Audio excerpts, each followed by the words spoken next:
Hello, everybody, and I would like to thank my wonderful subscribers. Hello, everybody, and welcome to another Phoenix Wright video. And last time, we started the last case of the second game, Justice for All. Yeah, Maya got flippin' kidnapped. And, we have to, sorry, I do forget how messed up my hair is. And we somehow have to get a not guilty verdict for a famous actor. And that is apparently what somebody wants as the ransom. They want us to make sure our, like, our client doesn't get convicted, and then they will let her go. So I better work my ass off in this one. March 22, I don't read these. 9:47 a.m. District Court, defendant lobby number blank. Adrian did it? Oh yeah, and we also have a woman called Adrian Andrews, who is a part of my suspect list.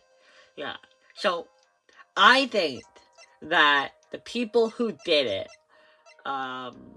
it is either Adrian Andrews or it is the killer.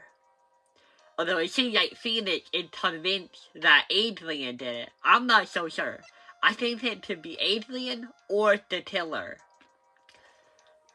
Because I don't know anything about the killer. Not really.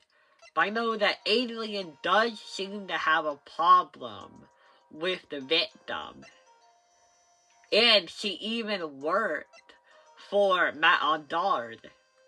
So yeah, Adrian did it? That's what it looks like. Dude, no way. That woman couldn't do anything like that. In court today, there will be a mountain of evidence that will implicate you. A mountain of evidence? I'm certain there will be someone out there trying very hard to pin this whole thing on you. Please, Mr. Lawyer, dude, like I said yesterday, I'm refreshing your discipline, please. Alright?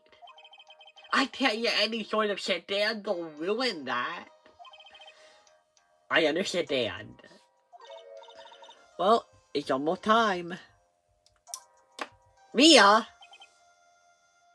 God, they are actually big. I know I seem like an asshole for pointing it out, but like, you are wearing like the most revealing outfit possible for it. I'm sorry. Mia, we must get a complete acquittal today. I know, but I can't focus on Maya's situation right now. Or Players either. No matter what, I have to focus on winning this case by the end of the day. Oh yeah, and I forgot. The killer, who is the one who kidnapped Maya, has given us 1 day to win this case. Which is bad, because cases can be 3 days long at maximum. So we have 1 day to do this. Indeed. Well, get that going. Beep, beep, beep. It's him. Beep. This is Wright. Good morning. This is it, Mr. Attorney. The day of the trial. Maya, she's unharmed, right? Well, when I checked on her earlier, she seemed a bit, how shall we say, tired. Don't worry, people don't die that easily. Besides, what you really should be concentrating on is winning the trial. For my sake as well as yours, you must win today's trial.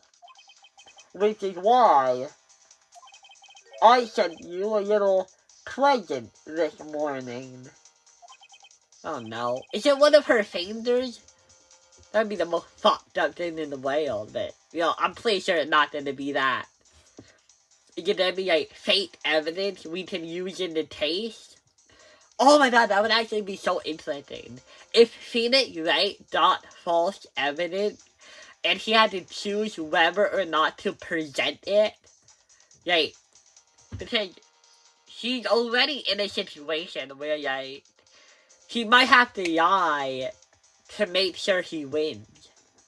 Second, what in the world do you want to give me? You'll figure it out once the trial starts. And even if you don't like my gift, I expect you to graciously accept it and win today's contest, if you please. Wait! Beep. The kidnapper sent me a present. Mr. Lawyer Dude, who was that? Yeah, no, she seems completely clueless. No one. It had nothing to do with you, so forget you heard anything. Dude, did you know just that yonder?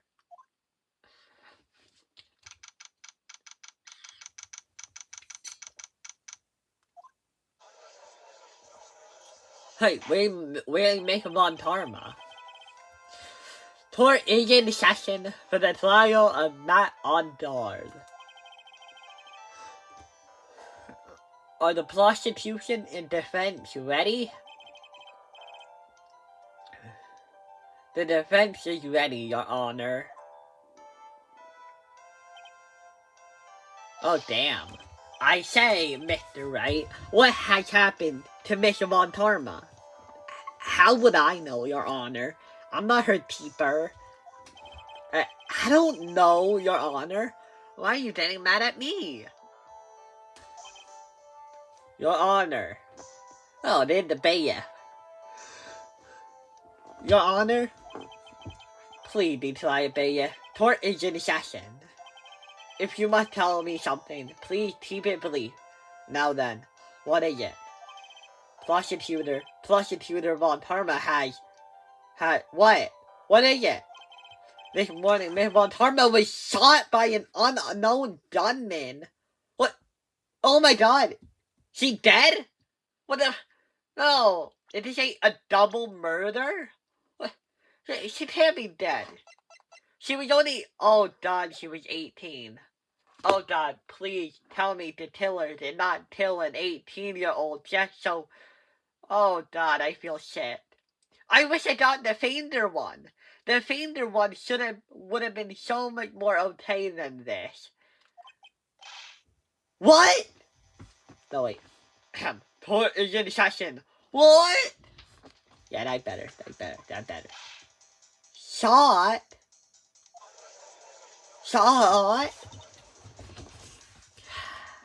Somehow, I think this is the present that man was talking about.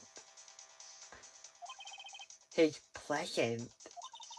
Miss Von Tarma is one of the top prosecutors in the country at the moment. Miss Von Tarma is one of the top prosecutors in the country at the moment. If she were to disappear, it would be to your advantage. This is totally insane. Miss Von Tarma, is she alright? Oh yeah, I didn't even consider the idea. Usually in murder games, when you shoot somebody, they just die. Maybe she got non-fatally shot. I don't have that answer. She's alive and in stable condition. Who is this? Is this the Beta? That's good. Phew. You are... I thought he'd show up. Edward? What are you doing here? Your Honor? Due to the circumstances, Miss Francisca Von Tarma cannot appear in court today. Miles Edward, will be taking her place. The prosecution is ready. Naturally. Damn! Edward, are you sure you didn't shoot her so you could have her taste? Miss Montarmo was shot in her right shoulder. Shit. Was that on purpose? You think the killer looked up what happened to her dad and made it so he shot her in the same place? But also, if I was the killer, why wouldn't he just kill her? Yay. You know, he's an assassin. He's not an injury assassin. Assassin? An assassin? He's not an assassin. Yeah, I have looked over this case and I am familiar with the details. The prosecution seeks to prove the guilt of Mr. Matt Ondard. The court acknowledging the prosecution. Right? I finally found the answer I was struggling with for my... I finally found the answer I was struggling for. Oh, I finally found the answer I was struggling for on my long journey this past year. By the time this case comes to an end, you too will know the answer. Yeah, and he's also somehow, like, a philosopher now, like, apparently Edward has figured out what his true job is, like, the true meaning of his occupation or whatever. Now then, the prosecution would like to call its first witness. Please, bring Detective W to the stand. Sorry, I'm tired. Witness your name and occupation. My name's Dick W, sir. I'm a detective down at the precinct. For now. After this trial's over, I'm supposed to hand in my badge, sir. Detective W. The prosecution had no need for a depressed witness. Lift your head up and face forward like a proud detective. Proud officer, Detective W. Yes, sir. Wow, he does know how to be motivational sometimes. Now then, let's have your testimony. If you want to explore the various facets of this case, we must start with that. Get ready, Wright. Get ready, Phoenix. There's going to be one rough battle. Yeah, it would have to be with Edward as my opponent. The answer he was struggling for. Interesting.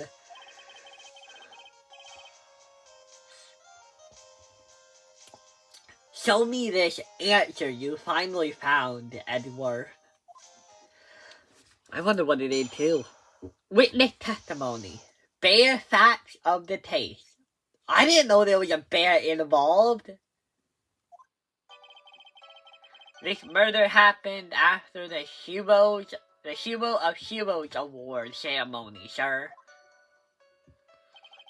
The victim, Juan Tarita, was found dead in his hotel room. After looking into the cause of death, we believe he was definitely murdered, sir.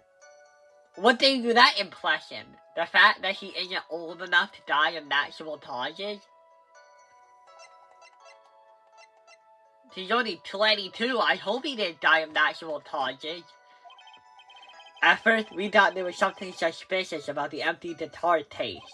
However, we later found out that the guitar case had nothing to do with the murder. Really? Then why is it in my evidence? That's it? After the award ceremony ended, the victim was alone in his room. Yes, sir. Both the victim and defendant were alone in their rooms, sir. I see. Mr. Wright, you may begin your trust examination.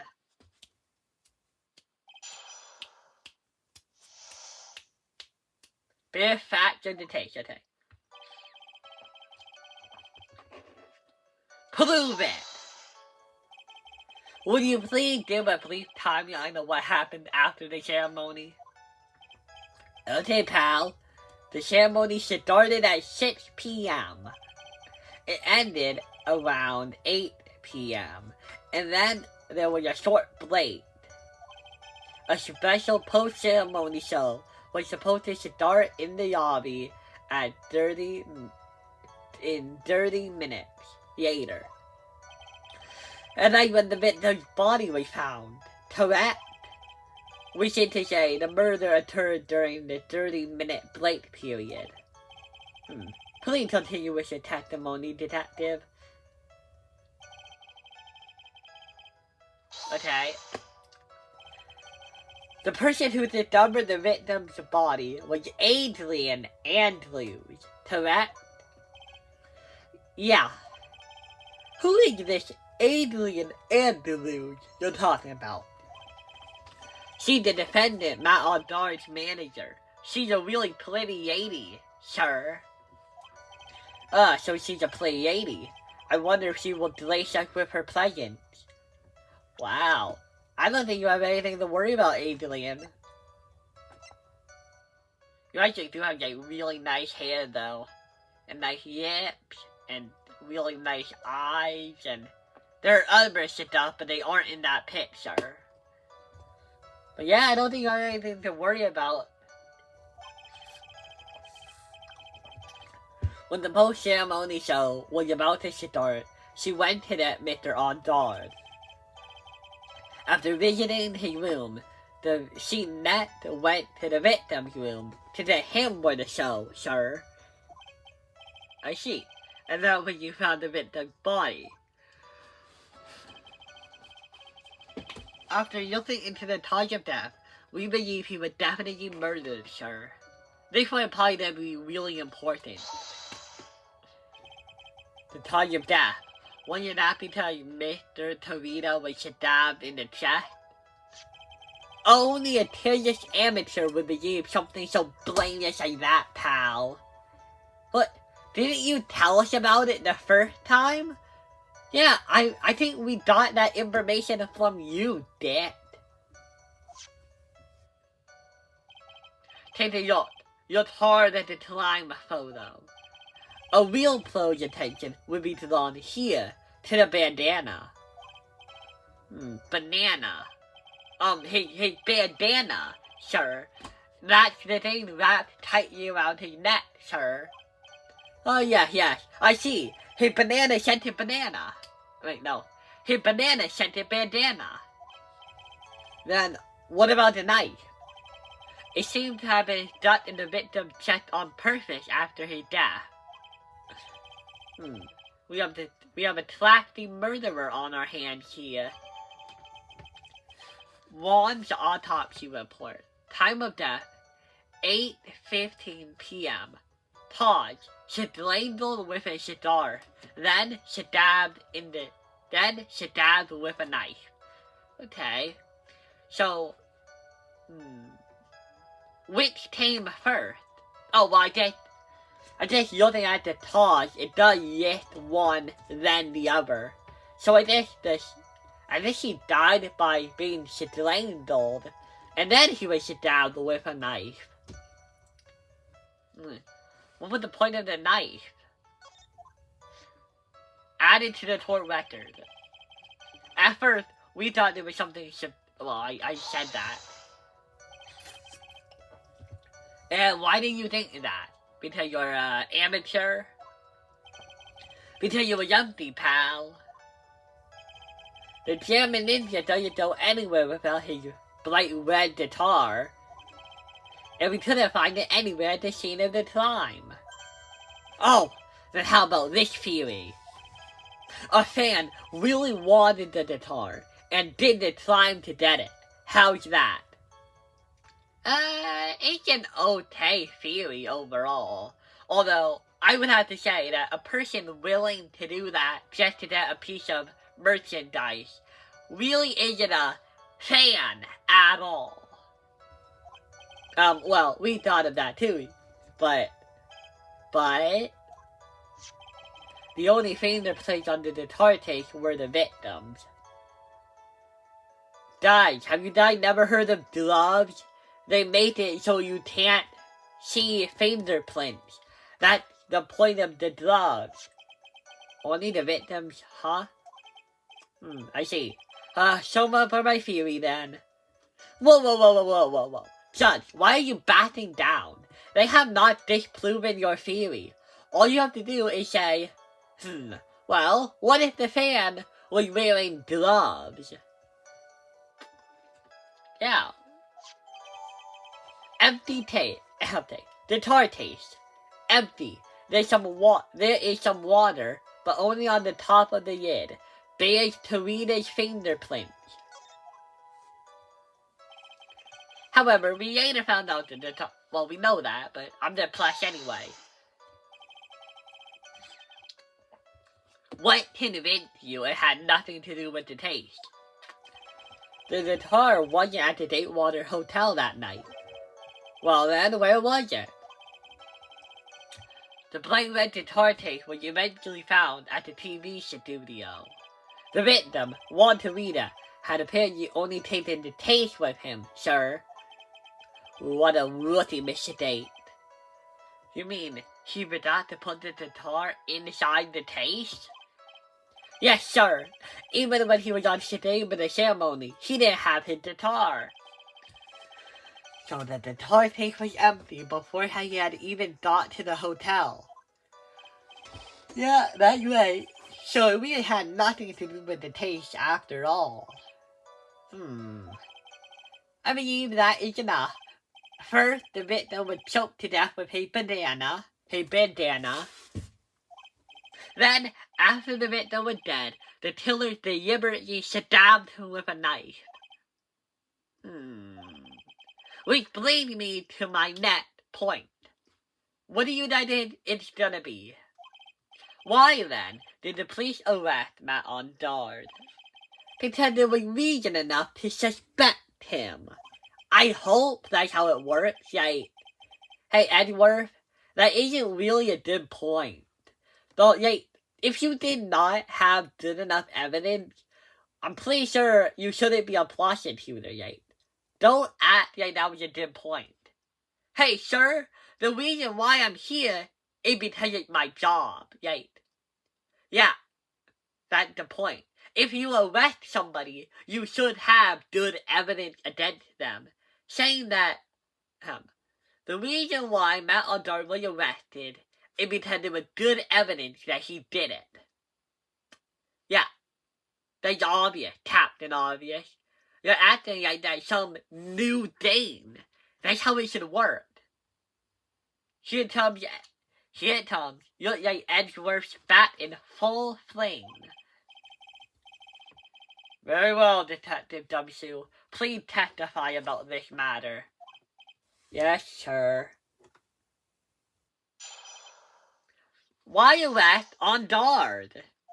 Why did you? Matt Ondard and Juan Tavita were huge rivals with each other. They thought the other guy was in his way. That's motive enough in my book. As for evidence, there's the German ninja's button. It was ripped off the ninja's costume and was found in the killer's his hammock. The defendant's fingerprints were also all over the knife. The defendant brought the knife to the crime, which makes this a premeditated murder. Okay, good evidence. I'm gonna have to dispute those claims, though. So the defendant's fingerprints were found on the knife used in the stabbing. It was sort of sticky on the handle, so the fingerprints came out pretty clearly, sir. knife. Bandage the fingerprint. Bandage the tiller. Bandage the victim's blood and on Dart's fingerprints. In the clip, date water is engraved, added to the court record. And then there's this button that we found in the defendant's clothes.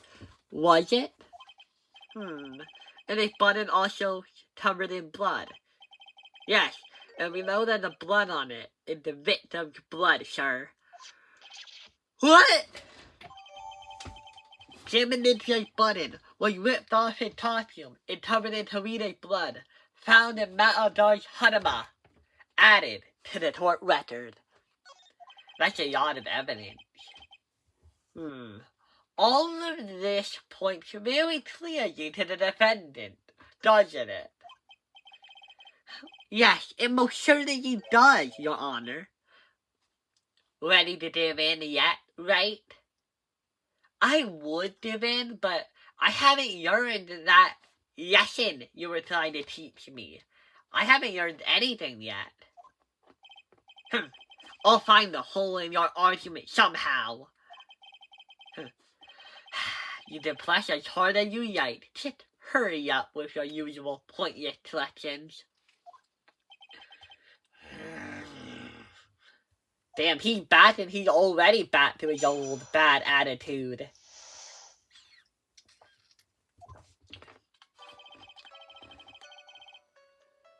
Yeah, it's like Miles Edgeworth keeps switching between an enemy and a friend. Like, he's either really, nice or really insulting.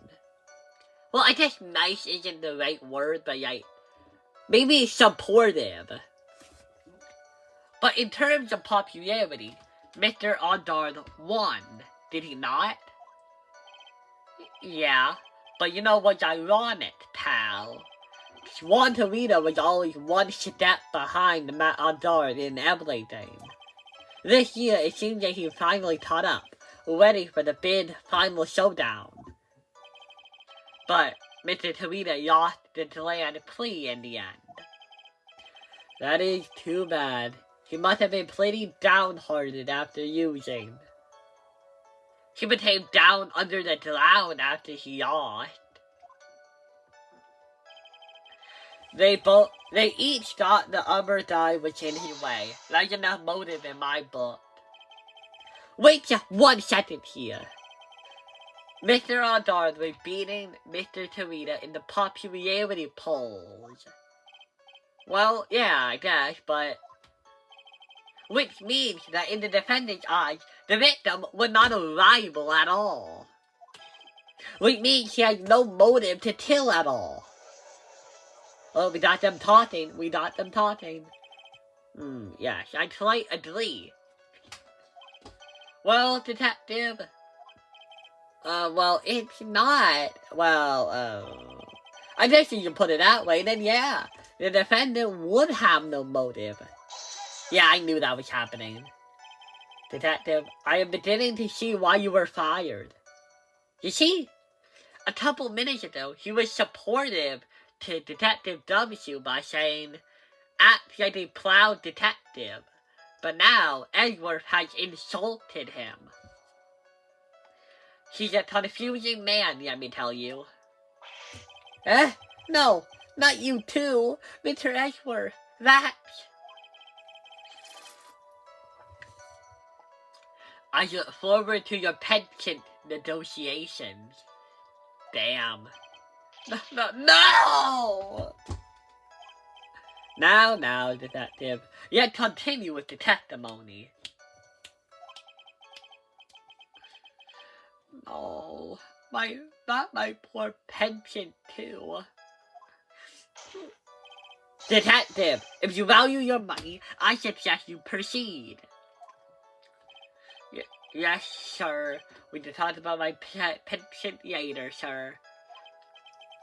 What about what I was saying? Hello? Anybody? No? Nobody gives a shit? Like par for the torch around here. Do you have any proof that the button belonged to the victim? What do you mean, pal? Oh, let me put it this way. I'm asking you if there's any evidence to back up your claim that this button was ripped off the Salmon Ninja's costume. Huh? But can you tell just by looking at it? No, I can't. I'm blind or something. Prove it beyond a shadow of a doubt. And the victim's blood is on it. Anyone could have smeared that blood on there afterwards. Mr. Edward, help me, sir. He's way too smart for my feeble brain. Alright, I knew it had to be that piece of evidence. Now to reel this one in. Shidled. Huh? The button was attached to the costume by Shidled. Obviously. And that Shidled snapped when the button was torn. If you match up the end of the Shidled on the costume with the thread on the button, it's a perfect match. Yeah! That's it! They're a perfect match, sir, pal, sir. I didn't even know that's how it worked. That ain't worth for you. Never misses a beat. You know him? You met him before? He was ripped off of the I don't need to read this one. When was the button found? During the body search. Pretty soon after the body we found, we rounded up everyone who knew Mr. Torita. Then we did a search on all of them. That's when we found the button. So it was almost immediately after the murder. The police didn't have the free time to yell dad and play tricks. Unlike some people. Hey! What is he trying to say about me here? That I'm a kid? The defendant's fingerprints were all over the knife. Okay. How were the fingerprints arranged on the knife? Huh? What do you mean, pal? By examining the fingerprint, you can determine how the defendant held the knife. For example, did he hold it normally or overhand? Oh, is that what you meant? Well, we didn't actually think of that because we're dumb detectives who don't know how to run the system. I can't believe the bumbling of this department. Edgeworth, what do you have to say about this? Hopeless. Were you paying attention to the testimony, right? The defendant's fingerprints were all over the knife.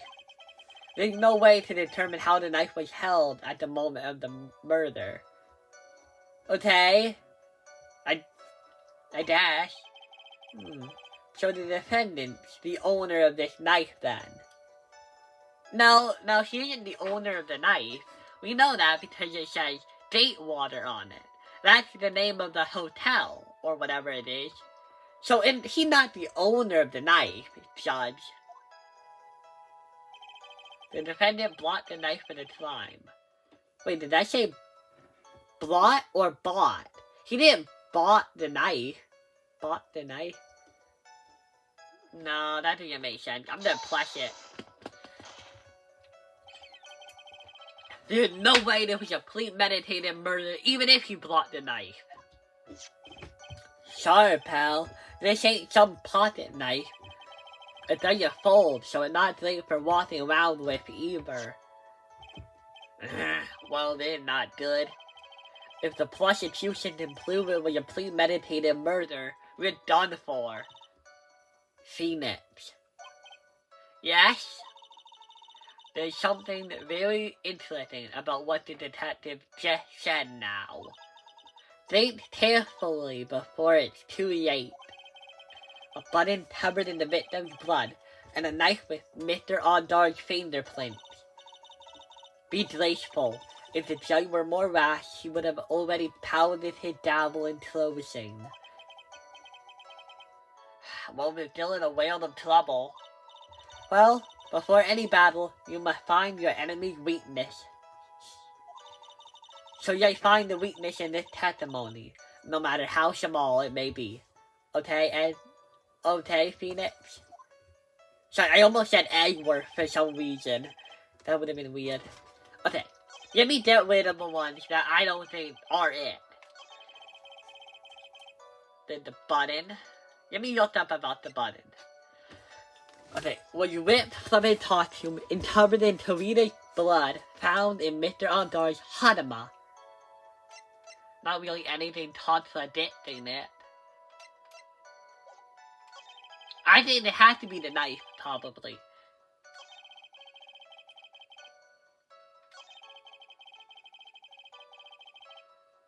Okay, so my guess is that the contradiction is that it was premeditated because the killer blocked the knife, but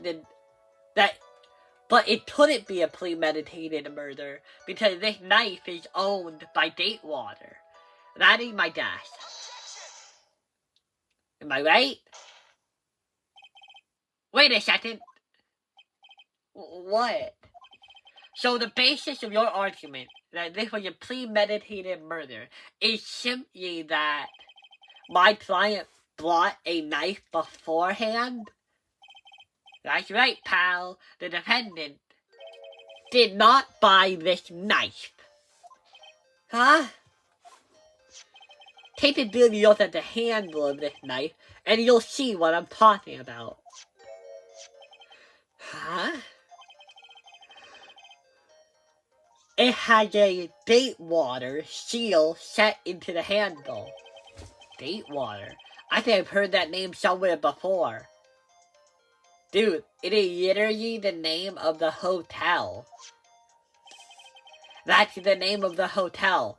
The Datewater Hotel. Uh-oh. He realized now we got him. The knife was actually property of the hotel. Which means that this murder was not premeditated. Is that how it works? Like, how premeditated does something have to be? Like, what if I make plans to kill somebody in an hour? Is it premeditated?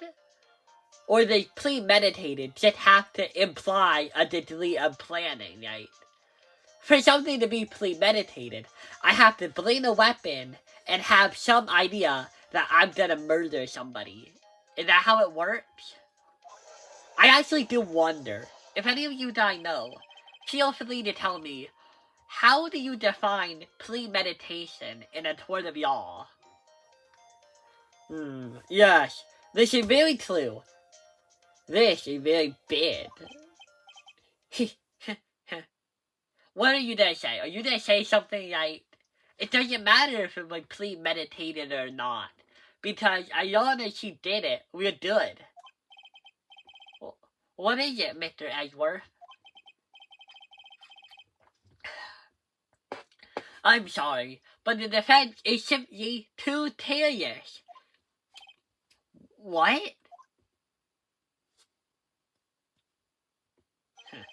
I think whether the crime was premeditated or not has already been determined.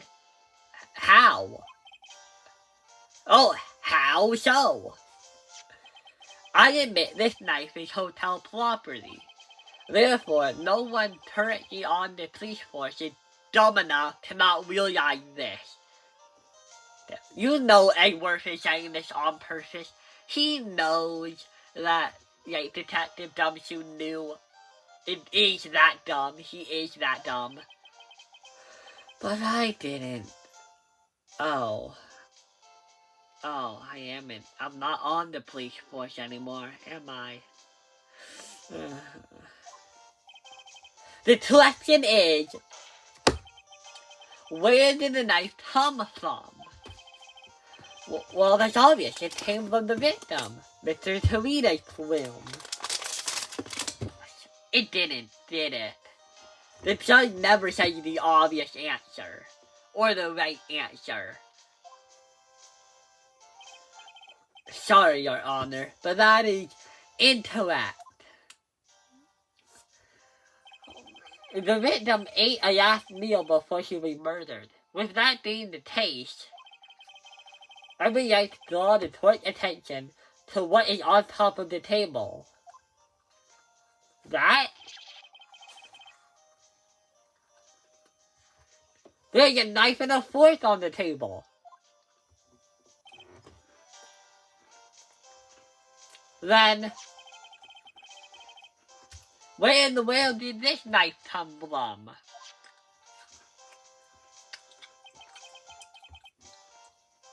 If it pleases the court, I would like to recall the room of the defendant, Mr. Matt Ondard. Especially what was on top of his table. Oh shit, she's missing a utensil. Something missing. Perhaps, is it a single knife? Shit.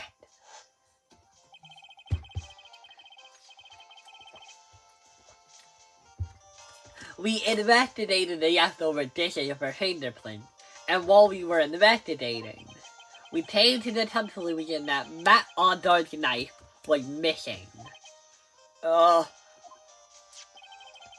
Mr. Ondard had gone to the victim's room with the knife he had used during the murder. Why would he carry a knife on a visit? To kill, obviously. And with that, I mean the prosecution had proven this was a premeditated murder. Oh no. Amazing, Mr. Edward. Absolutely brilliant. A brilliant utility deduction. It seems like Edward had this all planned from the very beginning. There must be one of those traps, and I just walked head on into it. A murder weapon with fingerprints, and a button from the victim's costume. And there's quite a sizable amount of evidence here. I can safely say that any further deliberation is a waste of Your Honor's time. Hey, dude, at most, you will only waste 3 days of your time. And at little, you waste 1 day of your time. At least give me the full day to prove my case. Although, I wouldn't mind if the defense were to present evidence not yet shown to the court. Evidence not yet shown? He means evidence that the court hasn't seen yet. In other words, new evidence. What did the defense have to say about this, Mr. Wright? Well, Phoenix, the judge is favoring the prosecution right now.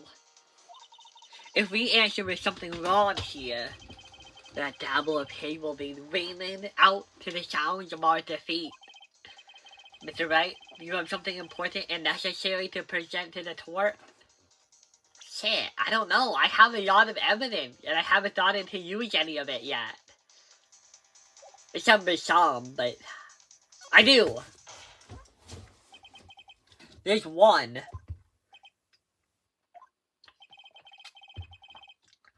piece of evidence that catches my attention. Something the court has yet to see. Mr. Wright, I will say this one more time. I do not feel this trial needs to continue at all. However, I am giving you one chance, and only one.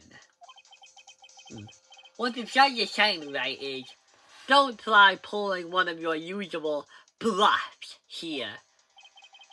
Shit. If I mess this up, it's turning for all of us. Oh shit! You may now present one, and only one piece of evidence.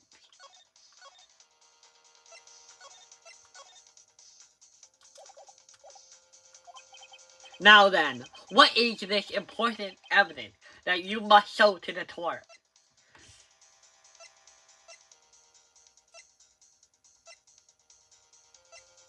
Shit, I don't know. I have to prove something's incorrect. But I don't know what that could even be. I honestly don't know. Okay, what could it not be? What could it not be? It can't be my attorney's badge. It can't be my Matatama. I mean, shouldn't it? No, this doesn't seem like any help either. Can't be that. Platon flinch. No, I don't think it could be this either. It's way too, like, disconnected. It might be, but, like, the kidnapping had almost nothing to do with the case so far. So I don't think it could be this. Yeah, this Tamla. I don't think it could be this.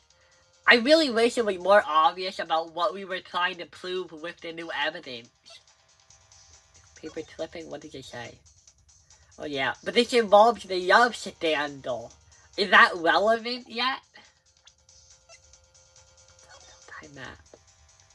The rooms are right next to each other. That only makes it easier for them to murder each other. You have the guitar taste? Is it the guitar taste? But it's so unrelated so far. No. Okay, crime scene.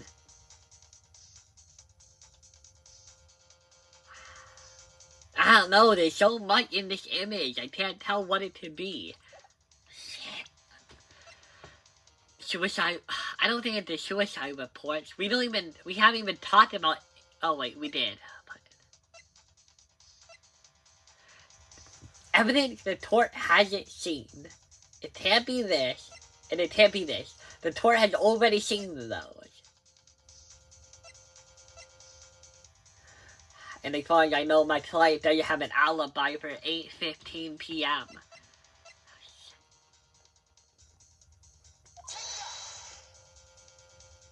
Nope. Okay. Sorry, Ray, but this time your bluffing should deal you wrong. I can see nothing strange about this piece of evidence. Wait! I am a man of my word, Mr. Wright. That's enough.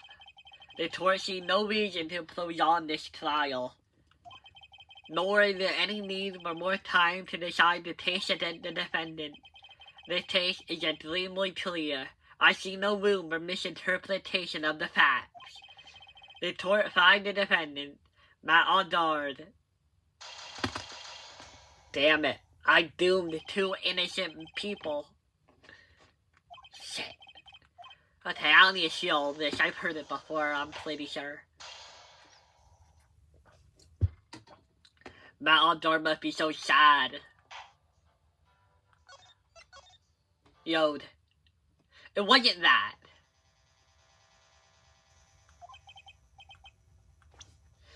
Okay, so I tried to do the photo. The empty guitar case, maybe. We did talk about it a bit. Oh, god damn it. Okay. Okay. Showed. Put this here.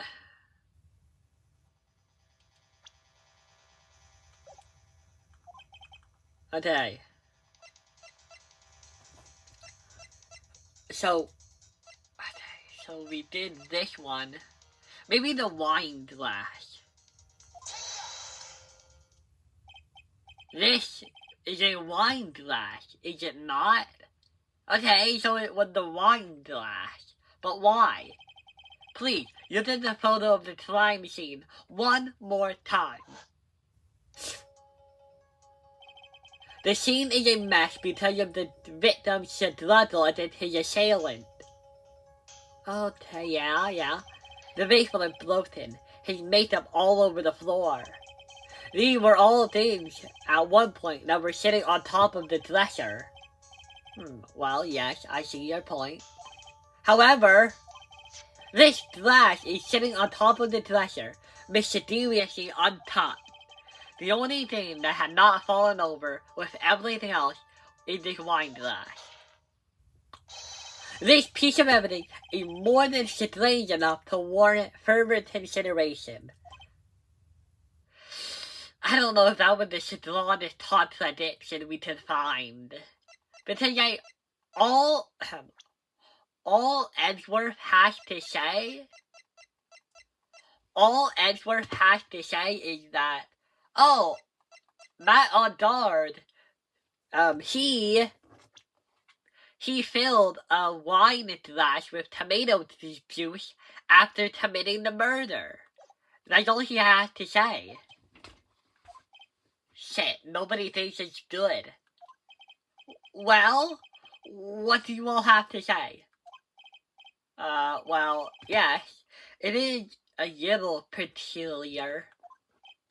Yes, isn't it? I thought it was. You did not look at me with those puppy dog eyes of yours now, Mr. Edgeworth. What is it, Your Honor? Your opinion. You don't need my opinion, because there is no special meaning to that glass. What? It is safe to say that the glass was set there after the crime took place.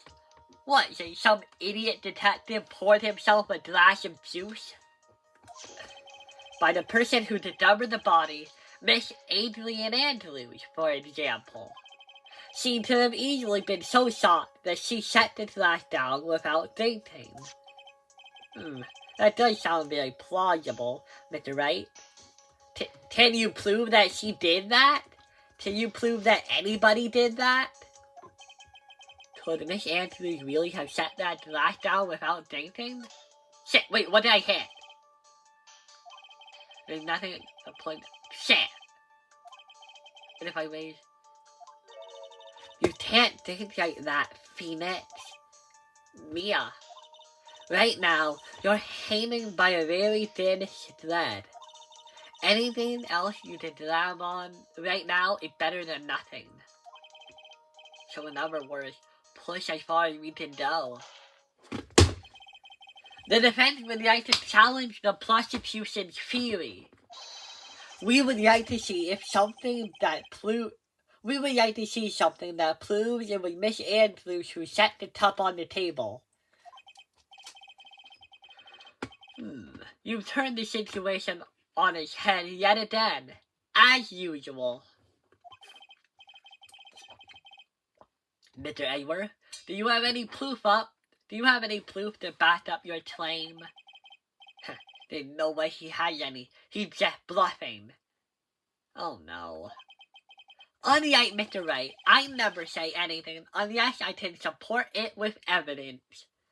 Fuck. I forgot he's actually good at his job. What? You can? You are? You're not thinking hard enough today, Mr. Wright. Did you really think this wine glass escaped my notice? Then, of course it had been thoroughly inspected for fingerprints. Fingerprints? There were only one set of fingerprints left on this wine glass.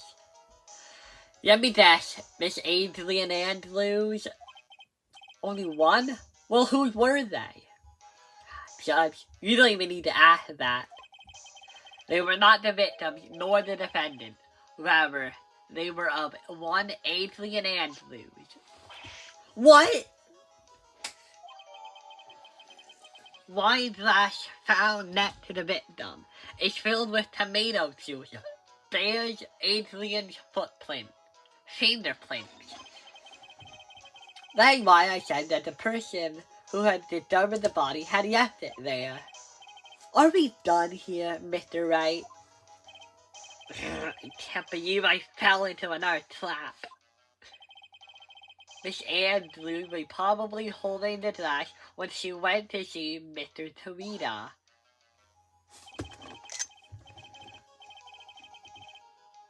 Upon seeing his dead body, she was stunned, and set the glass down on the dresser. What you just said makes a lot of sense. Teh, teh, teh. Do you see now, Wright? You cannot change any part of my scenario, as it explains everything too well. I thought long and hard this past year about what it means to be a prosecutor. And from here on out, I will show you the answer I've come to discover. Well, wait a second, Mr. Edward. Are you telling me you don't know what your job has been for the last 2 years? And you just found out what it is? I think the prosecution had provided me enough evidence for me to make my verdict. Unfortunately, I cannot allow you to pass judgment yet. I'm sorry, Mr. Edwards. That's not how it works. I am the judge, and I declare when somebody is guilty. The prosecution had yet another witness we would like the court to hear from. Another witness? Edwards, you already won. You're just beating a dead horse. Yes. Bailiff, please bring in the next witness. What in the world is Mr. Edwards thinking? I don't know. I think he wants to brag about his philosophy now. Witness, please state your name and occupation. I thought it would be Adrian Andrews.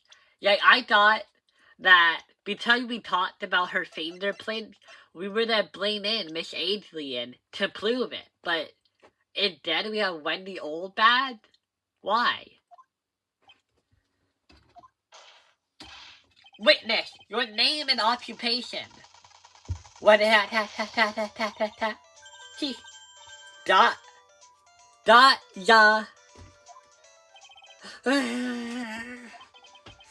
I wonder what happened to that calm composure he had earlier. It evaporated, like water in the desert. Oh, edgy boy, what has it been? Like a year since we last met, hasn't it? You should be more than happy to see me. I saw the report with her testimony, but who knew that under the helmet, it was the wicked witch of the... God damn it, I need to read it better. That it was the wicked witch of the witness stand. Okay, that's great. That's good, I love that. I tell you this time, this time I know what I'm supposed to do. So today, I'm gonna tell you anything and everything. Even things that don't have to do with that terrible crime. Well, they have to be relevant. This witness, this terrible crime, is all this court needs to know about. What is that? Oh! Shush! I'm talking to my dear Edgy Wedgie right now. Don't interrupt us, Glamps. How old is he compared to you? Yes, madam. No. By all means, interrupt her, please. Well, you are the person who wanted the trial to continue. And you are the person who wanted the court to hear from. Anyway, witness, your testimony, please. It's true what they say about youth. It's true what they say, that youths are hot-headed nowadays. Not that I mind at all, edgy. Now then, what should I start with? The witness was on security detail at the hotel on the night of the murder. Is this correct, Miss Oldbad? It was a great job being able to see my dear June, my dear Juan. It was almost too much for my little heart to handle. You mean you were a fan of the victim? Look, everyone's crazy over that Aldard, saying he's cute in a flesh way or something. But not me. I wouldn't say anything so silly. After all, I have no interest in a little child like him. I'm only interested in a real man. Juan Tarita. Aren't they like the same age though? 21 and 21. Dude, they are the same age. But those two were the same age. I guess this goes back to what Mr. Matt Aldard was saying. That Juan Tarita looks older than him. I do wonder, you know how they made that joke now? And it makes sense because one of them really does look older. I wonder if that was collaborated between the art department and the writing department. Anyway, as I was saying, I was pacing in front of his room that night. Very well. Please tell the court what you witnessed on the night of the murder.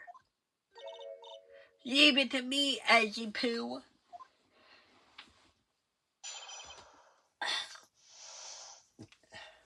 What you witnessed. Anyway, after the ceremony, I went to pace in the hallway in front of his room. There was something I was interested in finding out, you know? Well, since I was on the job, I made sure to keep a good eye the whole time. Right when something showed up, it was a man coming out of poor Juan's room. It was Aldard, Matt Aldard. He was trying to sneak his way out of Juan's room.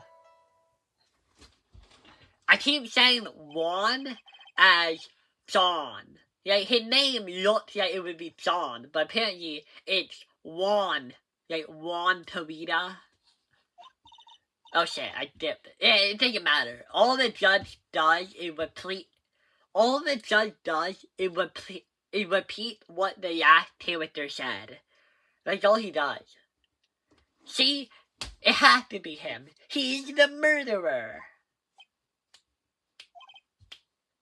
I see. Well, Mr. Wright, you may begin your cross-examination. Cross-examination. What you witnessed.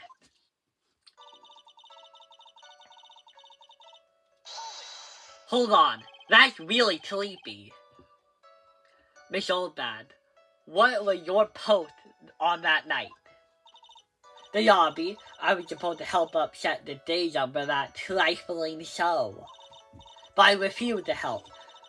I'll have you know, it was a red-headed samurai show. See, I even took the feel of the nails. Okay? Can they sue you for that? You shouldn't have done that. What an asshole move. Maybe it was a good thing the show didn't go on. Besides, that manager with the glasses seemed to be working hard at it without me. So I thought I'd take the blade and spread my wings a little. And then when he went to hang around the victim's door. There was something I was interested in finding out, you know. What is it? Something you were interested in? And just what was that? It's not something I just go around telling everyone, you know? It's top secret between me and Juan. Oh, and Edgy Poo, of course. Mr. Edgeworth? What is this thing she was interested in? I have no idea. I despise gossip, Your Honor. Gossip? Oh, it's about Adrian Andrews and Juan Torita having a secret affair, isn't it? But should it prove relevant, we can always have it appended to her testimony later. It looks like we shouldn't force it right now. And did the witness stay in the vicinity of the victim's door the entire time? Well, since I was on the job, I made sure to keep a good eye out the whole time. Then when someone showed up, it was a man coming out of poor Torita's room. Wait, did I not click on these? Okay, I don't think I clicked on a lot of these. Okay. Oh, then would you tell like the number of people who went in and out of Mr. Torita's room? I have no idea.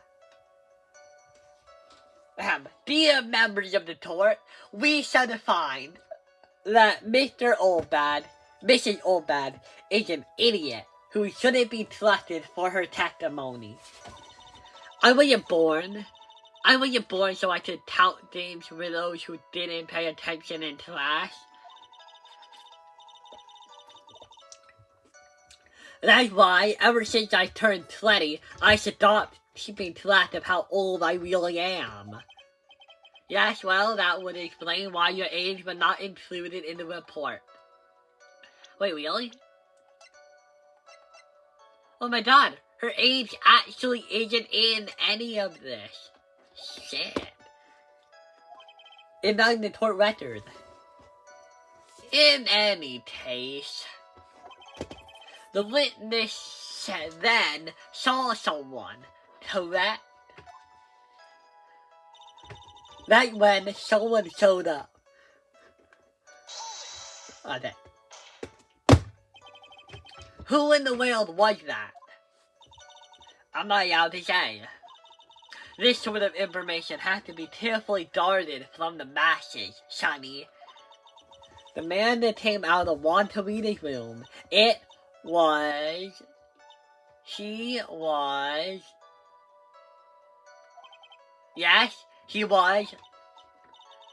I'm too scared. I can't say his name out loud. Oh, what I wouldn't give to have Francesca's whip right about now. Well, I guess I could tell you, since you were such a bad boy anyway. Okay, it didn't say mad on guard. Okay.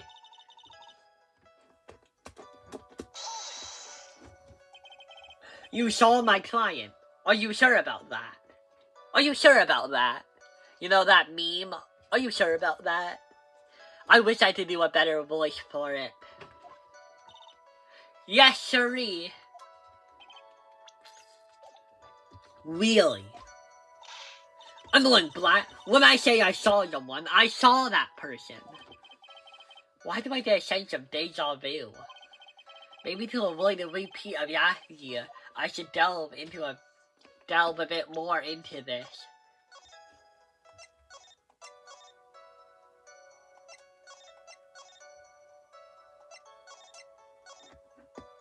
Okay, yet keep going. The person's face. Please tell the court about the man's face in more detail. You don't need me to tell you about his face. That soft, gentle look in his eyes, his effeminate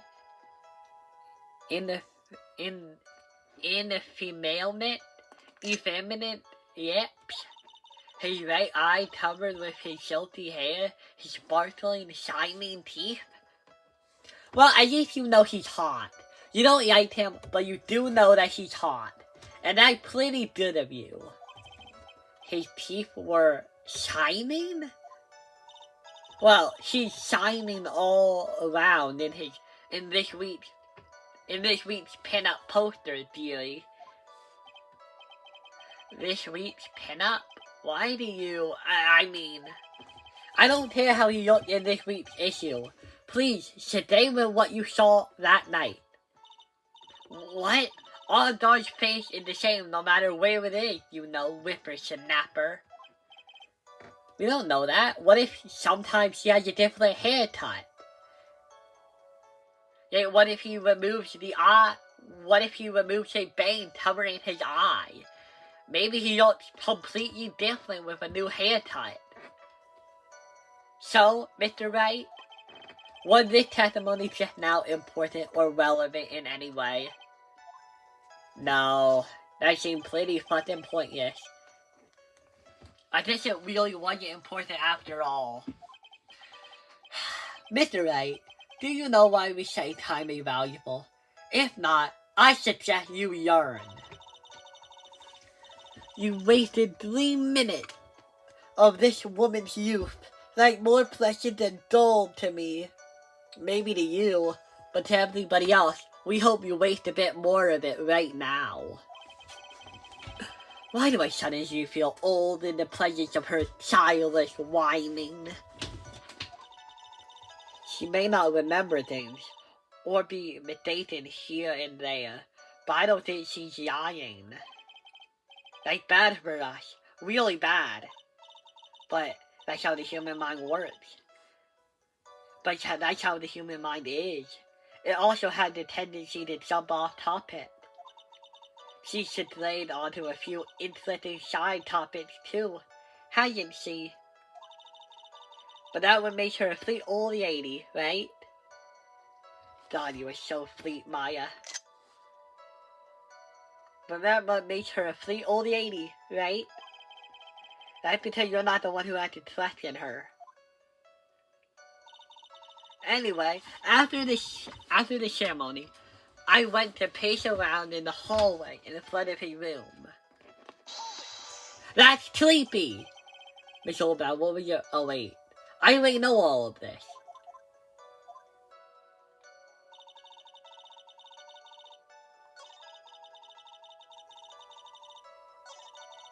It was this one. Okay, so I'm gonna try to hit a different one this time. You saw my client, are you sure about that? Yes, sirree. Yes, I saw him. Maybe I should do it. Okay. The person's clothes. Please tell the court about the man's clothes in more detail. What a troublesome little man you are. Really, as if something like that matters. But it does. Now what was it? Oh yes, it was that Dane. What Dane? That gaudy thing he's always wearing. That racing jacket. Oh shit, he does wear one of those. Fuck. Oh no. Huh, he was wearing that at the detention center too. That thing's meant for nothing but seducing women out of their pantaloons. Men. Right. So, Mr. Wright, was the testimony just now important or relevant in any way? No, I don't see how.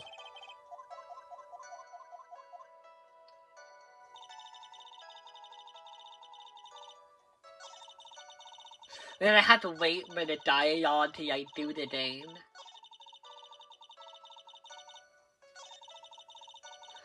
Okay, we got one last one here. Okay, yeah, just speed forward.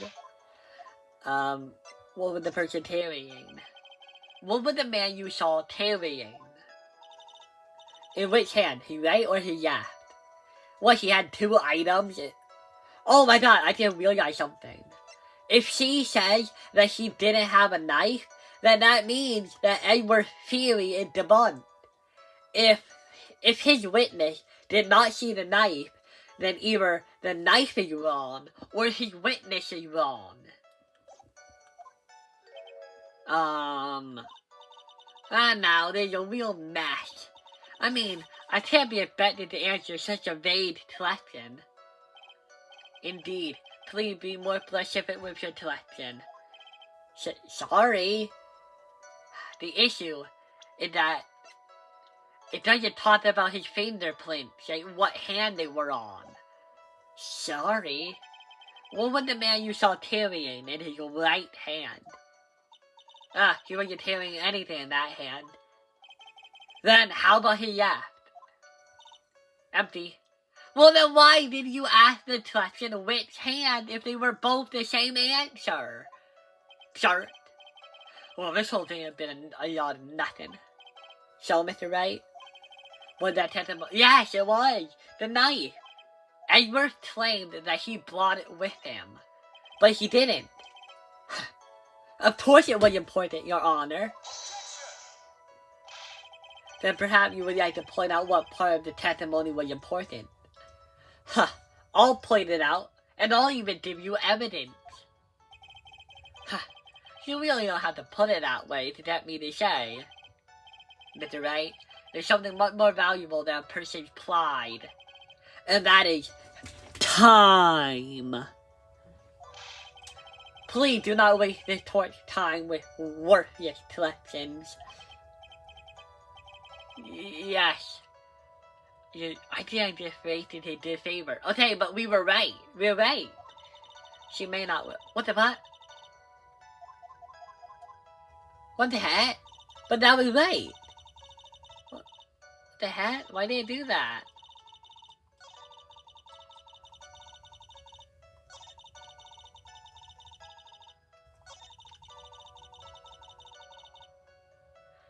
Oh my god, what the heck? Oh, wait. I just realized something. She said he saw him try to sneak out of the room. If we assume that this happened, if we assume she saw him exiting the room, then the knife would obviously not be in his hand. So shit, I was wrong.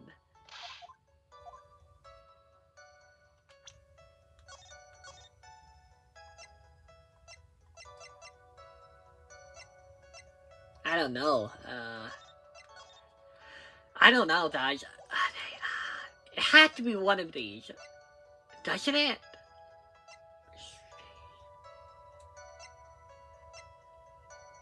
Person close the person's face.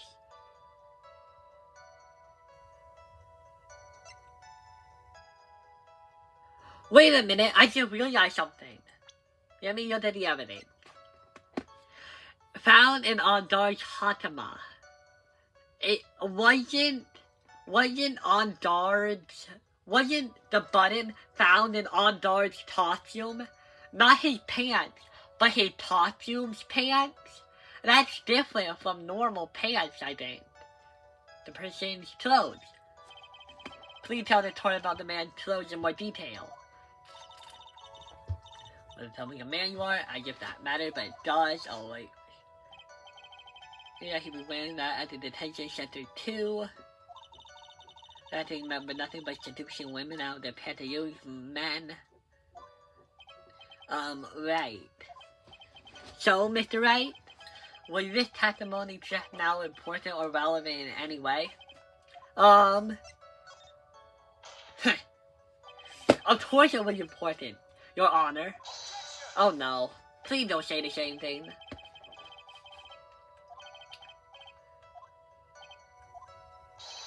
Your Honor, I would let what the witness said about the jacket be appended to her testimony. I don't tell you where you're going with it, but alright, witness, please. Oh well, I don't like to badmouth anyone without reason, but if I must... You shot, right? Okay, now I'm pretty sure it's the button, right?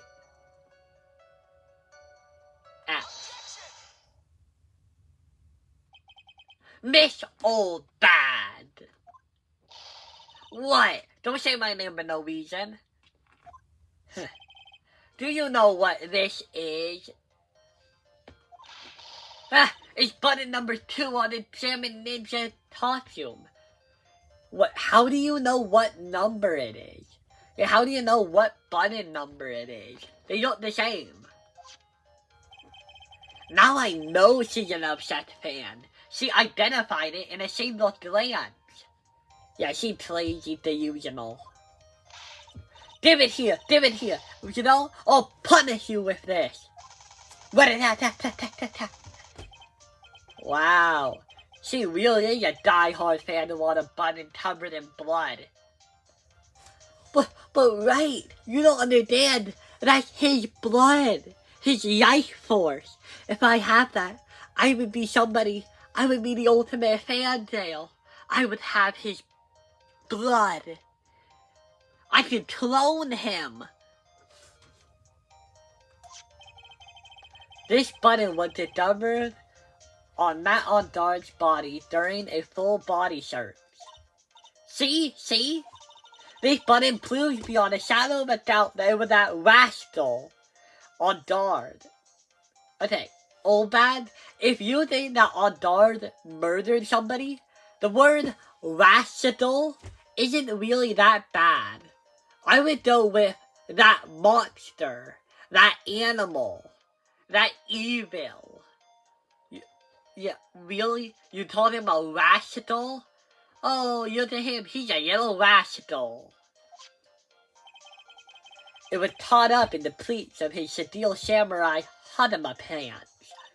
See? And Ondard is the little samurai. Okay, but you said he was wearing his normal clothes, not his costume, his casual attire. Witness! Now, it may just be me, but I do have an active imagination, unlike some people.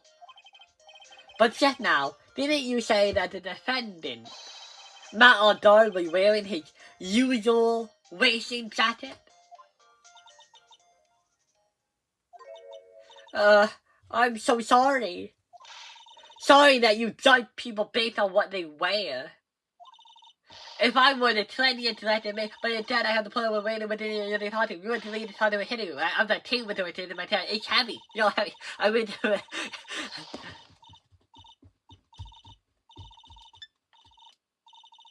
No,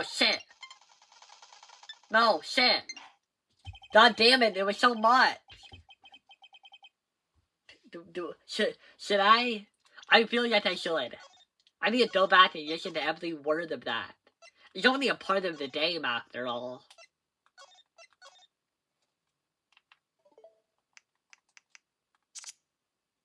$69. No, okay, go back. Okay, here we go.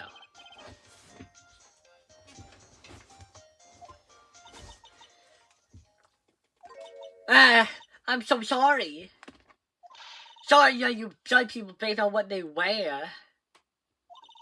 If I wore the 20th dress, then maybe you think I was the most gorgeous woman ever. But instead, I have to put up with wearing this ridiculous looking outfit. You did agree this outfit is hideous, right? I'm like tape recorder stuck on my chest. Let me tell you, it's heavy. So heavy. I wish we would have flipped to CDs ages ago. But I'm keeping that dream alive for all those kids out there. I worked hard with a smile on my face. Don't you understand? Now then, take a look in the mirror. Your clothes are about as interesting as a documentary on trailing. You should take a tip or 10 from Poo. He's out of style. What is that? That was hilarious. I cannot believe that they do not let you go back and watch every single Wendy Old Bad encounter. They should have a feature that let you see what she says. I'm telling you. Now hold your tongue still there for 1 second. So what you saw in actuality was not Mr. Ondard, the man, but Mr. Ondard, the steel samurai? But when you think about it, they're really one and the same anyway. Now, you don't get it. If he's wearing the costume, If what you saw was him wearing the costume, it could be anybody. That's my point. Miss Oldbad, there's a very important point we're talking about. Essie Pooh, you think so too? Well, it might be something worth considering. Just say it's important and agree with me for a change. You've been dead for over a year. You come back and you're still an ass. Witness, sedate carefully and try to remember as much as you actually can before you testify. Alright, if you insist. I should be the one sighing, not you. Witness testimony. Who I saw. Adard. Yes, I remember. The little samurai. That's right. It was the little samurai I saw. Yes, it would have been convenient for him to wear his costume during the murder. He had to go to that post-ceremony show right after the crime, you know. So he must have worn that little samurai costume when he was stabbing poor Juan.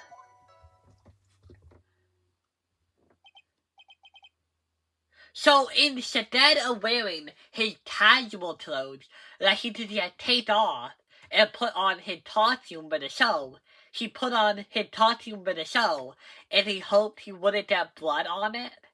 That's wild. I knew you'd say he was inside the costume. What?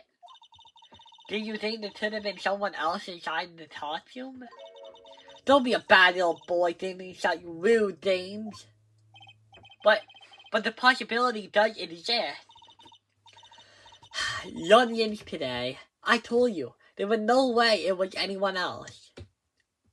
You haven't proven that. How do you know that? Because I said so, and what I say is the truth. Are we to believe that? Or are we just supposed to believe that? Anyone can say that. At least she's just a delightful witness as she was a year ago. Mr. Wright, you may cross-examine the witness. Cross-examination. Who I saw! Adard. Yes, now I remember. The little samurai. That was right, that's what I saw. Oh, I can plus it now. Would you please get on with your testimony? What's your language, young man? What sort of tone is that to take with an elder? My youthfulness isn't what it used to be, so you should forgive me for everything. Never treat the elderly any different than you treat the youth. Like what I've learned over my years. If you keep barking at me, I'll start singing at the top of my lungs. Oh, that sounds like hell. What? A striping feather by the sea.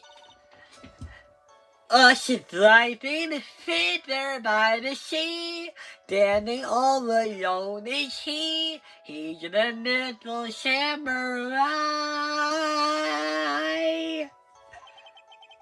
She's actually singing.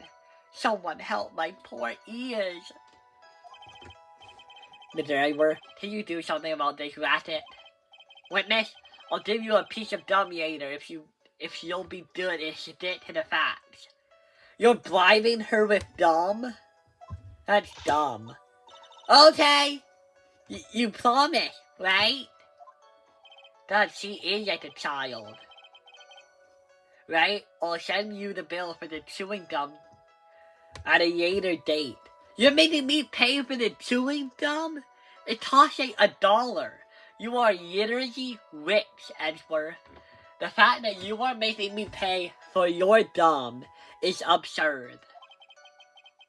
Remind me to send you a thank you note later too, Edgeworth. Old chum. I hate you. The Little Samurai. That was right. It was the Little Samurai I saw. Be a little more careful with your testimony, please. Not too long ago, you said he was wearing his racing jacket. And now he's not? Not too long ago. Then let me ask you this. When you were itty bitty, let me ask you this. When you were itty bitty, what was your grand dream? Huh? What do you want to be when you grew up, whippersnapper? My dream, huh? Ooh, we're about to hear more about Phoenix Wright's character. What do you think he wanted to be when he grew up? Leave your answers in the comments down below.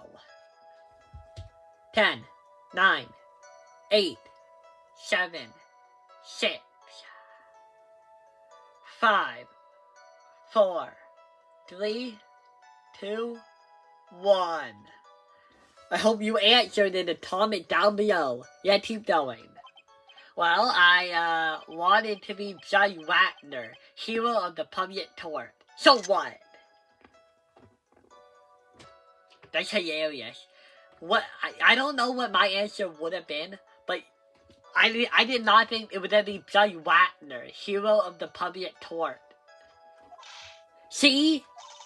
And you're where you are now. You're not Judge Wagner, are you? Are you? Well, you're a bully. What I said earlier. Who puts any weight in things like that? Then now with everything, I can't be held responsible for the past.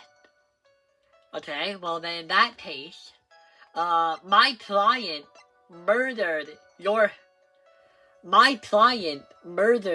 celebrity in the past.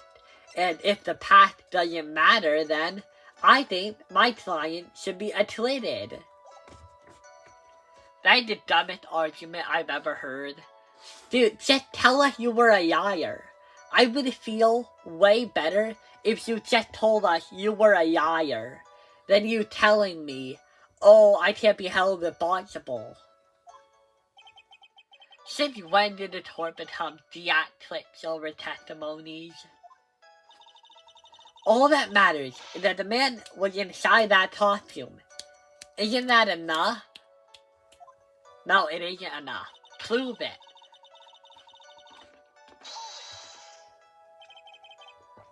Why would that be?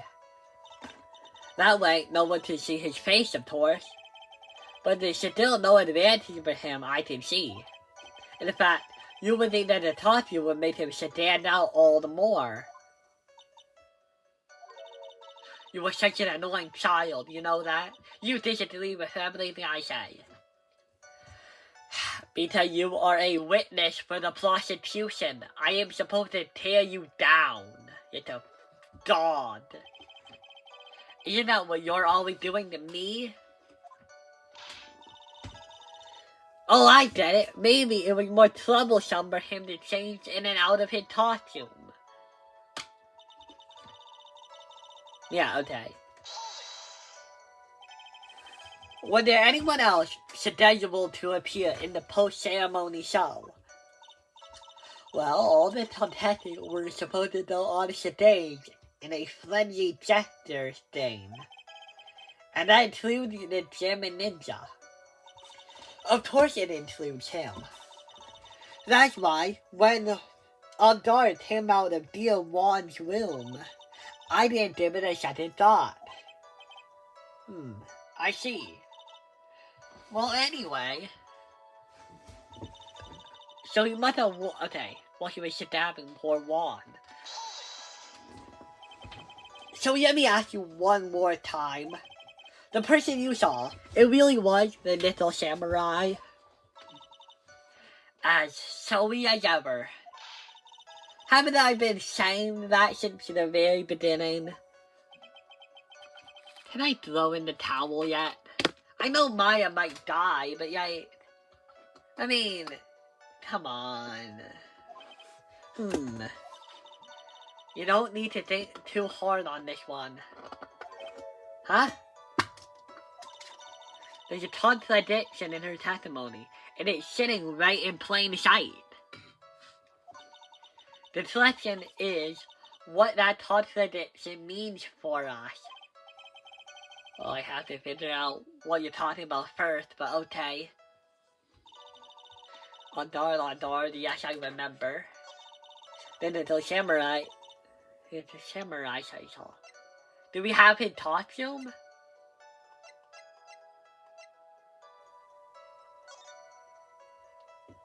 I don't know what it to be actually. Button. There's the delete juice. There's an empty guitar case. There's a hotel dive map. That doesn't help at all. There's a newspaper clipping. There is the camera. The receiver, the platon flint, the nickel samurai. What, is it the fact that he wears a mask, maybe? So how do you know? I feel like that's too obvious, though. I saw him. Yes, it would have had to be the me and man the way to talk to him about the murder. Wait. He had to go to that post-ceremony show. No, these were the... No, that was something else. It wouldn't really help, would it? So, okay. The one that he was stabbing poor Juan. I don't know, all I had is the fact that, yeah, he was strangled and not stabbed. Yeah, no, okay. Ow! Okay. I should probably just say, I should probably save now. Okay, what should it even be? I'm gonna feel really dumb when I find out what the answer is. Okay, so apparently there's a piece of evidence that is neutral. We don't know what it means for our taste. Samurai, I saw. That should would have been to me, and by the way I taught him during the murder. He had to do that post.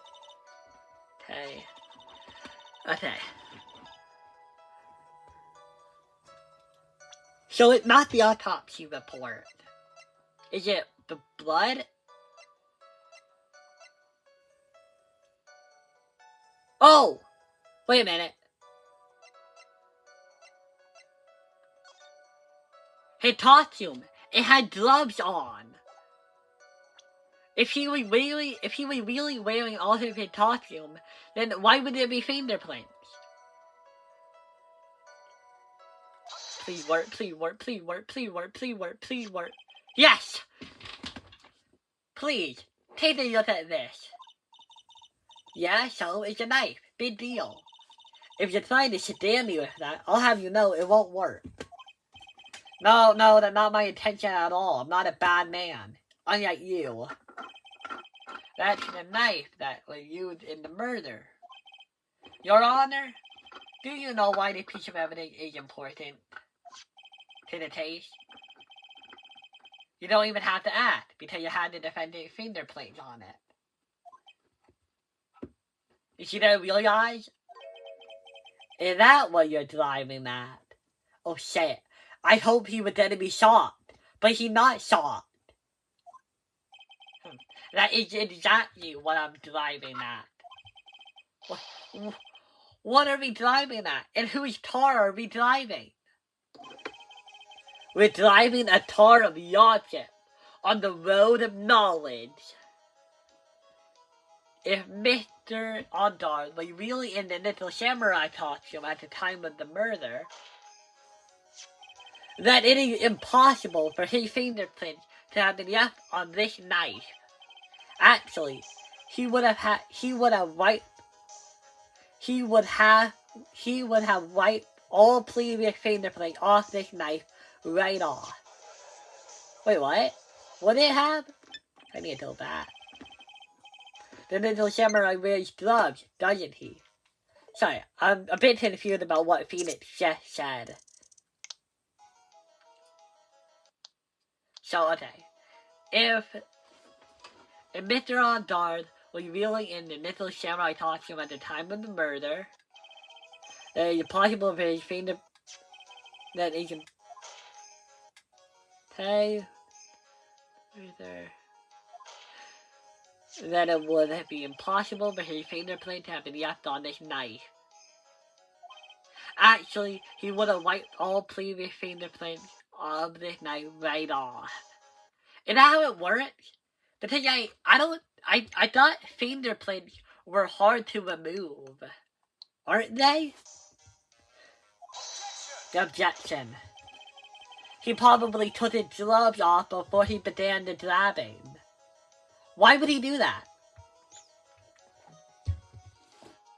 You're saying he took his gloves off and then he stabbed him? Why would he do that? Edward, all you had to say is that first he used his. All you had to do was say, first he used his knife to eat food, and he left his fingerprints on it. Then he put on his costume, he brought the knife with him, and then he stabbed him. Because I'm pretty sure fingerprints are harder to remove than just holding it with a costume on. I'm pretty sure. But also, why would he do this? And why would he do something like that? To leave his print on the murder weapon? There's no way he would do something like that. However, there is one possibility. There's here a possibility. It's very simple. The defendant went to the victim's room while in costume as the Little Samurai. At the time, the defendant had no intention to murder. He was probably just going to react and talk with the victim about the stage show. Okay? Then why would he bring the knife with him? Which is why he took his gloves off. But the murder still did take place. It's well known that there was bad blood between the defendant and the victim. Yes, I have heard that before. What do you have to say about Edward's theory? It's dumb, because why would the defendant visit the victim and come to react? The two had bad blood. If I have bad blood with someone, I don't come to them to react. I fight them, or I argue with them, and sometimes I won't even talk to them. Why would he come over to react? And why would you bring a knife with you anyway? Maybe a fork, but a knife? You can't eat with a knife. The only thing you use a knife for is to cut food. Why would he just bring his knife and nothing else? So let me get this straight. Edward's theory goes like this. When the defendant went to the victim's room, he had no intention of killing him. Now, up to this point, are there any problems with this theory? Oh, sorry, I forgot what it was. Can I go back?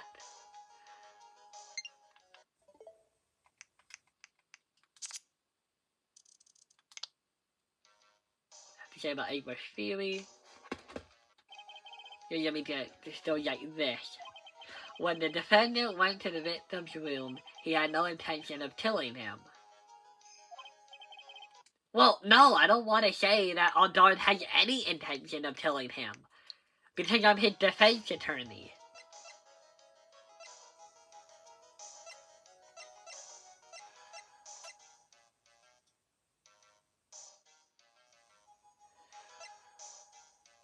There are no problems, I guess. I can't see any real problems with his theory.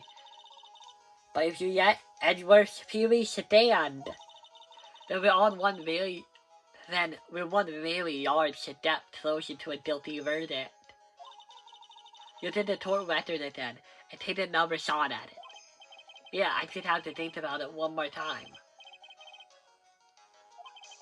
So let me get this straight. Our theory goes like this. When the defendant went to the victim's room, he had no intent of killing him. Okay. There's a contradiction. I don't know what it is, but there is one. This theory contradicts something in an earlier testimony. What are you babbling about? Now, for argument's sake, let's suppose Mr. Ondar was the killer. In that case, I think it is impossible for the killer to have gone in the victim's room without intent. The knife, right? It has to be the knife. It can't be the button. It can't be this. It can't be those. It can't be that, I think. The wine glass, this. I really think it has to be the knife, because Ditch Dumbsu said that the knife was proof that it was a premeditated murder. Right? This knife was used by Mr. Oddard during dinner. Yes, we did establish that. Which means that if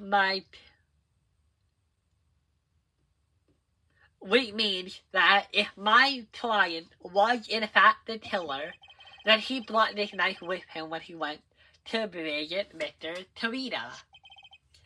I suppose. However, you just said it yourself. At the time, the defendant held no intent to murder. Why would he bring it? If that were true, then why would he bring a knife? He wouldn't, would he? What do you mean, Mr. Edward? Your theory was flawed on supposition 1. Ah, my heart! And one more thing. If the murderer was wearing the costume at the time of the murder, then there should be blood marks left on the knife. We mean the defendant's fingerprint shouldn't be all over it like bees on a hive. God, he's not even supplied anymore. What happened to you, Edward? You used to be ugh.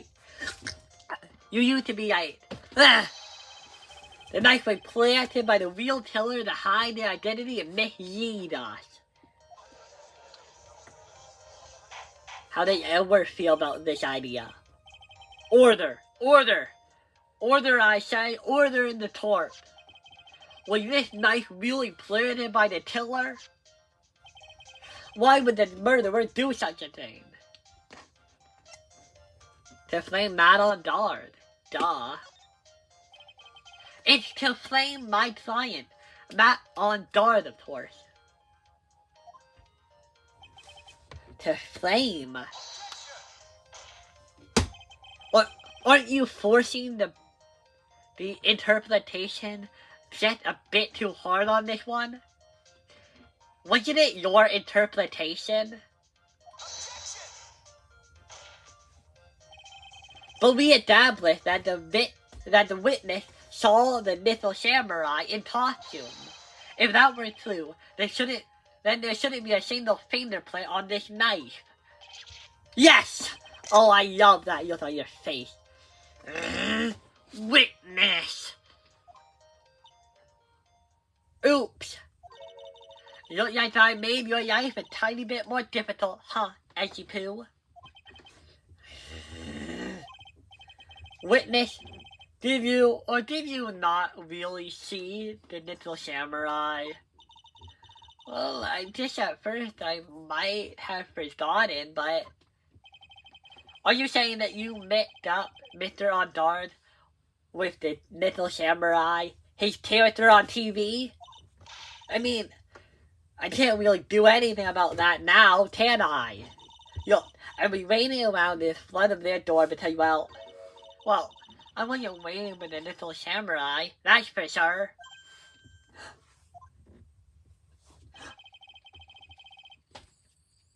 She wasn't waiting for the little samurai. Alright then, who were you waiting for then?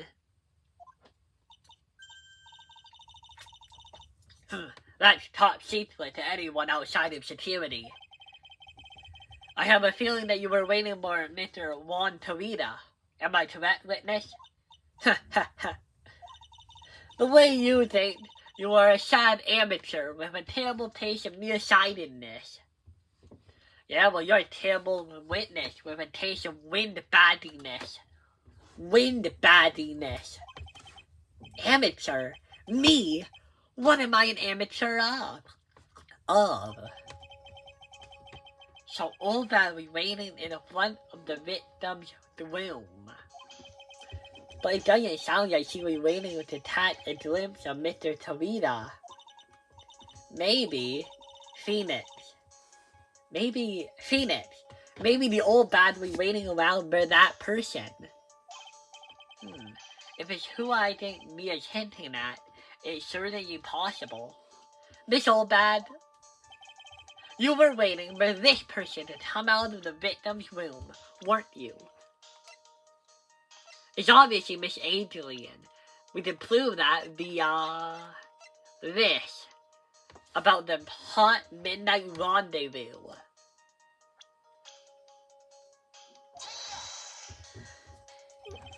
Who is this person?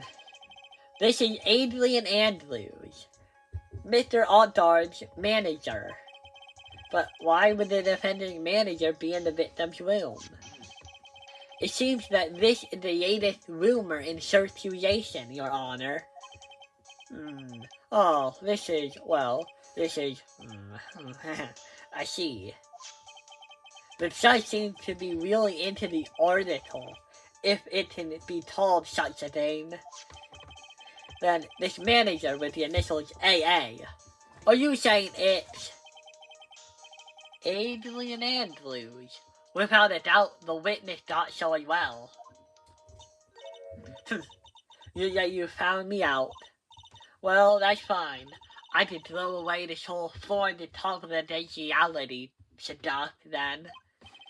Witness! What in the world are you? Watch out, Phoenix. I've got a bad feeling about this. A very bad feeling. I've got some information. Some very secret information. From a very certain source. So that's why we're doing my own little investigation. In secret, of course. But what for? Oh, just for myself. Personal reasons and all that. Well, Mr. Edward, how will you proceed from here? I really don't want to do this. However, I simply cannot let this point slide. I see. Very well then. Witness, please testify about this secret information. Get ready. They're going to take the wind out of you youngins. I'm sure we're all capable of handling this, really. We're not 10 years old. Secret information. That Aldar is one evil man. He thought he could ruin poor Juan by causing a huge scandal. So to do that, he sent his own manager to get close with Juan. I cannot condone such dirty tricks, so I took action. Oh, and it's top secret, you got that? No one but you and me can know about it yet, okay?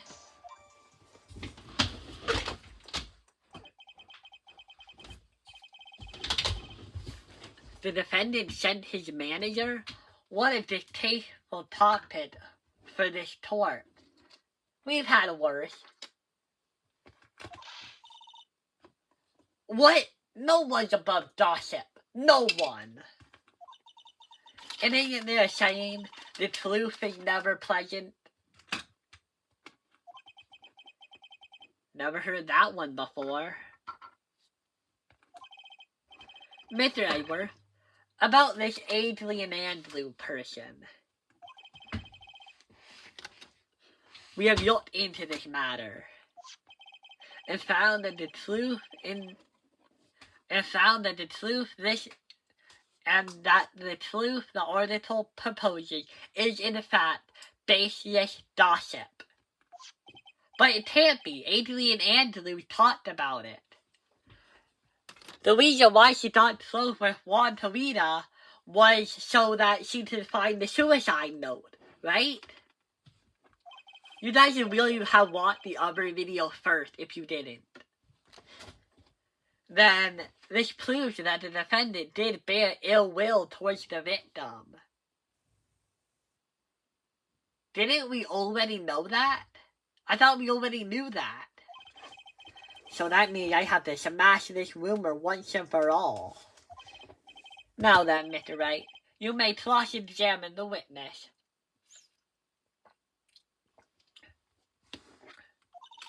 Be careful. The old bad seems rather excited right now. That's right. Arthur is nothing but your average foul-blooded youth. Well, as the old saying goes, you've gotta burn old bags with fire. I have never heard that one, but I believe it. It seems a lot easier to burn trash than put it somewhere. Time to fire up the afterburners and hit the highway to the danger zone. Right? Why are you trying to be Tool? You're not Tool.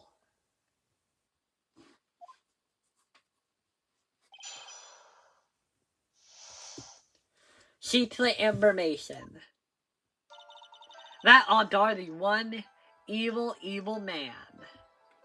Oh shit, wait, I have to actually hit some shit. Okay.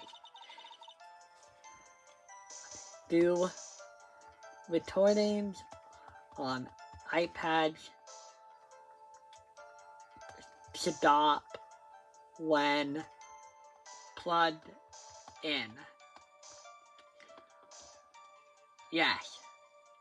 Will not, okay.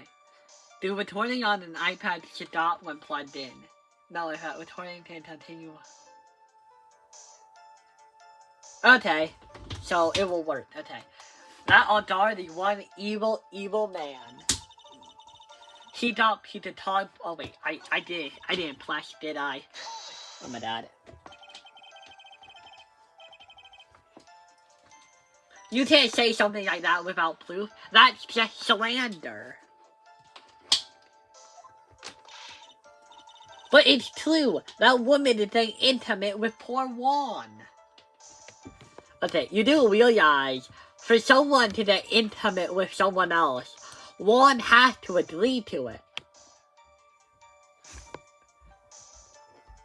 So that means that Juan wanted to get intimate with her. You know that, right? It says so right here, doesn't it? Manager to the Stars, Miss AA. But the name of the magazine came from is called Gossip Land.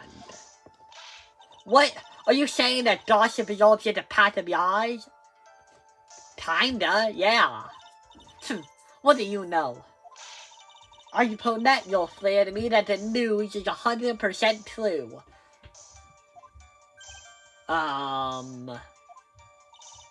Honestly, Sonny, you can't discriminate between the news and gossip. Yes, the discrimination is bad, Mr. Wright. Okay, don't tell me that, tell her that. Discriminate? When did I do anything like that? Anyway, Adar will never get me to say. He kinda did. He thought he did ruin poor Juan by telling her she was a damsel. A damsel? What do you mean by that? You're a dim-witted one, aren't you? I can't believe you don't know what a damsel is. No, I know what it is. I was asking. Honestly, what are they teaching kids in middle school these days? No, I wasn't asking about the word sedando. Even I know that much. Well, that Adar thought he could own a monopoly on popularity. So to do that, she said, okay. You don't have any proof that Mr. Ondar did such a thing. You must be suffering from a shock. The shock of hearing the truth! And now, since you're so shocked, you can't say anything right. You're right, I can't do anything. But boy, do I wish I could do something about you. Alright then, Sonny. Show me what you've got. Can you show me proof that Mr. Ondar didn't bear any ill will? I mean, no, because they did. I can't prove that they didn't. That Ondar doesn't seem to like Juan Tarita, does he? I don't have anything to offer. See? Just as I thought. And you were lecturing me about saying things without proof. You've just given me a free pass to say whatever I want, whenever I want, silly boy. Me and my big mouth. That's the way the cookie crumbles. For you, anyway. I really liked her. I can't wait to beat her in the Tour of y'all. So, what do you mean by I took action? Yes, I already told you. I was lying in wait close to the crime scene. Once that slimy woman came out of Juan's room. I was ready to capture her and teach her a good lesson. Something you youngins need. You were there to teach her a good lesson? I would have made her eat the damaging beams of my ray gun. Like this. What tap tap tap tap. No, stop! You're murdering me! Help! I'm the judge. Well, too bad a woman didn't come through the door last night. Isn't that good? Because you don't want Juan to be intimate with her?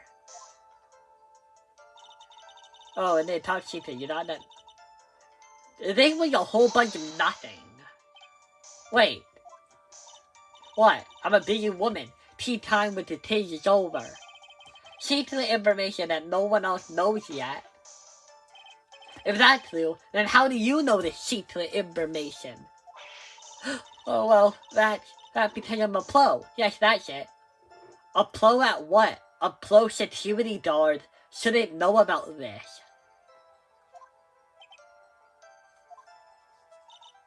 It's a secret. Even if you drill a hole in my brain, you'll never find out.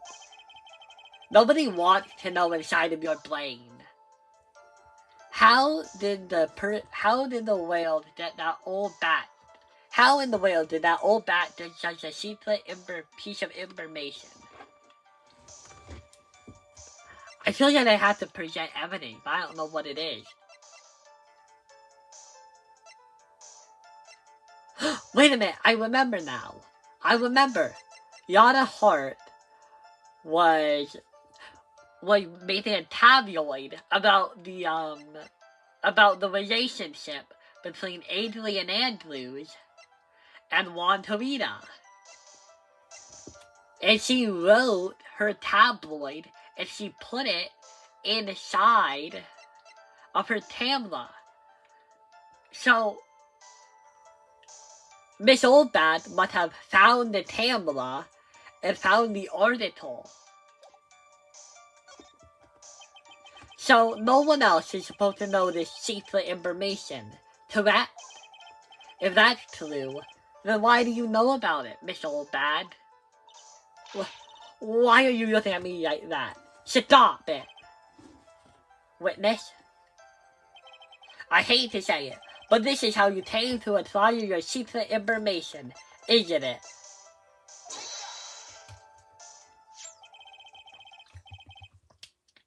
The investigative photographer, Yana Hart.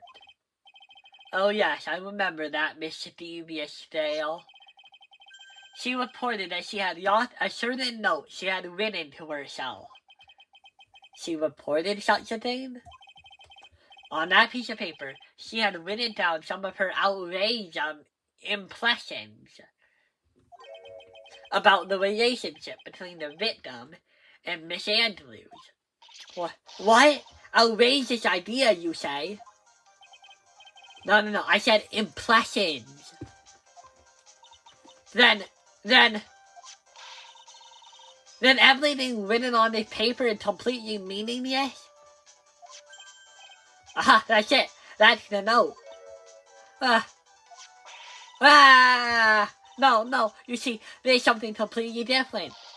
This is my top secret list of grocery to buy. And you were the one who took Miss Yada's note? I'm a huge fan of Juan, that's why. That infamous, puffy-haired whippersnapper. She was working with that evil on guard. She said so herself. On guard, I'm his sidekick. She was so happy, smiling at the silly dot. I was only chatting what she had written. What about her Tamla? You took that too. You're a piece of shit, old bad. Edgy poo, you believe me, don't you? I was only trying to help out like the angel I am. Didn't you tell me earlier that you were a devil? That you could be a little devil sometimes? It's only one little piece of paper. I've never taken anything else before. What about the Tamla? You really should come with a supply of cheese to match your vintage wine. Oh, that was good. That's a good one, Edgeworth. How do you come up with that so quick? You really should come with a supply of cheese to match your vintage wine. Well, it was only a piece of paper. I suppose we can overlook it just this once. What? She did bad shit in the other case too. She looked like she's really sorry. Should I forgive her? Well, obviously I shouldn't forgive her. She did something bad. If I get up on her now, she'll get away. I have to find some way to inflict a deafening blow on the plushie. Wait, I actually want to see what happens if I forgive her now. Shit.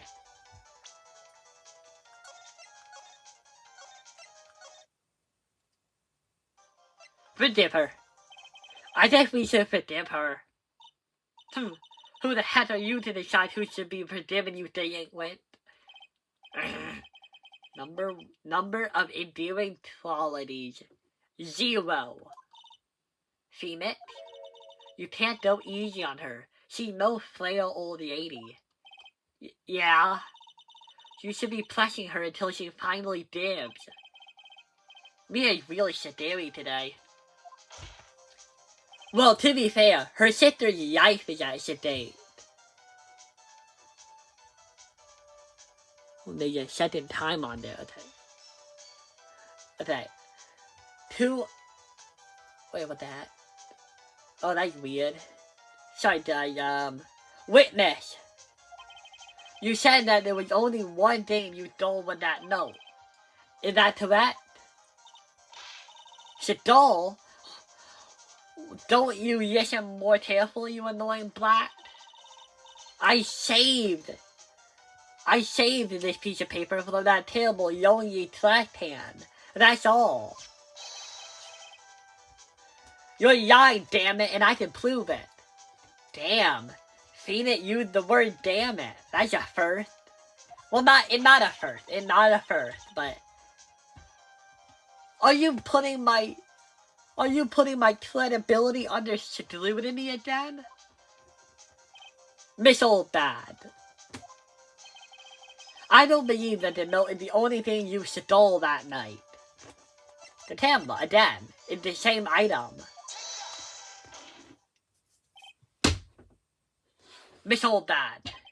That note was with a Tamla inside its case, wasn't it? A Tamla? Yesterday, Miss Yada was raising a huge stink over her Tamla. She kept saying something like, my fleety, $1,600 Tamla disappeared on me. Why? Witness! What is it, Glamps? You said doll? If you have that note, then it is only logical. You have the Tamla too. You found me out again, Sonny. This is the Tamla you're looking for? That's... What? Even if I look like this, I'm still a person, you know. I still eat meals like you, I fall in love, and I borrow things from people. Those are not the same. Falling in love and eating food is not the same as taking items from people without permission. I think your definition of borrow is a little off. I saw that woman's business card, and I noticed when it said, slime bad celebrity photographer extraordinaire. What? Why did she call herself that? What a bad business card. Well, when I saw that, I had to know what sort of pictures she had taken. I'm a professional security guard. It's my business to know these sorts of things. No, it's not. That's not what your job is. Your job is to make sure that you guard the building and make sure nothing bad happens to it or the people in it. Your job is not to monitor people's relationships or reputations. Bailiff! Check this camera's photos. Hurry! We must examine them at once.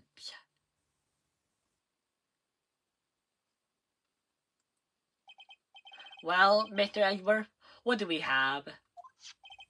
There's only one photo that seems relevant to this case. Please present it to the court. This is the little samurai. See, I told you, that's the guy I saw. This proves that the witness was not lying earlier about this matter. Yachty photo. Photo taken in the hallway right after the murder. Added to the court record. What does all of this mean, Mr. Edgeworth? This photo by itself does not prove that the person in it is the defendant. However, in his own confession, Mr. Aldard clearly states that at the time of the murder, he was still in his little samurai costume. If that is the case, then this little samurai is the defendant. Shit. How in the world did it come to this? I think this brings us to the end. We have examined every piece of evidence thoroughly. Final comments, Mr. Wright. The court will consider them before we close. No. Judge. We can't close. I have 1 day to win this case. We can't close. Do you agree that this photo is decisive evidence against your client? No, it isn't. It's bullshit. If this photo is really decisive, then we're done for. But if I raise an objection here and blow it, I would be putting my life in jeopardy. Either way, if we do nothing, then my life is in jeopardy no matter what. We have to make sure this trial keeps going and that we win by any means necessary. I can't make a mistake here. There's only one road out of this mess. This photo that Yana took, there's something strange about it. I don't even have to save. There's something strange about this photo. I knew this was coming, right? Your thoughts, Mr. Edgeworth? I think mythologically there's nothing strange about this photo. There's no way for the defense to debunk this photo, even with a bunter buster. Even with a bunter buster? What is that?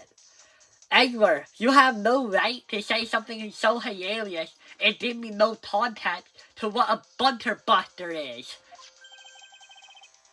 Debunt with a buster bunter? Debunt with a buster? I can't say it. Debunt with a bunter buster? Is that what you're planning on doing, Mr. Wright? That's hilarious, Judge. I love you guys. Anyway, please, look at the photo one more time. If you really believe you can honestly find something wrong with this photo, then you should only need one chance, correct? Well, no. Maybe two. I have to find something wrong with this photo. I can't let this chance go by. Where the heck did she even take this photo from anyways? It's all out of focus. Why can't she take a good shot? Especially when it counts. Now then, let's hear your objection. I don't know. There's no name on the door. There's nothing weird about the flowers. It's really just like the image. I can't hit anything else. God, this costume did not look comfortable to wear. Like, how did she walk in this thing? Like, also, she has a robot hand. How did that work? Yeah. For an action hero, his costume is very impractical. Like, look at these. Like, these are way too, like, long for his feet. Also, is this Mount Fuji or something? I mean, is that the wave in that one painting? That's weird. And yes. Wait a minute. These pants are way too baggy. They're not meant for him. Or they're not meant for whoever is inside the costume. Please work. Shit. I don't think it worked. I would like to direct the court's attention to this one area over here. What are you pointing to? His ankles? If you can see this person's ankles, that would be one thing. However, you can't. And? What does that mean? Okay, guys. I think I have done take a break from this video to use the bathroom. Okay, guys. So, we are going to continue with, Farewell, My Turnabout. It's been a while, but we are going to continue until we are all done.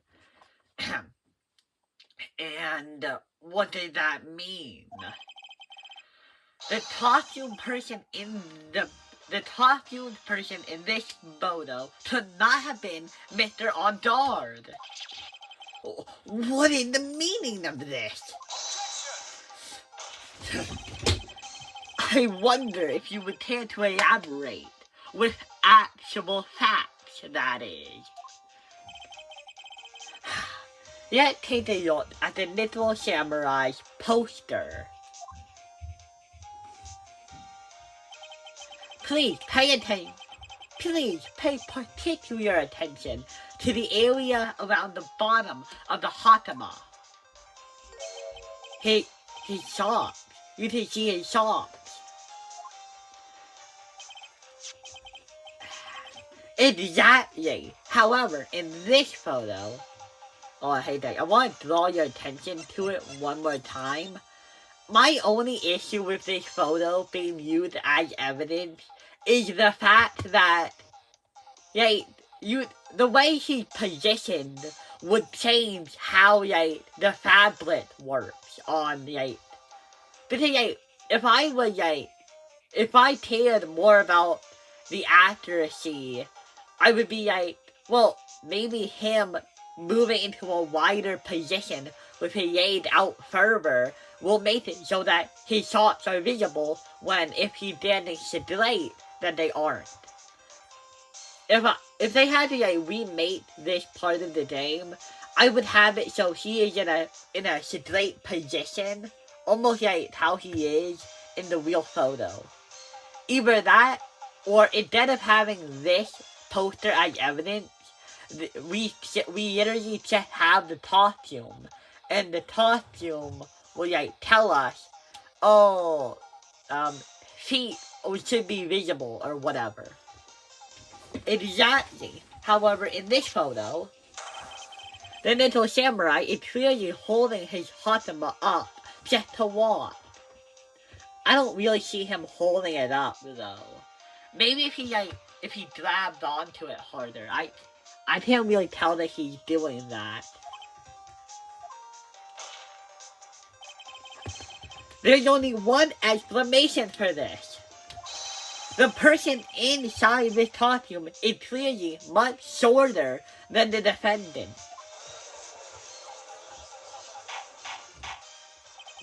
Alright, I think I've turned things around for myself this time. That's curious. Huh? Well, what is? Edgeworth is unusually calm today. That's true. He's just getting the trial run along. He's just getting the trial run itself, as if he's only along for the ride. Along for the ride? What do you mean by that? I can only guess that perhaps he doesn't feel under attack at all. Shit, we haven't attacked him enough? He doesn't feel under attack. Then I haven't damaged his case at all? Shit. Mr. Edgeworth, where did this leave us? If the person in this photo is not Matt on guard, then everything the prosecution had tried to prove has become meaningless. Yeah. I figured it would come to this. What? Right, I have something I want to ask you. I think you have proven that the person inside this costume is not Matt on guard.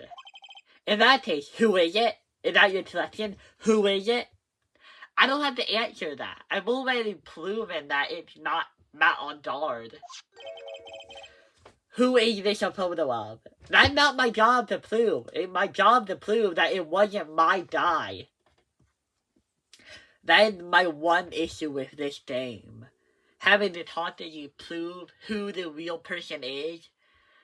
I wish somebody would admit it. One time, Phoenix will just admit, that's not my job to prove. And then, I don't know, either that, or have it so that every case, you are required to find out who actually did it, in this case, I feel like I shouldn't have to answer that question. But, maybe, we should have a case that, it forces you to find the real person to even clear your client's name at all. Who is this person wearing the little samurai costume? Don't stress out over this, Phoenix. It's very simple. What you should be focused on is Edgeworth's attitude, don't you think? Yeah, why is he so calm? Maybe that's the secret he earned. To chill out. Mr. Wright, let's hear your thoughts. Who is the person in this photograph? Okay, well, no. No,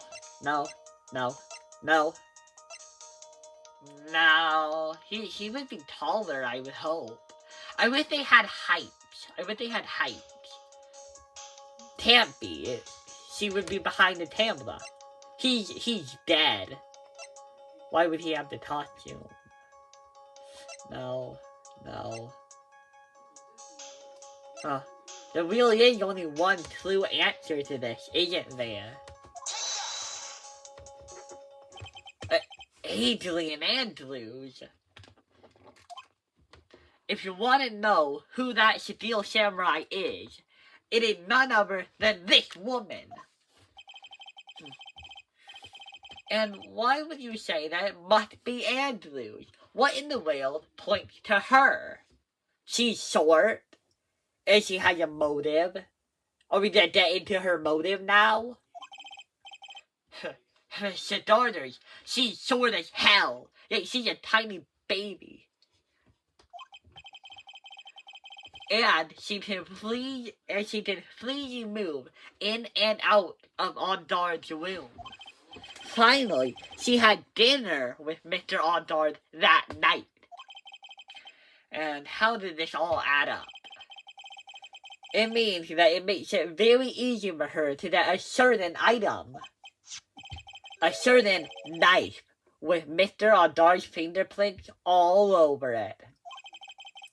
The knife that we used as a murder weapon. Why don't you just say what it is you want, right?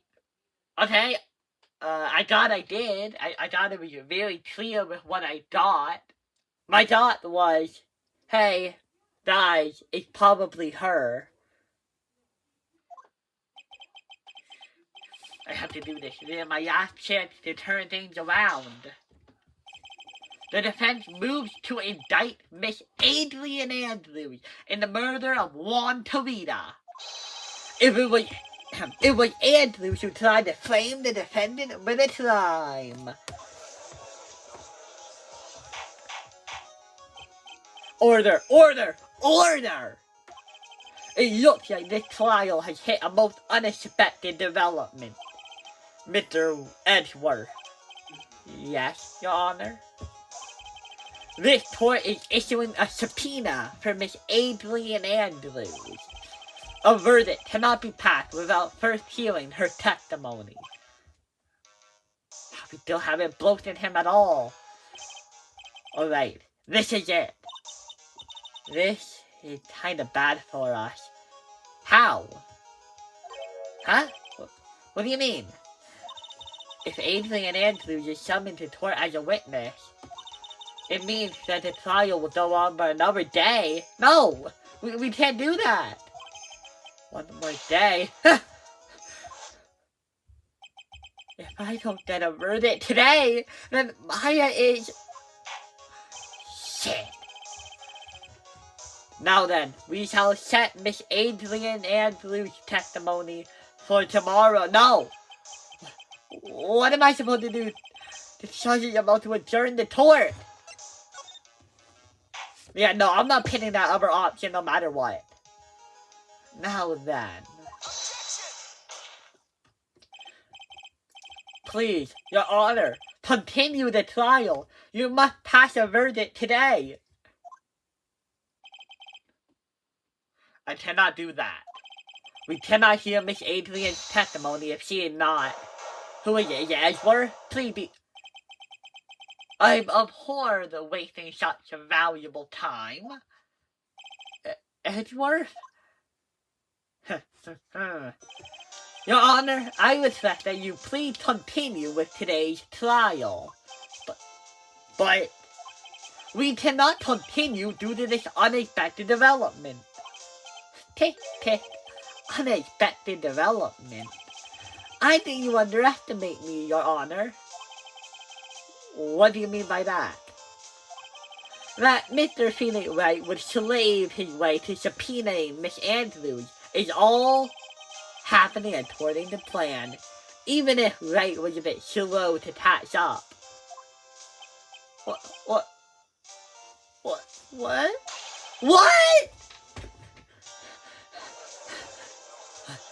How do you predict all of this? How is he doing this?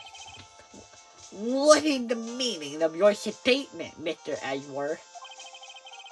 Miss Adrian Andrews is currently waiting in the prosecution's lobby. Damn, he didn't even prove he knew about this. God damn you, Edward. She is the next witness.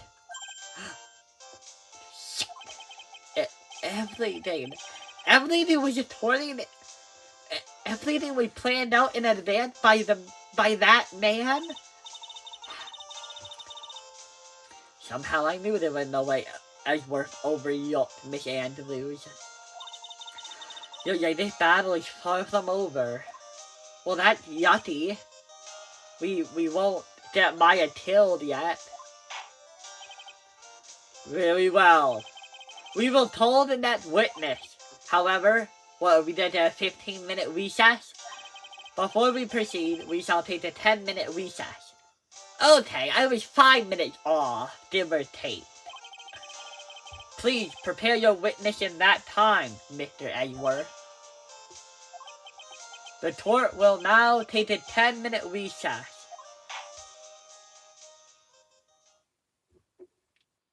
Shit. Wow, okay, we took a break. I really hope to finish this all in one take. I've already done 2. Because I had to go to a party. That's why I'm wearing different clothes. So I really don't want to make this take over 3 takes. That would suck. Okay. Dude, I can't believe that. Adrian? No way. Not cool and connected Adrian Andrews. With her AA name. Peter Parker. Or Clark Kent, or Lois Lane. She is your manager. It would have been very easy for her to pull this off. The only person who had easy access to the knife you used at dinner was, well, her. But my only issue is that, what is her motive for flaming Matt Aldard? We know that her mentor killed herself 2 years ago. And the one who found her body was Juan Tarita. And Adrian Andrews believes that he hid her mentor's note. So it makes sense why she doesn't like Juan Tarita and would kill him. But it doesn't make sense that she would blame Matt Aldard. And where did the killer come into all of this? I just don't get it all. So, after the ceremony, during the break, huh? I was sleeping at the yard the entire time. See? She could easily have planted that button. She could have easily planted that blood-covered button in your Fatima. Because she was the one that came to wake me up. Then, dude, you're saying it really was her? Huh. Usually we never find out who did it. I mean, well, it depends on the case, but in the last one, we had to wait until the 2nd day, but I guess if it's all gonna end in one day, it makes sense that we found out who it is pretty fast. Yes, she is the real killer. She was the one who murdered Juan Tarita. But why? I thought she was buds with Juan. She had her own agenda. What about the killer, though? Her own agenda? What are you talking about? I'm sure you'll see by the time this trial is over. It will be alright. I'll get you acquitted by the end of the day. Get me a verdict that reflecting like a supreme please. Okay, Mr. Lawyer Dude? Phoenix? You think her motive is related to Select Impact's missing suicide note, right? Yes. Miss Andrews depended on Miss Impact as her strength and reason to live.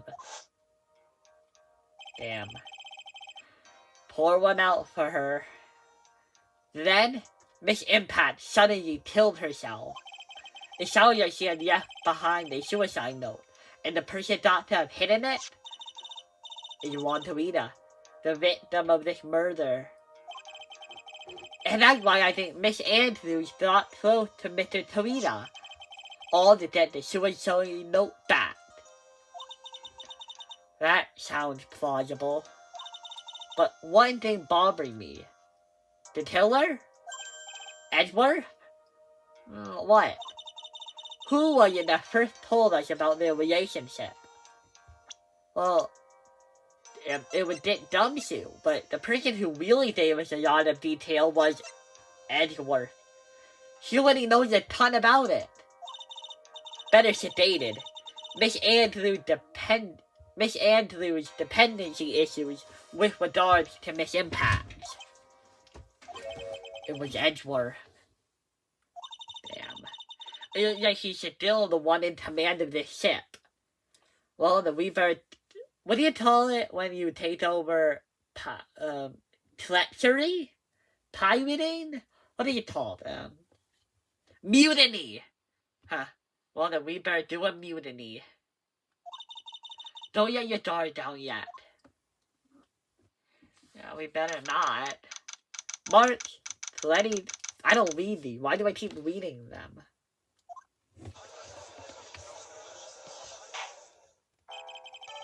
Court will now reconvene.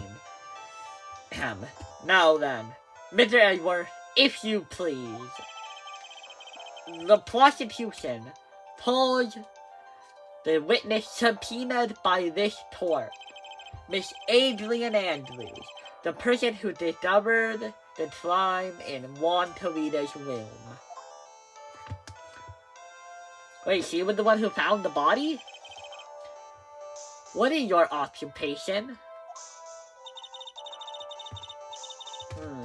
I am the manager of the defendant in this case, Mr. Matt on guard. I see. Now then. Before we begin, Your Honor, I have one request. Yes, sure. What is it? I'm sure everyone in this room is wondering the same thing. How do I get my hair to look this beautiful? Well, all you have to do is buy my product, Adrian's Awesome Haircut Cream. And would you love to find out more about my relationship with the victim? After all, it was the topic of a certain weekly magazine recently. No, I have no idea what you mean. I've never even heard of Gossip Land. Poor fool. If the judge was ever a prosecution's witness, he'd do all my work for me. Anyway, I was wondering if you could tell us about your relation to the victim. Yes, I was seeing Mr. Tarita. I was also aware of the rivalry that existed between Matt and Juan. But this was a private matter between Juan and myself. So it was a fly and bait, or was it a bait and fly? Reminding me of fishing. I think you mean like a bait and wheel, or a bait and catch. But I didn't kill him. No one is accusing you of that. Yes, I am. I'm totally accusing her of that. We've only got 2 people who could have done it. The killer, and Adrian Andrews. And I know nothing about the killer. So, I'm going with this. No one is accusing you of that. I think there's someone who would beg to differ. Yeah, me. I think we all understand your relationship with the victim now, Mr. Andrews, Mrs. Andrews. Well then, witness, please testify to the court about what happened when you discovered the murder that had taken place. witness testimony. When I found the body and totally didn't commit the murder. It was time for the show to start, so I went to that mat from his room. After that, I went to Juan's room. And there was his dead body. I was in shock. What I saw was, naturally, the very same scene as in the crime scene photo. I felt as though I was about to faint, so I poured myself a glass of juice. Who does that? Who poured themselves a glass of juice? You poured yourself a glass of juice? Yes. Sadly, I did not remember. Sadly, I didn't remember not to touch things at the scene of a crime. And I disturbed the crime scene by moving this one thing. And that is when the fingerprints on the wine glass were made, Your Honor. I see. Well, Mr. Wright, you may cross-examine the witness. Phoenix. She is one tool-intellected customer, and she had the brains to match. Yes, I know. In order to catch a person like her, you have to avoid head-on confrontations. You should disrupt her pacing. Disrupt her pacing? She's the type of woman who is easily thrown off by things inconsistent with her thinking. So you have to attack when she least expects it. The instant you get up your offense is the instant this trial is over. Understand? Am I actually supposed to figure out how to apply that? I'm only kind of to the field when they want me to do that.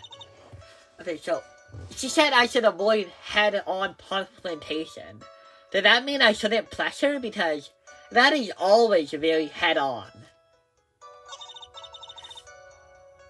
Went to one to read it, then there was the body. I was in shock. When I saw it, I naturally got the chair.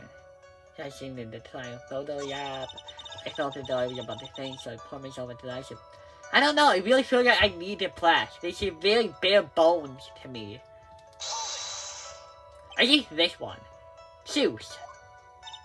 Yes, there was a bottle of tomato juice on the table, so I helped myself. But you didn't drink any of it, did you? Huh?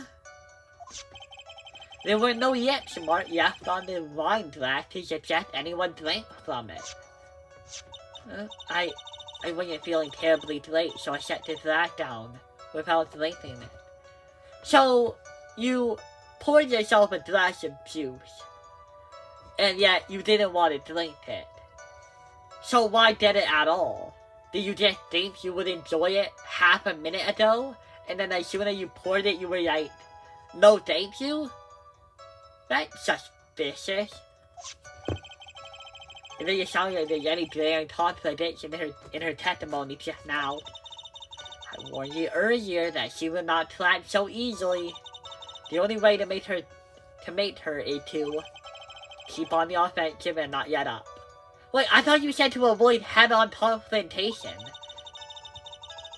There's a very strong, decisive evidence. Okay. So, I have to keep doing on the offensive, but avoid head-on confrontation until I need to? I'm confused about what this game wants me to do. Okay, so I went Matt. After I went to Juan's room. Oh, maybe I can ask him why she did that. And why did you oh wow, the exact question I wanted to ask.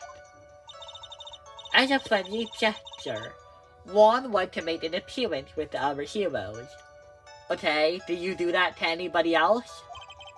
So the show was supposed to be a show of friendship, huh?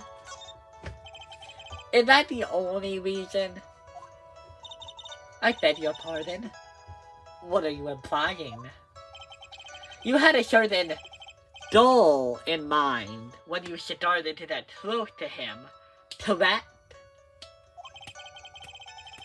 So perhaps you had a more personal matter to discuss with the victim?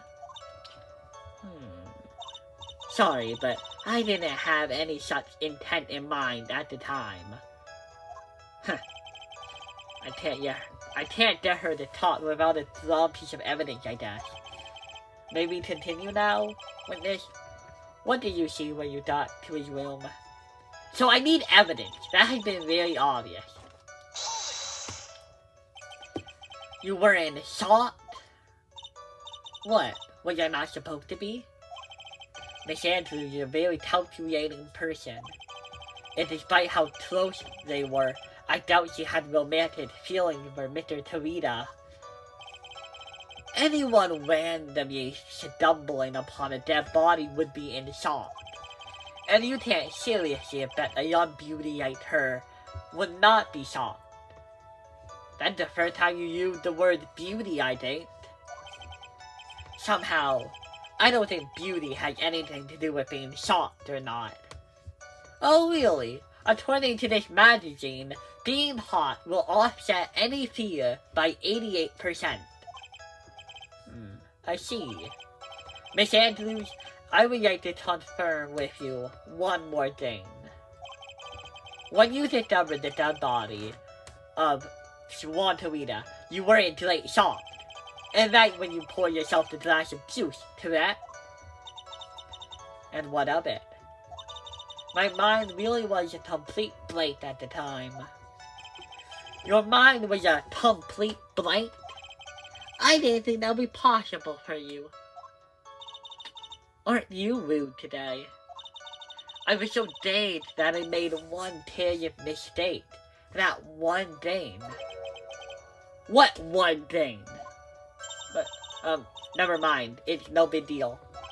Oh ho ho! Okay, I definitely should have hit this gold mine sooner. Miss Andrews, I'm convinced that you said you made a mistake at the scene of the crime. What I really want to know is what this mistake was. Actually, so would I. Does she not know? I'm sorry, it's kind of embarrassing. What could it be? Nothing you can say to be embarrassing right now. Nothing. When I set the glass down on the dresser, I accidentally knocked the flower vase over. Oh, okay, this to be something. Okay, so, the court record, is this. Okay, the tar taste, empty. There is some water, but only on top of the lid. Bears Tarita's fingerprints. So, if the water from the flower vase is the same as the tar taste's water, then if we were able to get her to talk about the tar taste, that might lead to a contradiction. Maybe if she said it was open. Flower vase. Are you talking about the one on the floor of the crime scene? This mess of glass shards? Wait, why the taste? Shouldn't there be glass inside the taste then? But there isn't, which means that at the time, the taste must have been closed when she toppled the thing over. And then, at some point, it was opened after the accident had happened. It was originally on top of the dresser, but when I bumped into it with my elbow, it fell onto the tar taste. Okay? What was the date of it? Why did you withhold such an important piece of testimony? I'm sorry. I thought that since the crime scene was already in disarray, that people would simply assume the vase was another part of the mess. People of this court, you have seen that this woman is okay with lying to cover her own reputation. What else is she willing to do in this humble court? It looks like yet another fact had come to light here. Please add this and anything else you have to reveal to your testimony. I'm sorry, but I have nothing more to add. I didn't touch anything else. Okay. I was the one who knocked the flower vase over where it fell onto the tarte. Okay, I should flash it. Because I don't know, she hadn't contradicted the picture yet. What kind of flower vase was it? It was a glass vase. It was fairly big and heavy. I thought it would try to take Juan's pulse. So I set the glass I was holding down on the dresser. And then when my elbow accidentally hit the vase. That's odd. I thought she was always in complete control of herself. Phoenix, you know that's just an image, right? And not her real self. That's what she would like people to think. Always be mindful of the gap between your perception and reality. It doesn't sound like there are any glaring contradictions in her testimony just now. I warned you earlier that she would not trap so easily. The one way to make her is to keep on the offensive and not yet up. The only way you're done is with some very good drawn evidence. Okay, I already know that part. Okay.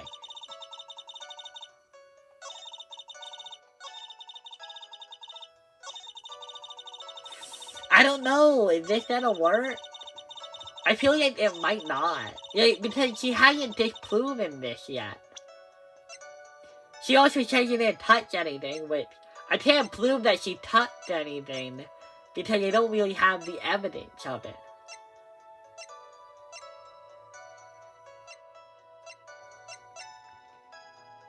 You think they're good?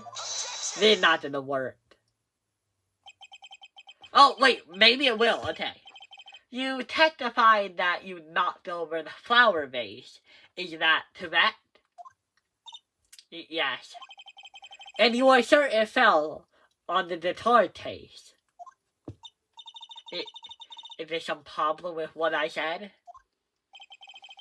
It's not just some problem. It's a major problem. It's true that the top of the guitar case is wet with water. However, that's exactly what is so strange. Miss Andrews, you testified that the vase fell onto the guitar case. However, if that were true, then the guitar case should have gotten wet on the inside, not the outside. That's very true. Furthermore, there is one other strange thing about this guitar case. And what is that? Let's take another look at the crime scene photo.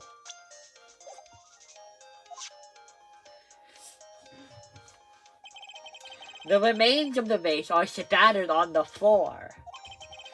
And what is wrong with that? If the guitar case was open when the vase fell, shards of glass would have gotten inside, not on the outside. Ah!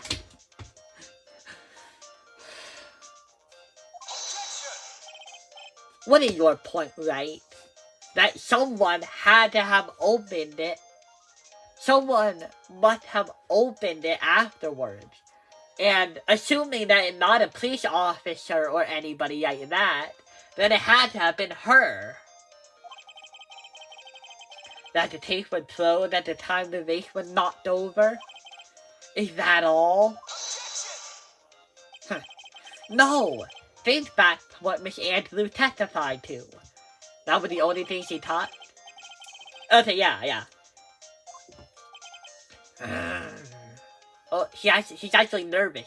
He wouldn't be making that noise if he wasn't actually nervous. Yes, that's right. She didn't implicitly say that she didn't touch the guitar case.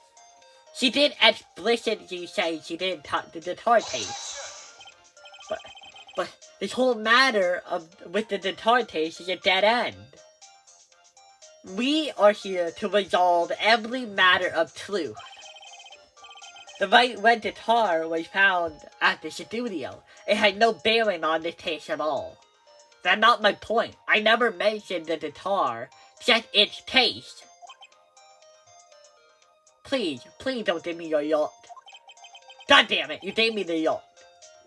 That very well may be, however, the empty guitar taste does seem to have no relation to the taste, doesn't it? It's one more eye. One more eye. It does appear there's no deeper meaning to the guitar taste. Well, Mr. Wright, do you think we need to hear more details about the guitar taste? Yes. The empty guitar taste. I believe is a crucial piece of the puzzle. I can't believe anyone would reach for straws like this. But it is you. I can't believe I'm doing this either. What we do for the people we love.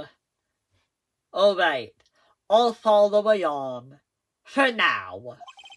And Miss Andrews, please testify to the court about the guitar taste. Yes, Your Honor. What is she gonna say? How is she gonna respond to being called out? I don't remember too clearly because I was a bit dazed. I suppose I must have opened the guitar case after I knocked the vase over. It's not a big deal though, right? The case was empty after all. As for why I opened the case, even I don't know. Oh, lucky you! You get to claim you have amnesia. Sorry, Your Honor. I don't really remember.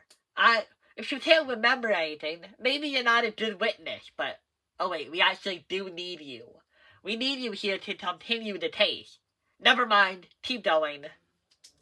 It really seemed like this wasn't a very important point. This wastefulness is such a familiar feeling by now. It's almost comforting. Anyway, I'll just go ahead and start the cross-examination. Using anyway to change the topic. A convenient escape for a weak man. Damn.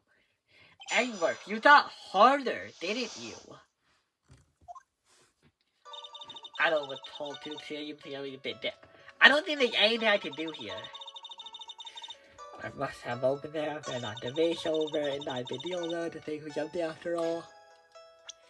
Was it empty?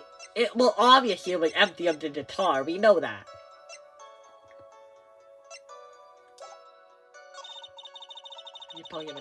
Okay, I'm gonna have to plus all of these. During your testimony just now, did you remember those events clearly in your mind? Well, you see. Are you sure you are the one who opened the guitar case?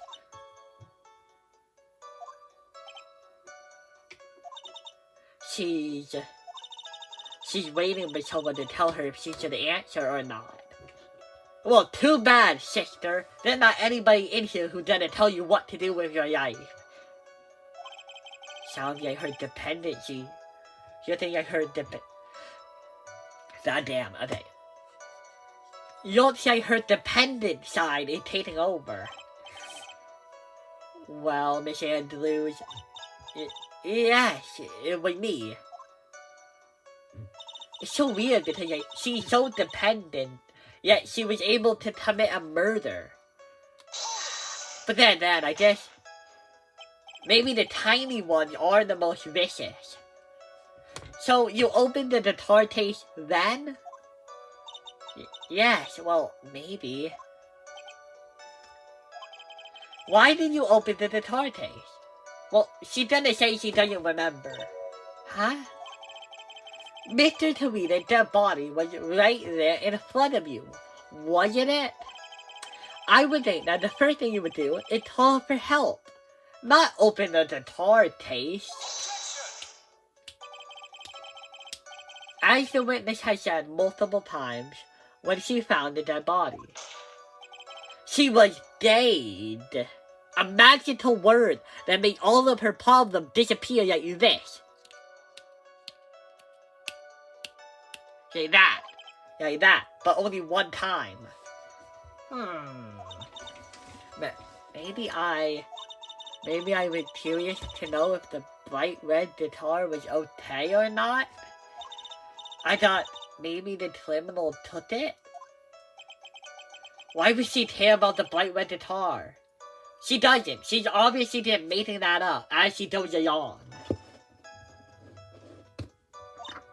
But getting back on topic, not a big deal though, right? The case was empty after all. Was it really empty? Huh? I was just wondering if maybe when you opened the case, the guitar was still inside. Oh, come on, Edgeworth, let me have this. How long have you been a lawyer, Mr. Wright? Have your professionalism. The bright red guitar was found at the studio. These trials would be over in half the time if you would just pay attention. I do pay attention, right, Phoenix? Yes, please, pay more attention, Mr. Wright. Son, you don't know what's going on half the time. Don't pretend like I'm a bad listener compared to you. Sorry. God, everybody in the court hates me. Damn. Was that because you were shocked and dazed at discovering the victim's body? Yes. That's probably it. There's nothing else, is there? I'm not going to get anywhere if I continue pressing her like this. The only way to make her talk is with evidence. I guess I should give it a try. Come on, Phoenix. We can't afford to get her up now. I wasn't planning on getting up, but she's at her weakest now, so this is our chance. Yes, if we had a weapon to hit her with. I'm sure a weapon is hiding somewhere in the court record, waiting to be found. Okay, so there's a weapon. We know that. Oh, shit, Bob.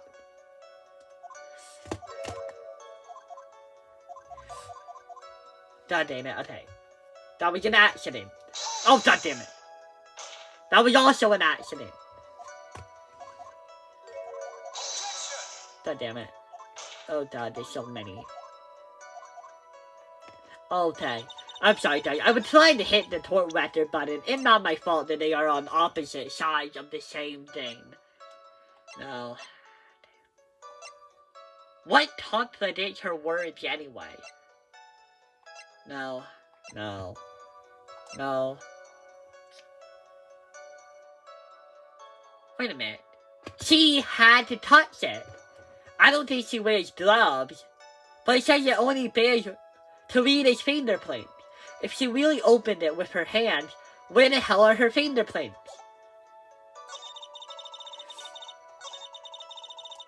Wait, what part does she tell us she opened it?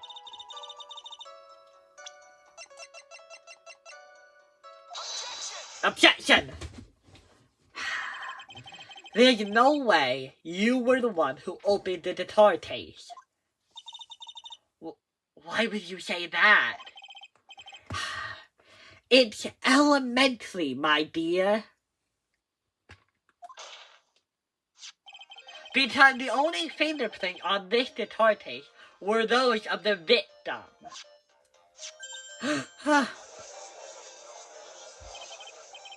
What is it, Mrs. Andrews? She realized her own fault. You shouldn't have assumed I must have left prints just because I touched the case. Okay, now we will pause for just 1 minute. Okay, now we are back. Yeah, keep going. What do you mean? What if I were to tell you that I was wearing gloves at the time? Oh, try me a river. Show me them. Gloves? But why would you be wearing gloves at the time? it was the night of the award ceremony. So of course I dressed up for the occasion. Yes, now that I remember, I'm almost sure I was wearing a pair of thin gloves. Oh, yaddy-da-dee-da. Why are the criminals always so persistent? I see. Well, Mr. Wright, it seems the witness were wearing gloves at the scene.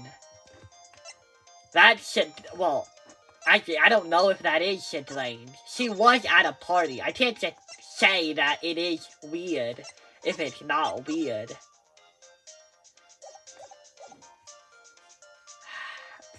That's strange! You were wearing gloves. Isn't that a little strange? Plop, plop, plop, plop. Why is it strange? Do you have something that proves I was not wearing gloves at the time? Well, I don't even need a yacht. I know there isn't anything. Wait a minute! This! It's this! It bears your fingerprint, you dumbass! I know you did it now! You're totally the killer! I have your proof right here. This wine glass. I am so happy I did not edit that as soon as it came up because I was gonna be like, man, of course I don't have evidence. But I remembered I should give it a look. The wine glass. You left your fingerprint very clearly on this wine glass. Even if you took your gloves off when you poured yourself this glass of juice, wouldn't you think that it would be just a little strange that you put your gloves back on just to open the guitar case? Ha! I knew it. You even have a breakdown animation. Oh, we got her ass on the ropes here. Order! Order! Order! Yeah, you hit the nail on the head this time. What do you mean? I believe that the tortoise plays a very important role here. But it's just an empty taste. I wonder if it really was empty, though. But the guitar, the bright red guitar was at the studio. Well, maybe she wasn't looking for that. Phoenix, drop all your presumptions. What was in the guitar case that was not the bright red guitar? You don't mean it was the bright white guitar? Wait, no, that dumb. No, sorry. I'm an idiot. I'm happy you can't read my mind. I admit it would be unnatural for someone to do that. So the witness would not wear gloves despite the fact that it was on the case. Your Honor, this is obviously the defense's usual misdirection tactic at work. Steer the tort towards an unrelated topic and lull us into a misguided... Yeah, you don't do that. Calling people out like that. No, Your Honor. Please, we're told that Miss Andrews testified that the vase fell onto the guitar case. We mean that the case was closed when the crime took place. However, it is wide open in this photo of the crime scene. I am sure that this guitar case has some relation to the murder. If you were so sure, Wright, then I'm sure you could somehow substantiate your outrageous claim, correct? Please enlighten us as to why the guitar case has anything at all to do with this murder. Can you do that, Mr. Wright? Well, let's suppose for a second that the bright red guitar case was not the only thing that could have been in the case. The bright red guitar not being the only thing? You don't mean to suggest that a bright black guitar case could have been inside? So you intend to push your theory that the guitar case was not empty? Is that it, Mr. Wright? I wouldn't say something I didn't intend to prove. Deflate that head of yours. You haven't proven anything yet. I knew it. You're still the same man I knew. Oh, it's only one. Thank God. Now then, what was inside the guitar case at the time of the murder? I don't know. Can't be this. We have it. Can't be that. It was in the body. Can't be this. Well, that's an autopsy report. No. Okay, examine the button. No, that doesn't make sense. The button was in the pants. How would it have gotten there? And besides, it would be covered with... Well, no, it doesn't even make sense in the first place. I don't know. Why would she open the guitar case? What would she want? What does she want at all? Well, she cares about her mentor, and she wanted to find her suicide note. No, it doesn't make sense. But I only used 1 point. Maybe it's worth a shot? Please work, please work, please work, please work. Oh, man. And why would something like that be inside the guitar case? You had to own this one. Why, Mr. Wright? Why? Well, I just thought it might have been possible.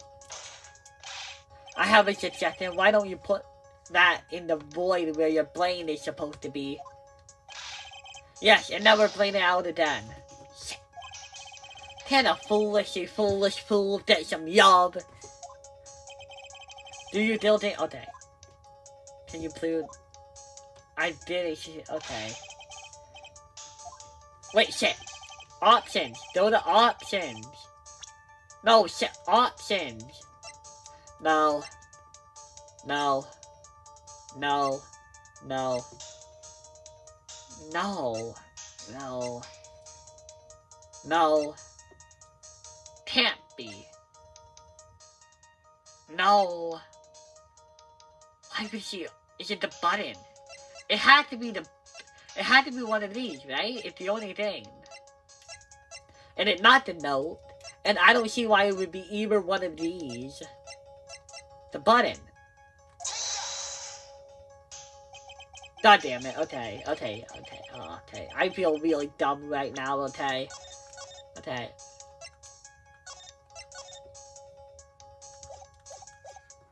And why would something... Okay. Okay, shut up. You should be quiet now, guys. You just shut up.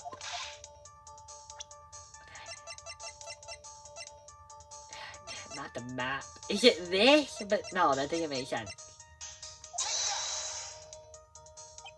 Okay.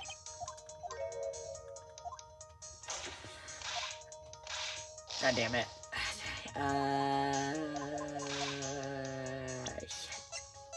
Okay. Yanni's photo. What is in it?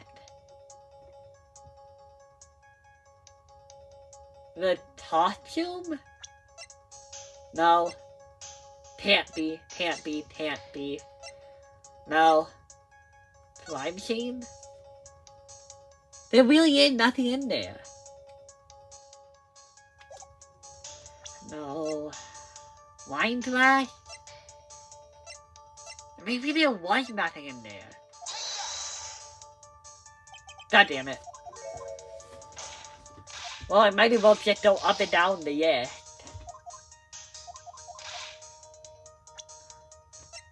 Okay. Yachty photo.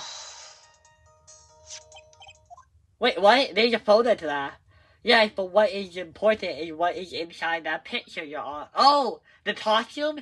Is it the costume? In this picture. It doesn't take the genius to see what I mean. What I am proposing is... Inside the guitar case was the Little Samurai, the hero's very own costume. What? Okay, this came out of nowhere. Can we all admit that this came out of literally nowhere? Yeah, really, can we admit that? I don't even know how Phoenix came up with this shit. How are you guys supposed to guess that? Mr. Wright, please explain yourself. Right, are you saying that the witness opened the guitar case to take out a costume? What insane point would there be to doing something like that? That insane point would be to wear the costume, of course. Miss Andrews would put it on to hide her identity so she could make her escape. After all, you couldn't let anyone see you leave, could you, Miss Andrews? Oh yeah, you're flattened, aren't you? I refuse to accept your theory. Do you have anything to support such a preposterous idea? Do we? Just outside the door was an investigative photographer who was starving for a bid to dupe. And in the end, she managed to get this shot, correct?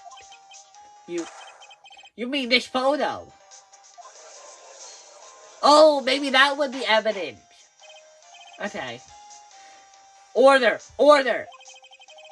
It's not like we wandered into quite another mess, haven't we? Nice job, Phoenix.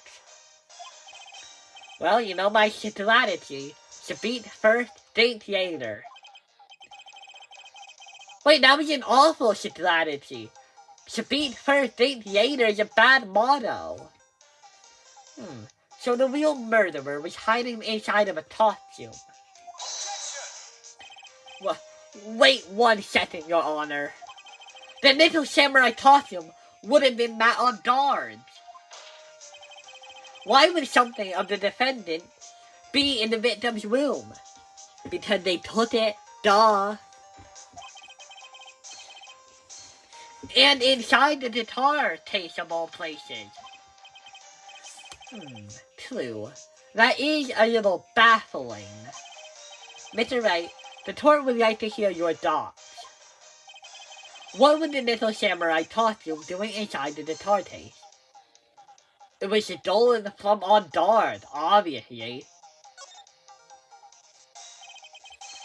I think it may have been stolen from Mr. On Guard. Stolen?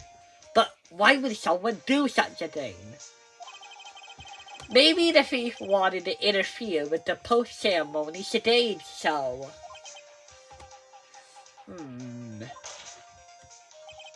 And so, if he didn't have a costume, the Matt on Guard would have been forced to go naked. What the fuck? What the fuck is this, Phoenix? God damn it, that sounds dumb now. It sounds dumb now. Oh my god.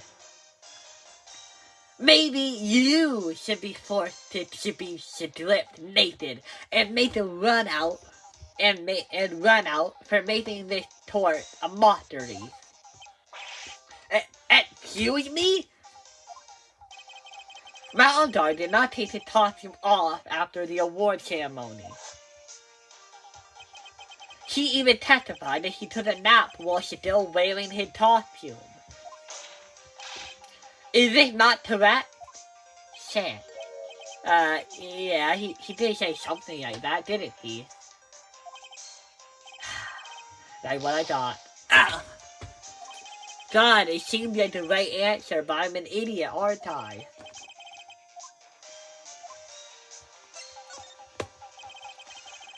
Mr. Aldar did not take his costume off during the break, period. In that case, the costume we are talking about was a spare one. What? Then, are you saying that on the night of the murder, there were 2 little samurai costumes at the Datewater Hotel? Yes, that is what I am saying. And how do you explain the costume that was inside the guitar case? That would mean that the victim himself had brought this spare to the ceremony on purpose. But why? Why would he do that? Okay, I think I got it. Where is it? The little samurai wanted to confess something in the post-ceremony stage show. But if I remember correctly, he wouldn't confess it if he didn't win. So what if it wasn't Matt on guard? It was Ron Torita. Ron Torita took a costume and put it on, and he would then pretend to be Matt on guard, who would then confess something. But why? The victim, Ron Torita, was the German ninja. Why would he secretly bring the little samurai's costume surveyor with him? What could be the reason behind such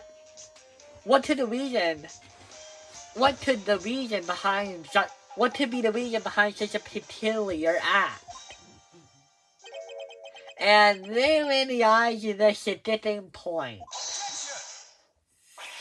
What are you mumbling to yourself about now? Have you just been rambling all the time without any sense of inner monologue? Hey, I have an inner monologue. You should listen to my dialogue. Huh? No, I just... Mr. Wright, please explain yourself. Why do you think the victim had the little samurai's bear costume? Phoenix, are you sure you can explain this one? Think carefully before you answer. And then answer with gusto. I believe in you. Alright, this is what I think. The reason the victim brought the little samurai's bear costume to the hotel was the press conference. I cannot fathom another answer. What is this? On the night of the murder, after the stage show, the little samurai was going to hold a special press conference. A press conference? Yes, the little samurai was supposed to confess something at the conference. I heard about this as well. For once, you're not making something up, right? I barely do that, bro. But what struck me as strange was that Matt Aldard himself had said he had no idea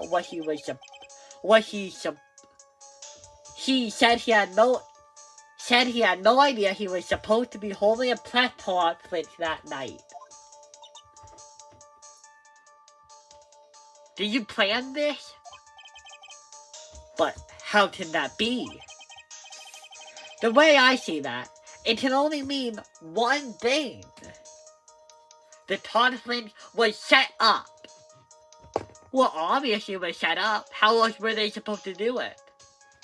No, I meant that the conference was fake.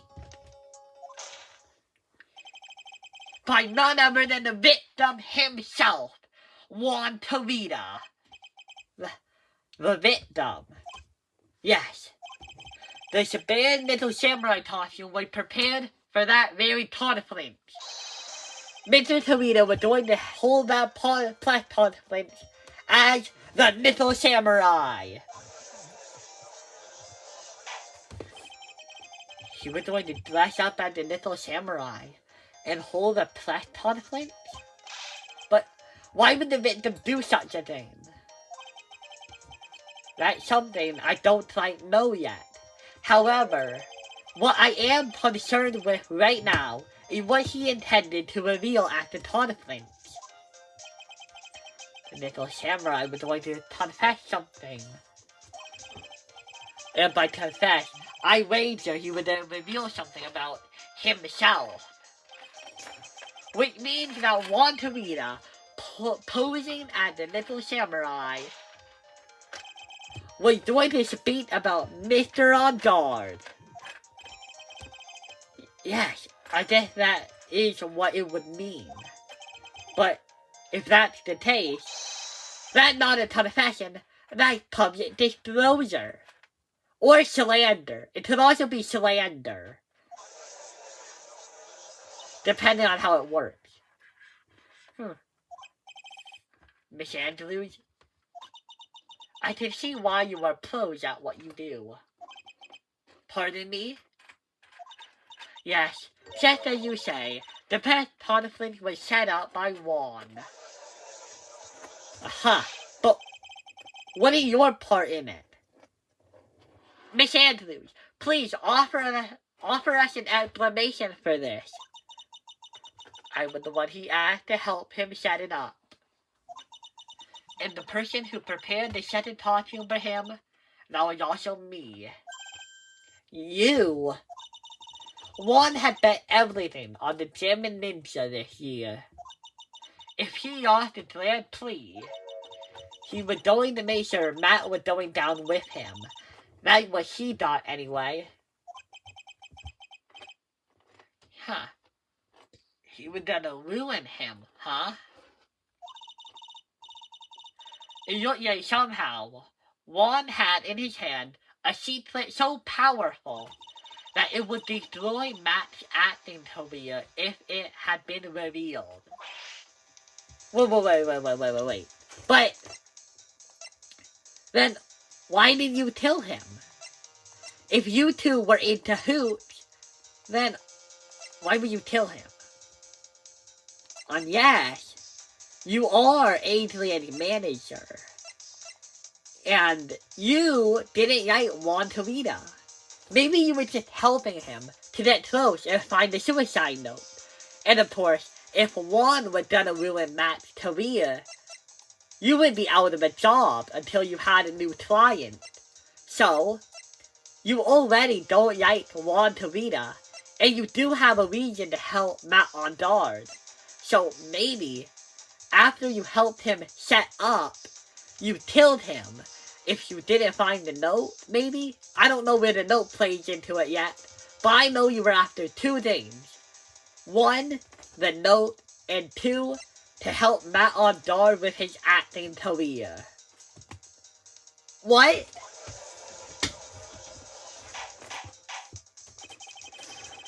And do you know what the secret of Mr. On guard is, Miss Andrews? That's something only Juan knew. I don't know what it is. Your voice says you're nervous, but your face, it doesn't say anything. Huh. I see. I've probably been coming off as quite suspicious to everybody. Yeah, you have. But that's to be expected.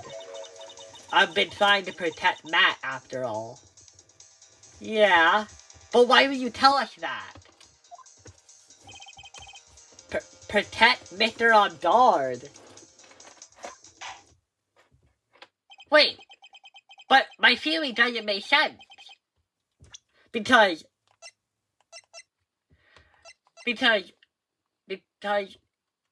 according to the killer, someone is flaming Matt on guard. And according to the list, the only person who could flame Matt on guard is Adrian Andrews. So, Adrian isn't trying to help on guard. But, what does this mean? Miss Andrews, if you could please tell us about the truth of your behavior. Yes, Your Honor. I understand. Protecting Matt. Unless somebody else should protect in trying to flame Matt on guard. From the moment I saw the crime scene, I had a feeling that Matt was the murderer. Matt had to kill Juan no matter what. And he didn't have an alibi for what he was doing at the time of the murder. Okay, but we know you're lying. Because according to the Montetama, he didn't murder anybody. So it literally couldn't have been him. My thoughts were confirmed by the evidence, of course. The button and the knife. but I'm Matt's manager, so I felt that I had to protect him. From murder? That is not in your job description, honey. That doesn't help for everything. Well, I am the logical type. Yeah, right. You're far more emotional than you let on. We're finally seeing her true self. She is more nervous than a dead rabbit. If the defense can find no fault with this testimony, I am ready to make a ruling. No, you are not. We are not even halfway over yet. Please, keep that in mind as you cross-examine Mr. Wright. Somehow, everything has run to the opposite end of the scale again. That just means I have to put all my weight into this and turn her logic upside down. Cross-examination. Protecting Matt. From the moment I saw the time chain, I had a feeling that Matt was the murderer. Why would you say that it was your intuition speaking to you? Don't confuse my methods of reasoning with your own. If you wanted to prove that someone did something, you need 3 things. 3 things? A motive, an opportunity to commit the crime, and finally, decisive evidence. Isn't it usually, motive, means, and opportunity? I don't really think those are the 3 you need, but okay. And if you think those 3 things true, the answer becomes quite clear. You should have already known that, Phoenix. They didn't teach that to us in school. I mean, not from what I remember. May I continue now? What law school did Phoenix even go to? Matt had to kill Juan, no matter what. Would you say this need came from the press conference? Yes. Do you know why Juan chose that event and that hotel for the conference? Because that was when he could cause the most damage to the public's beloved Matt on guard. And you knew of this plan, didn't you, Miss Andrews? Yes, because I was the one who set up the press conference and prepared the costume. But I'm sure Mr. On guard himself didn't know anything about the press conference. Oh, really? Can you show me any proof that he didn't know about the press conference? Anyway, the important thing here is that this information was not in your testimony. Yes, I agree. Miss Andrews, please correct your testimony if you please. The last thing I should draw is now, are we, Mr. Wright? Can everybody stop saying that? I am drafting at solid evidence. They are not straws in any way. I know what his motive was, but I don't have any way to prove that I'm right. Has Mr. Adar done anything to hurt or betray you personally? Has he? Why do you ask? You were the one who helped Mr. Toledo with his press conference. And that event was supposed to bring down Mr. Adard, yet you still helped out. Yeah. Maybe she doesn't like either of them. Maybe she hates Juan Toledo for hiding the note. And she hates Matt Aldard for, I don't know why, but her helping out with the press conference and blaming Matt Aldard, it can only mean that she hates them both. But why? The person on trial right now is Matt Aldard, right? What the witness is thinking, helping the victim with his plan, is none of our concern. In any case, This means that the defendant had a motive to kill. Okay, but then here's my question. How the hell is it none of our business? Of course it's our business. Why do I keep doing this to myself? He didn't have an alibi for what he was doing at the time of the murder. But didn't you already testify earlier that Mr. Adar was... She didn't say that she was protecting him. Taking a nap in his room? Are you telling me now that that too was a lie so you could cover for Mr. Adar? I'm not telling you anything of the sort. When I went to get him for the show, he honestly was sleeping. However, as to whether he was sleeping the entire time, I cannot say. I was too busy setting up the stage at the time. I seem fine, but I find no flaw with what Miss Andrews has been saying. I cannot say the same for some people in the courtroom here. However, the judge is staring straight at Mia. She's staring at you, smart guy. Damn, Mia told you a smart guy, but not in a good way. Sad. I thought it was weird why she would be looking at Mia. Okay, then the important one. I should have get on to this one. You did hardly call the knife decisive evidence. The fingerprint on the knife could very well be a clever camouflage. Then, what about the button? The button? It's clear from the crime scene that the victim and his murderer fought. And during the fight, the killer whipped the button off the German ninja costume. You're talking about this button, correct? The button was found in the plates of Max Hadama. Isn't that correct?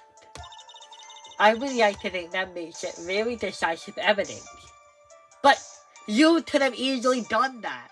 All you would have had to do was commit the murder, put the button in your pocket, and bring it to Matt Aldar's room and put it in his pocket. You look like you were outfought to death, Mr. Wright. Anyway, the knife doesn't prove a thing. Please fix your testimony. I can't stand the sight of a man who can't gracefully accept his defeat. My assistant's life is on the line. I don't think you understand the situation here. Mia, please don't look at me like that. Thank goodness Mia can still look at me. With an icy stare, yes. Damn. I feel bad now. Miss Andrews, for Mr. Wright's sake, please add this to your testimony. That button was torn off Juan during his fight with Matt. By Matt manager, so oh wait. I have to go back here.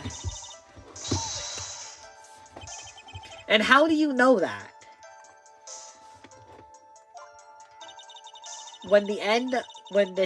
Okay, yeah, we know that. They were found to fit together perfectly, or so I heard. I heard that before too. But why would Miss Andrews know about the takedown to such a fine detail? Don't look at me like that, just because I'm prepared and you are not. And I thought I had her this time for sure. If there's anything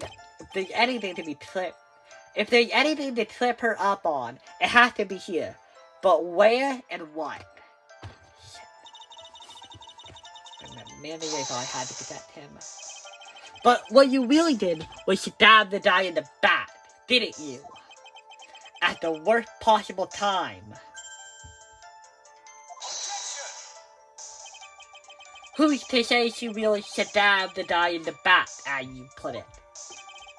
This witness could have disclosed things about Matt Aldar at any time. Why then would you wait until there was a large audience before doing so? It's the same reason why Mr. Torita planned such an elaborate conference. Mr. Aldar wanted to cause Miss Anthony wanted to cause as much damage to Mr. Aldar as she possibly could. They witnessed Bear's ill will toward the defendant. This is a defeated Wright Rat's Philosophy Power Hour. Damn, that's good. And please, stop slandering the witness. She didn't do this shit. As I expected, Miss Andrew's testimony seems pretty solid. Really, because to me, it sounds a little wishy-washy. Wishy-washy? Well, I guess we'll see if I press it a little more. You should know this by now, but you'll need stronger. Okay. See if I'll pin it down.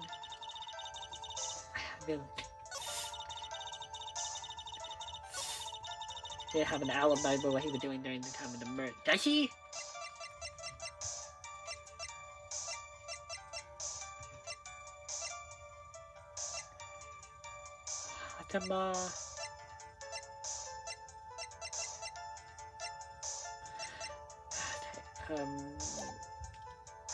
No. Did we go forward? But manages a... Maybe it's the button. I don't know, man. I'm too tired to figure shit out right now. I'm too confused as hell. Oh my god. I suck at this. Okay, how about the button? Or, no, not the button. I mean... What if it is the suicide note? Not the suicide note. I meant this autopsy report. It says she was strangled with a cigar. That was right? This is the victim's autopsy report. It clearly states that the cause of death was strangulation by a cigar. Strangulation? The stab to the victim was done after the victim had already died. And what did that mean? Let's examine the evidence. This button had the victim's blood on it. Which means that it was ripped off of the costume when... Oh my god, that's genius actually. It had blood on it. Strangulation doesn't cause blood. If... Let me think.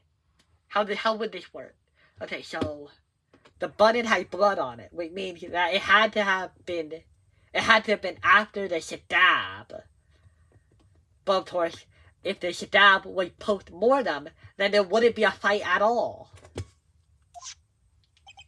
After the knife was stabbed into the victim. Exactly. Which means it is impossible that this button was torn off during the victim's final struggle. Because the victim was strangled to death in that fight. Huh, yeah, you're taught now. That's right, Miss Andrews. There's no way this button was ripped off during the struggle. It was ripped off after. This button was consciously pulled off the victim's already dead body. Order. What is the meaning of it? What is the meaning of this, right? Hey, homie, your boy the judge was already gonna say that, man. You don't have to talk over him. He's important. So what if the button was torn off the body after the victim had already died? What did that? What are you talking about? Okay. So you're saying that Matt Aldard is the real killer, right? How would are you saying that Matt Aldard ripped out the button off of his rival's costume and then put it in his pocket on purpose? Because how else would the button come off if it wasn't a fight. If someone pulled it off. The only person who could have pulled it off was the killer, Matt Ondard. But why would Matt Ondard do that? It doesn't make sense. Dummy. You claim to be some genius, but you haven't changed a cent. Why would the button torn off? What purpose did that serve? Tell me that. What purpose? We now know that this button was not torn off during the fight. So the murderer took the time and effort to purposely rip this from the victim's body. That would mean that the murderer had something in mind, wouldn't it? Mr. Wright, does it mean that you know what the murderer wanted with this button? What was it? To pin the slime on Ondard. There's only one logical reason for doing something like that. It was to pin the slime on Matt Ondard. There's no way anyone would put their hand on a bloody button. There's no way anyone would put a bloody button in their own pants. That's right, Mr. Ondard was set up. By the real killer, of course. And the real murder is... Don't you mean the real murderer is? Well, Mr. Wright, who in the world is the real Come on. I literally indicted her. Come on. Finally. I can't believe I managed to bring this trial all the way up to this point. Phoenix, you can't get your guard down yet. Not until the very end. The real killer, the person who planned to flame Matt Ondard, is...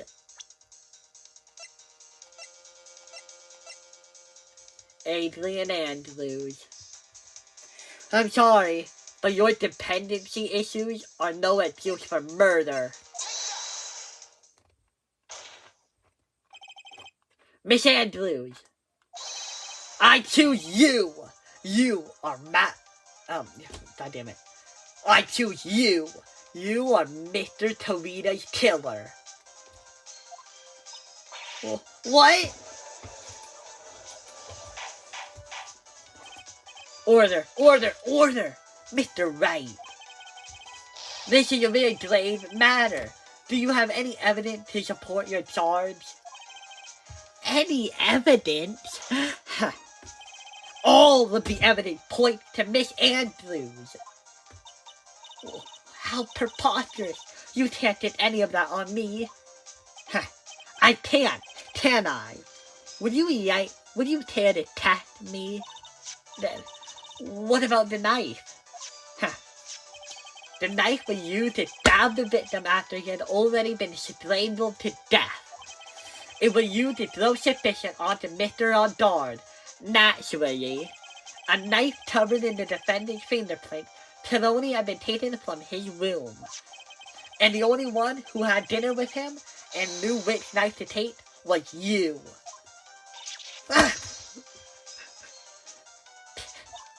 Then, what about the button that was found on Mr. Ondar's Fatima? Honey, we literally just talked about it. This button was removed from the victim's body after he had already died. The only people who could have done so were the person who found his body or the killer. However, if Mr. Ondard was the real killer, then there's no way he would have done such incriminating things.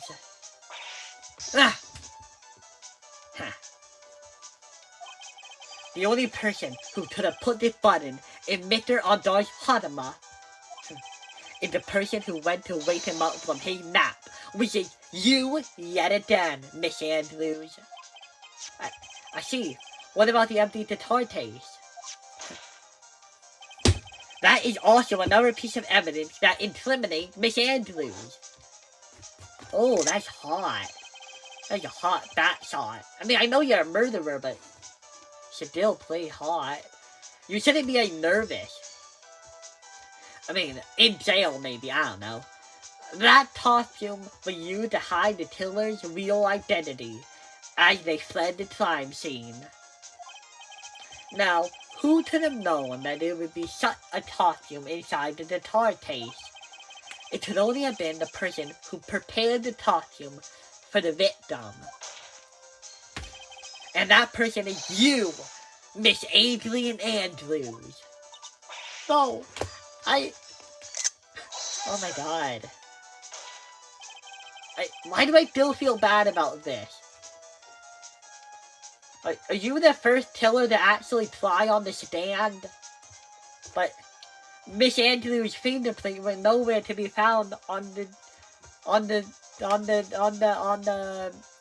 guitar case. And it was you who proved that she was not wearing gloves at the time. That's right. That's because she didn't intend on leaving any prints. If anyone found that she had touched the case, they would have asked her why. So, to avoid leaving any prints, she used a towel or something else to open it. Still, the glass of tomato juice is a different story. Miss Andrews perfectly left her fingerprint on the glass to show that, yes indeed, she was the classic day discoverer of a dead body. And to top it all off, there's this photo. A photo of the killer and they edited the scene of the crime. No reasonable person on earth can believe that this little samurai is Mr. On Guard. He would have been much too short for his own costume if it were him. Speaking of how tall people are, Miss Andrews, you're also kind of short in stature, are you not? Please, stop. Well, how about it, Miss Andrews? I got her this time. What? Why did she look like that? Miss Andrews. I refuse. I refuse to testify. What was that? There's a law. It says I can't be forced to testify about something if it can eliminate me. Oh, you had me feeling bad for you, but now you're just gonna hide? God, I wasted my sympathies. Well, yes. You were absolutely correct, Miss Andrews. The law does provide us with a way to avoid self-incrimination. Pleading the fifth.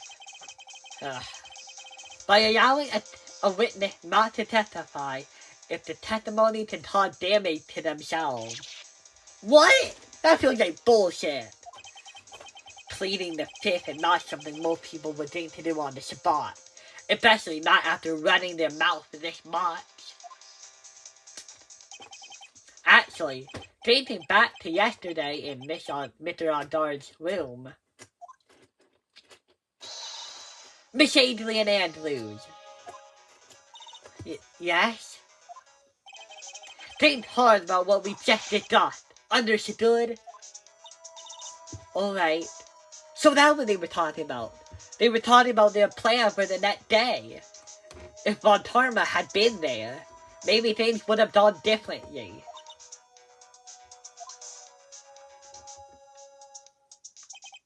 That's it.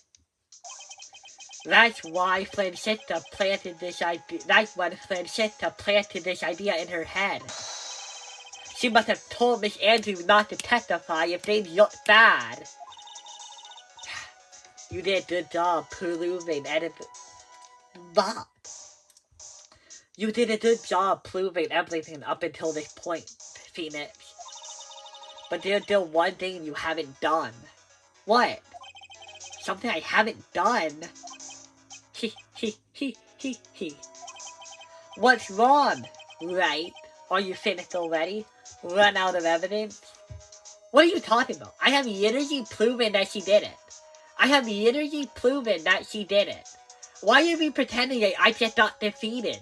All she's doing is a pussy yap. You know what a victory yap is? When you run around after you've already won? This is a pussy yap.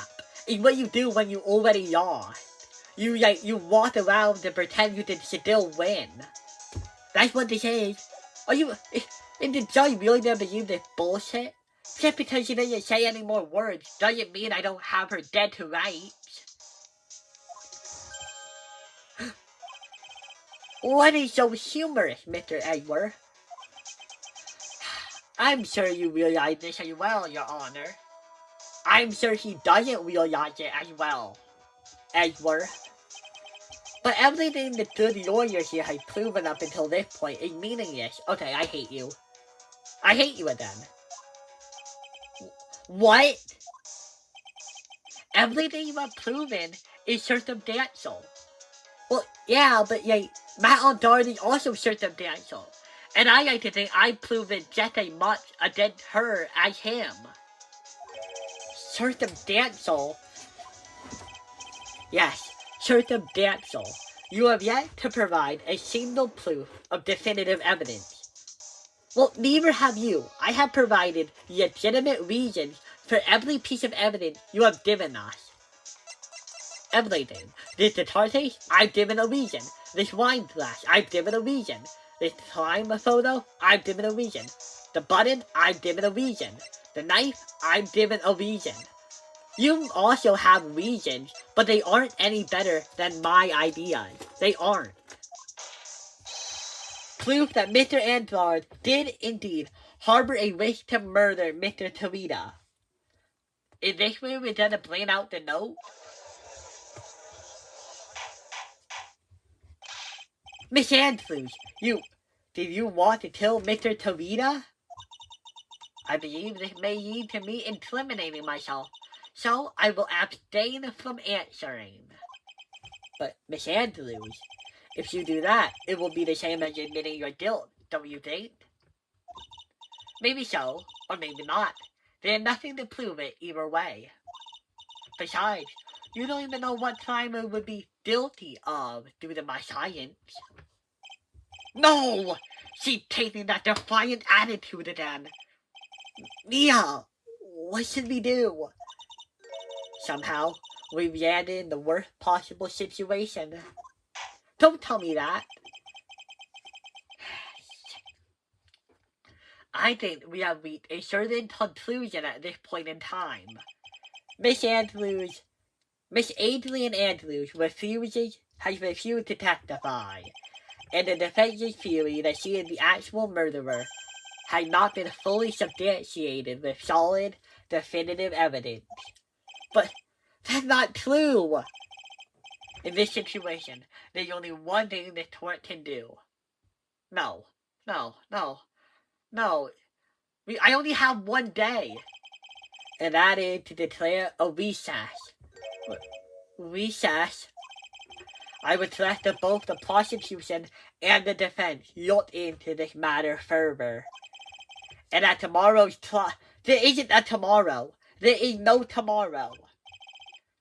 Tomorrow? We don't have a tomorrow. If we don't get not guilty verdict today, then... Please, wait! Your Honor! That's not necessary! The trial! Please, continue the trial! What are you fretting for? You're trying to take one more day to live, isn't he? This isn't about him. I don't know enough about him to care about him. That's not it. This isn't about that. Edward, if I know you know who the real killer is. Please, let the trial continue. If I don't get the verdict, then Maya... Huh? But it is impossible to continue as long as the witness refuses to testify. Now then, this court is... Oh, thank God, Edward, thank you. It is not possible. Is it not possible for the trial to continue? Mr. Edgeworth, what are you?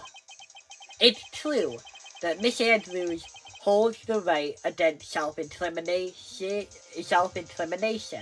However, if the topic of conversation were something unrelated to whatever she might be guilty of, then she had no right to withhold testimony.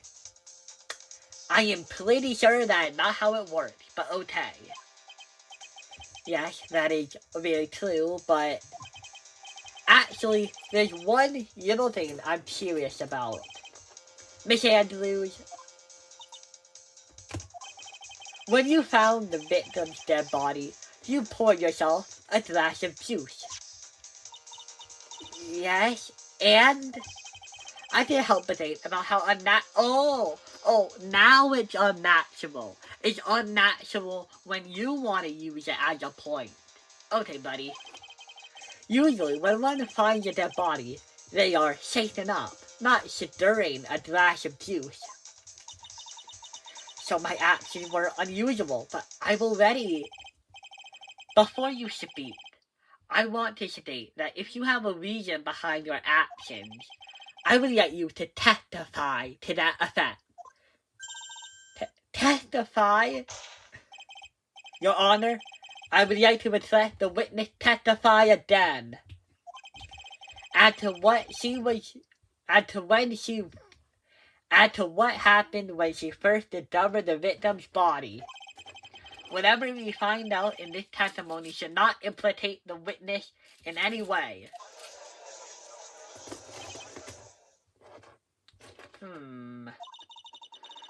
I don't know what it is about Edward today, but I can't get a good read off him.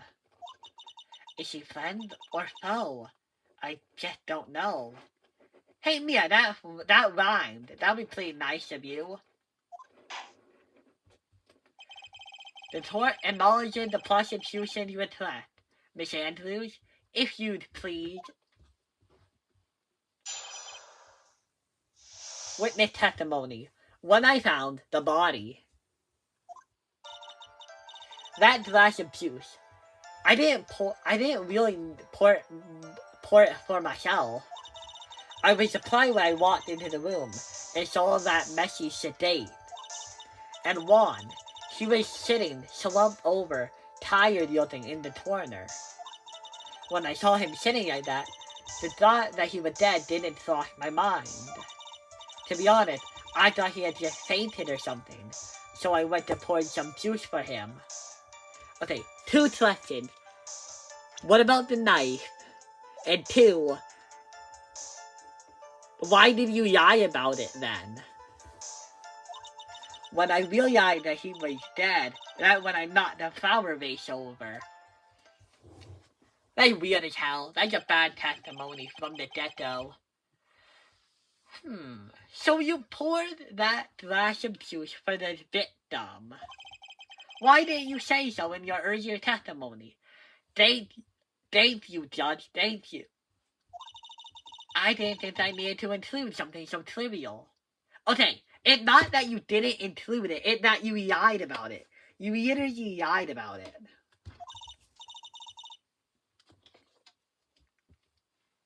Phoenix, please be careful here. If you can't find anything wrong with this testimony, then there's nothing left. I know. Edgeworth, what the hell is going on in that brain of yours? Now then, Mr. Wright, you may begin your cross-examination. Okay, you do this shit. We have to get this done. Somehow. That glass of juice, I really didn't pour it for myself. Oh wait, I have to actually find evidence.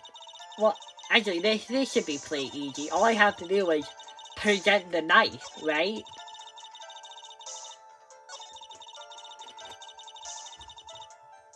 Now all I have to do is hit R and present the knife, right? Please work. Shit. Really? Oh, god damn it. I have 1 heart left. Okay, I have one more thing left. Shit. Save. Shit, I'm doing on 1 point from now on, guys. Wish me up. The thought that he was dead didn't really cross my mind. To be honest, I thought he had just fainted or something. I went to pour him some juice. When I realized that he was dead, I went and knocked over the flower vase. This is what it all comes down to. Huh? This is the absolute end for both sides. And Adrian is letting her guard down. Phoenix, now is your best chance yet to kill the prosecution's case. Isn't that a bit harsh? Miss Andrews, will you tell the truth this time? She can't tell the truth. If she told the truth, she would go to jail. But there wasn't anyone else in the room, right? Of course not. Then, who did you pull? Okay, there's your dumb question, Mr. Wright. There's your rhyme and reason for everything. Can you just wait until yonder break to be revealed to you? In other words, right? Be quiet and listen up. Precisely. I couldn't have said it better myself. Those two. I was surprised when I walked into the room and saw it in that messy state. So, it was a mess. Are you sure it wasn't messy because of your fight with Mr. Torita? Oh my god. I understand your frustration at not being able to prove your theory. However, before you go accusing people of crimes, you should go find yourself some evidence. And then, what did you see next, witness? 1. He was sitting slumped over and tired looking in that corner. Slumped over? Yes, he was just sitting there with his head tilted forward, eyes closed. He really looked like he was sleeping. Is it just me, or did that right there just sound a little odd? When I saw him sitting like that, maybe I had to do it like this. Because, what about the blood? Or the crime scene photo? Is it the photo, maybe? F. Really, that's not the answer. Okay. Well, I'm actually gonna check something first. Oh shit, I am 19. I may have to pause this. Hello, everybody.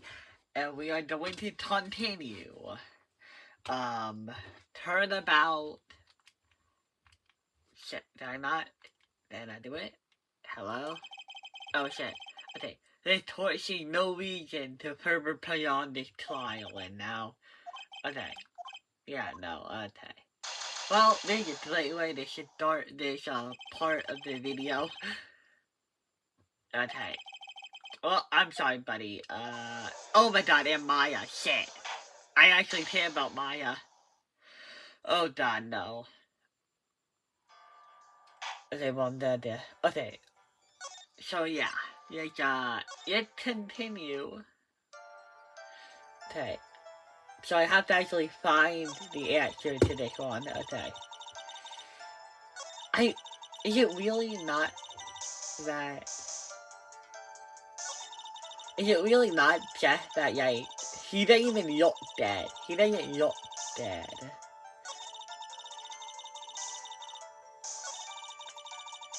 Oh my god, I have one life left. I shocked.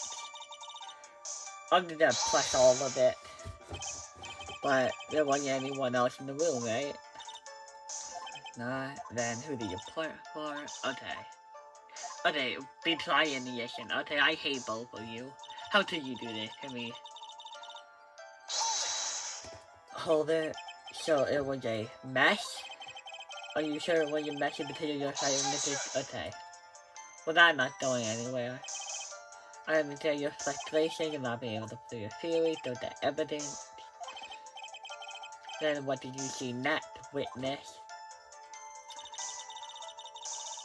to read it, he was slumped over and tired looking in the corner. Okay, this might be it. Slumped over. Yes, he was just sitting there, his head tilted forward, eyes closed. He looked really sleepy. He looked like he was really sleeping. Is it just me, or did that sound a little odd? Okay, so I think there's a hint, right? That's totally a hint. So, is it the statement I press on? But then I have to find the evidence. And it could be anything. It really could be anything.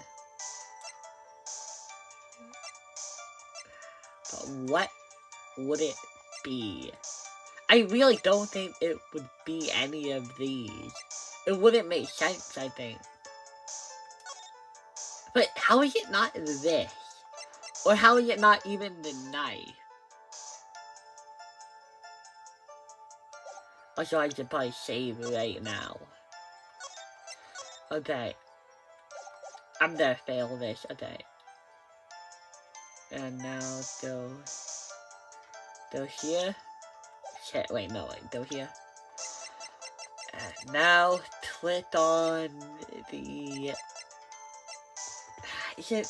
No, wait, is it? Okay.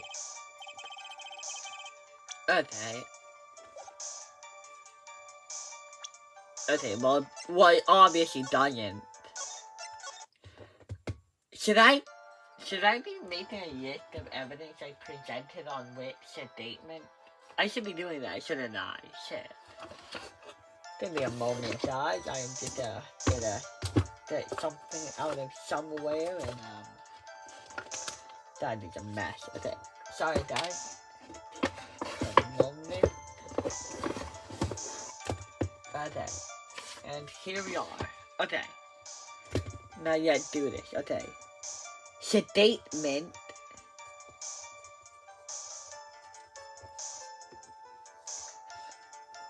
Okay, 1, 2, 3, 4. 1, 2, 3, 4, 5, 6. 1, 6. Okay, yeah, that is 6 statements. And on this statement, I have tried. Wait, no, wait, on this. Oh, shit. God. Slumped over.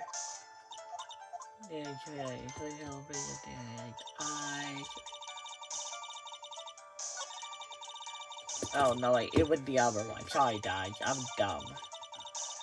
Oh, the messy shit day. Wait, maybe, no. Maybe they say right. Okay, slumped over, yeah. Okay, go here. Go over here. Knife. So we know it's probably not the knife.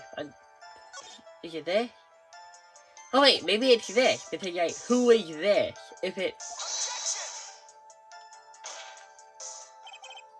Okay. I feel dumb. So would I. Okay, yod. Okay. So it's not the knife. Okay, so he was slumped over and tired the old thing. Okay. So it's not the knife. And it's not Yada's photo. So who is it? Okay. So I feel like it's not the autopsy report. If it's not the knife, the idea that in the autopsy report, because it says knife, is crazy. And I feel like it can't be these two. They're completely disconnected, so I'm not even gonna try them. I'm gonna try this one. That was obviously wrong. Your Honor, that statement contradicts the bullshit in my butthole. You should arrest her because of that. Oh, wait, don't save that. That would be awful. Okay. Okay. Yana's photo. Knife. Button. Slime. Is it? Okay, I'm pretty sure I already did this one. But yeah, do it then. It is not the other. It is not the slime photo. I have used to spell slime backwards. Me, I, R, C. I'm gonna write it down as the word slime. It doesn't really matter. Okay. Go here. Go the old. Go here. Okay. Well, maybe a lot harder than I thought it would be.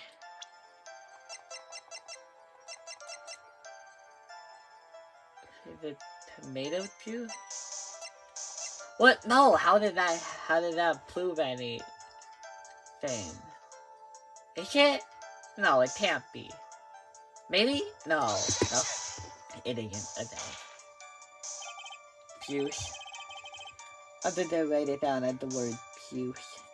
Okay. God dang it. I despise you, part this. I despise this. Yod. Save. Come on. So it's not juice, is it guitar taste?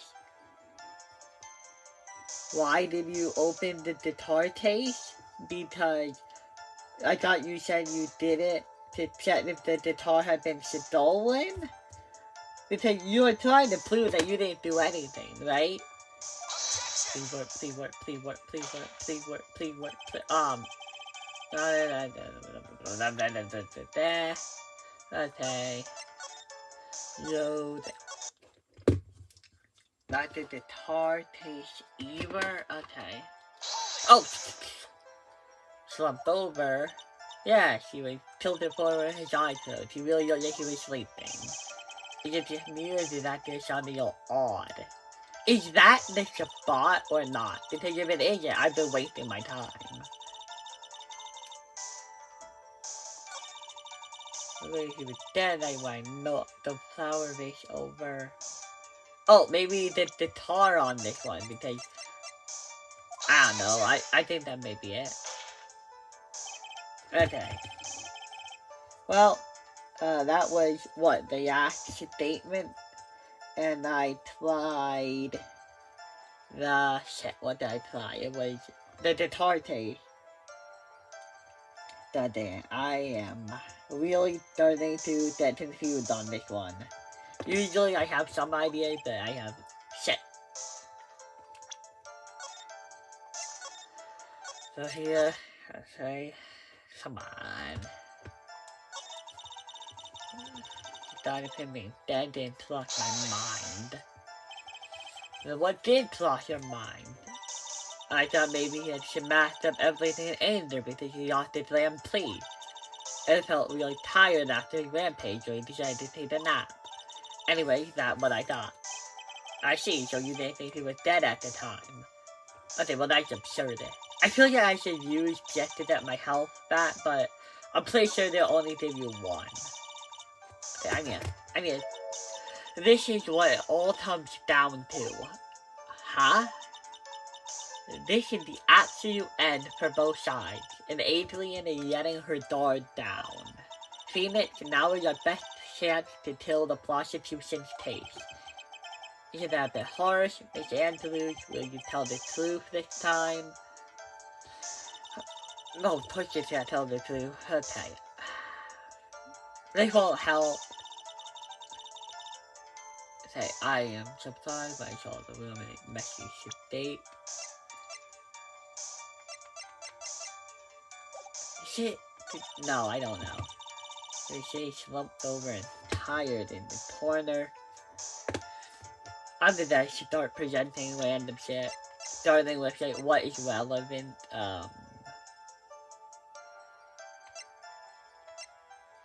It can't be this, right? Okay. Yana's camera. Stolen on the night thing. No. No. I'm trying the tarte and the wine glass and the prime photo and the button. The autopsy report.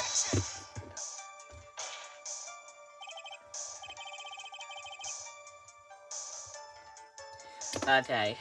God dang it. Okay, should I just say...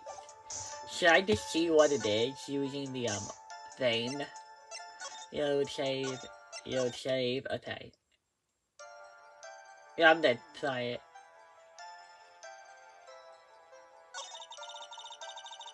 Is this one? Oh. Is it Yanni's photo? Wait, is it? Okay, no. Okay, well, I'm very confused about how it wasn't that, but okay. So, let's,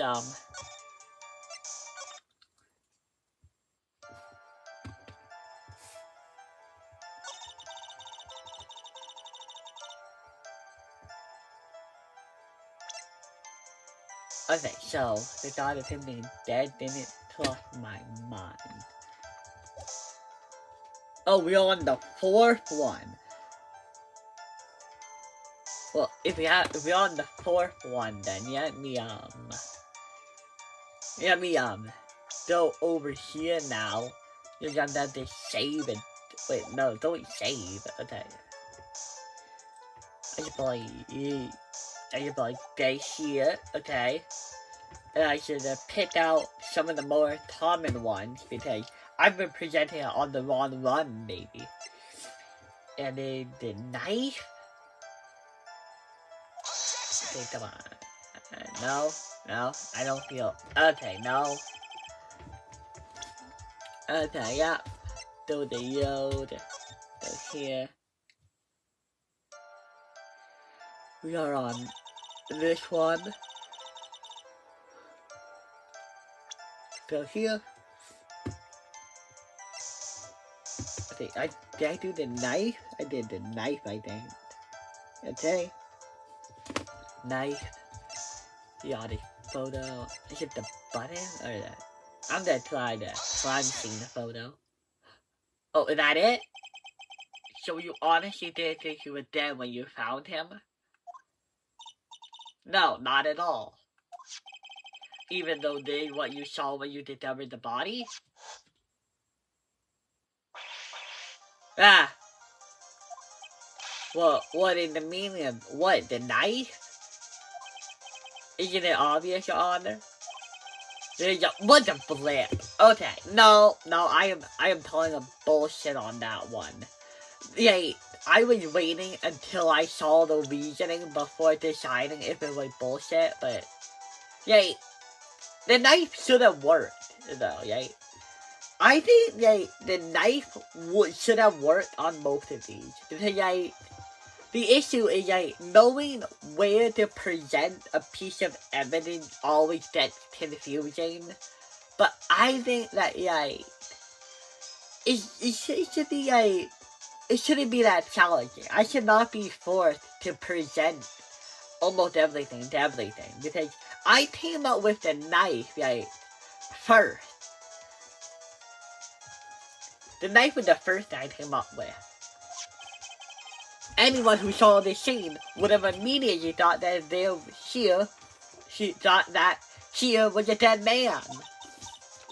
Well that, you see, I doubt a single person in the world would mistake this for someone who fainted.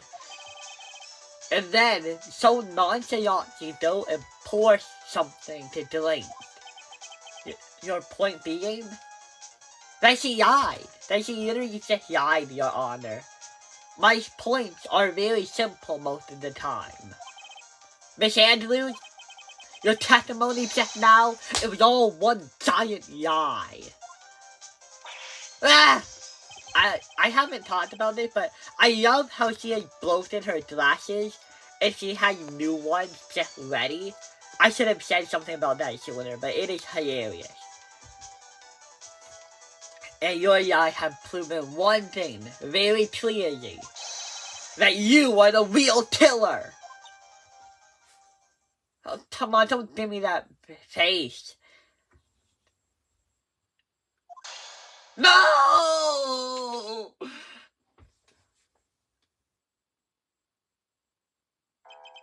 It looks like the defense has somehow brought the ugly truth to light. Really? But really, have I? The defendant, Matt Ondard, is not guilty after all. Okay, I love how you said that, but can you say it with the hammer? Like, after hitting the hammer? It needs to have big words pop up. You can't just say it in a sentence. But that's impossible. You're wrong. Wow, you are not the type to, like, tell us? Usually every killer bothers to tell us. Miss Andrews, try to have some composure. It wasn't me. It wasn't me, I tell you. It was Matt. I swear it. He's the one who told Juan. Okay, listen, I know that, but you're wrong, because I literally did the matatama on him. He says he is not the one who killed Juan. We know this. I know it. But you were the one who refused to testify.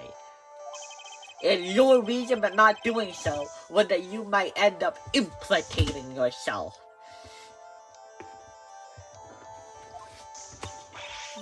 That's because... Miss Andrews, I will give you one last chance. What exactly are you hiding that may incriminate you? I refuse to testify.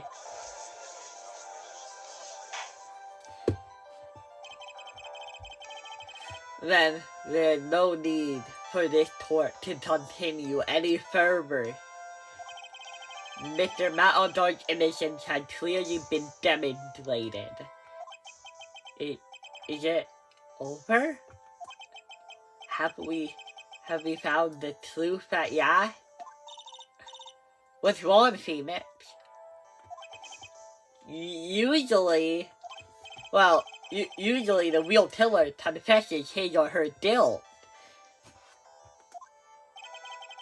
And now that I think about it, this is the first time someone hasn't. I mean, yeah, but yeah, they're not always gonna do that, because think about it. This is not their trial. They will have their own trial at a later date. This is to determine our client's innocence, not their guilt. So, of course they don't want to tell us. If you think about it, this is actually a pretty smart move for her. Now then, I would like to hand down my verdict for Mr. Matt Ondard. Wait, what? Edgeworth! We were finally getting somewhere. Your Honor, the prosecution feels that it would be premature to pass down a verdict at this time. What? The reason is quite simple. Oh no. This witness has yet to speak the absolute real truth.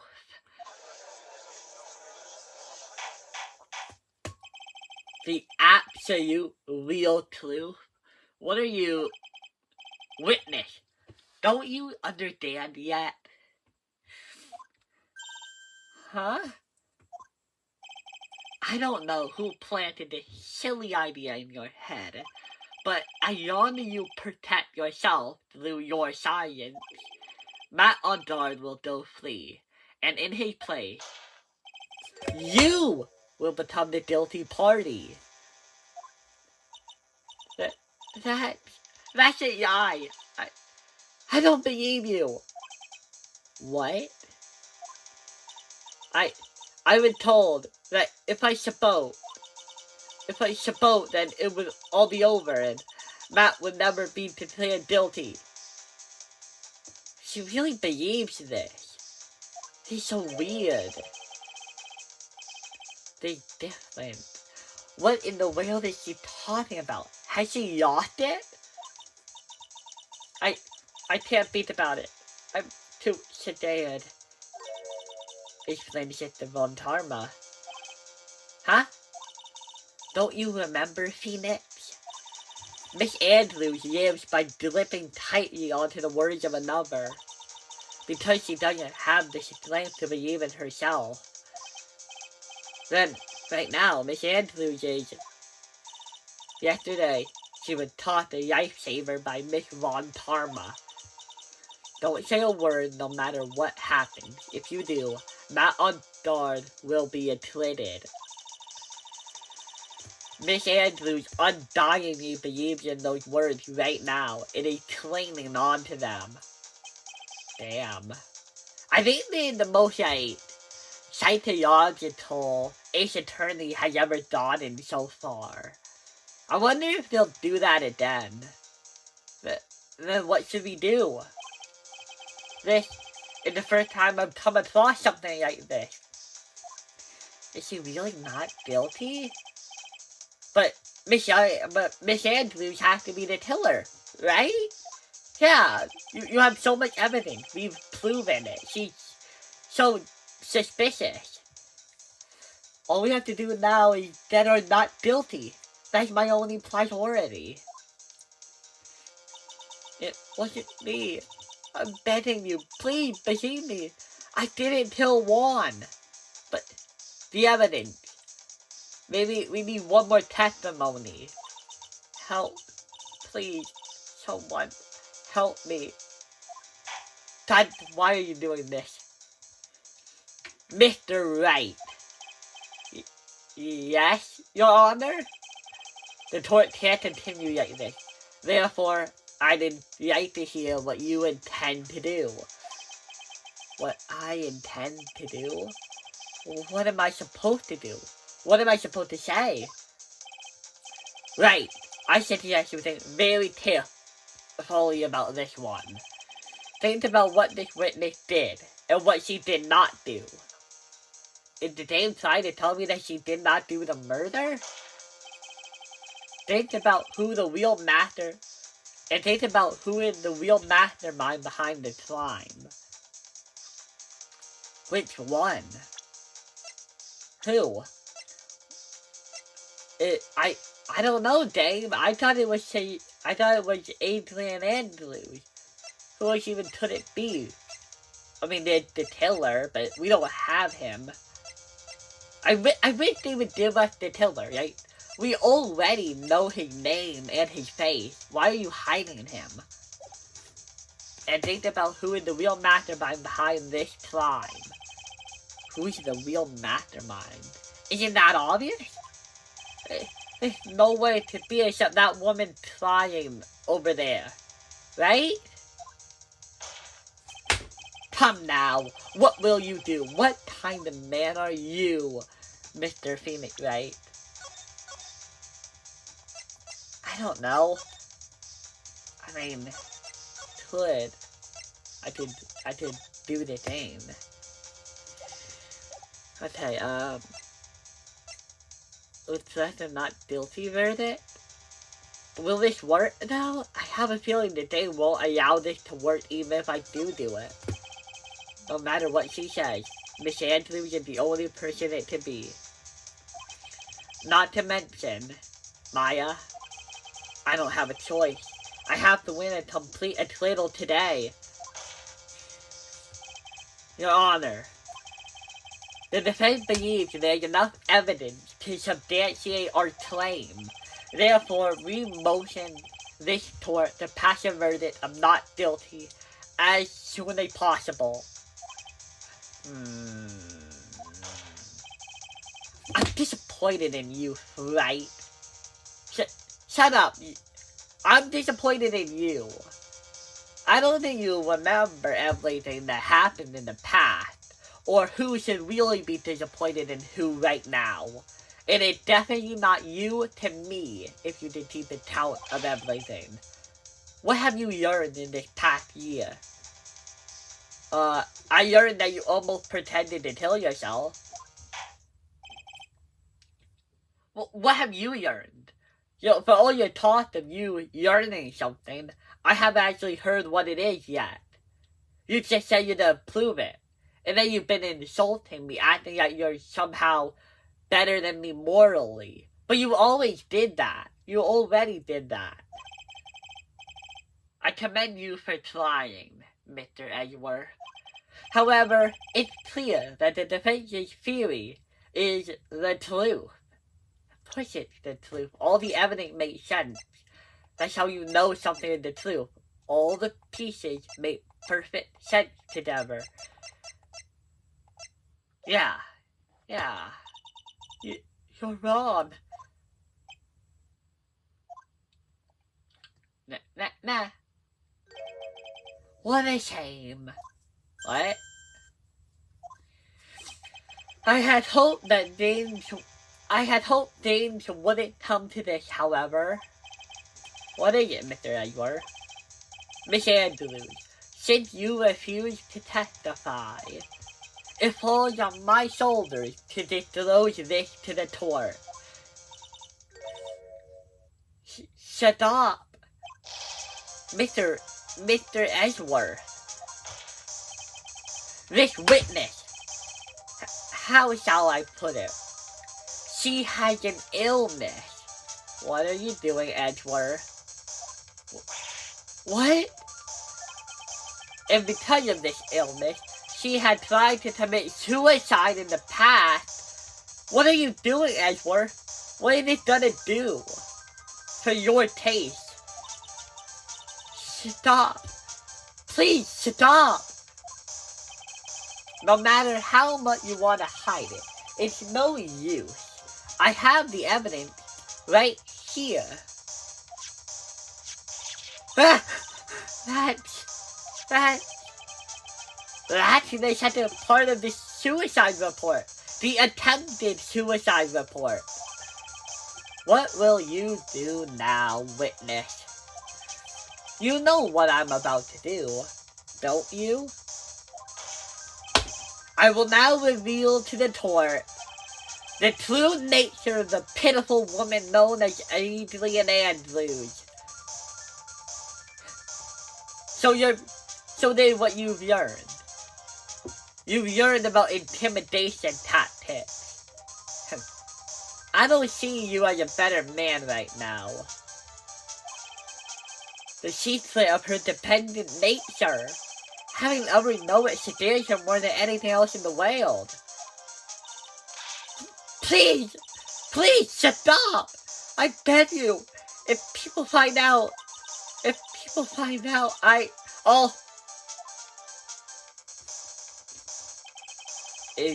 If you're gonna say you would choose death, that is of no concern to me. What the fuck, Edward? God, if this is what you've earned, I'm not sure I want any piece of it. Edward, how can you be so cold? However, before you die, shit, I will pull the truth from your still bleeding lips. No matter what I have to do.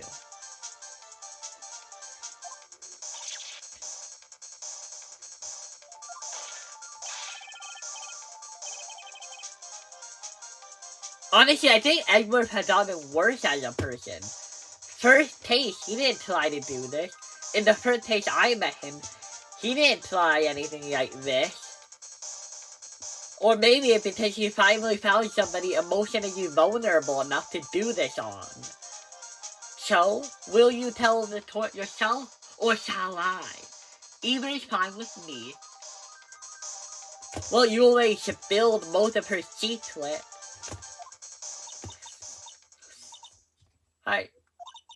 I'll talk, but please, help me. Nothing matters anymore. God, I hope this case doesn't end with another report being made. My time. When I first saw him, I really thought he had fainted. Honest. When I realized he was dead, right when I formulated my plan. Once I made sure there was no one in the hallway, I made a dash back to Matt's room. And then I stabbed Juan's dead body with the button. With the knife. And I ripped off the button. Just when I finished, it was about returning to Matt on Darn's. Just when I finished and was returning to Matt's room, I had a bit of an inconvenience. And that's why I ended up using the little samurai costume. Stabbed the dead body with a knife? But why would you do that? Isn't it obvious? To pin the blame on a certain person. A certain cowardly man. What? What do you mean by all of this? It might take the court a while to understand, but that's not my job. This is the truth. The real killer is Matt. That dumb bad of a man. I'll never forgive him. He's trying to escape his guilt again, just like last time. Wait, no, please don't tell me there's another case wrapped in this one, is there? Oh, come here for the DA. Come here for the DA incident. It happened 7 years ago. So, Miss Andrews stabbed the victim, Juan Torita, in the chest with the knife. However, she didn't do it with murder in mind. She did it with the intent of blaming Matt on Darth for the murder. Well, no wonder all the evidence fit her. She literally, made most of it. Honey, you cannot blame me now. I felt bad, but, you kinda, did murder him. Or you say, you did everything I said. The only difference was that you didn't actually kill him. But you still, framed somebody. And you did stab a dead body.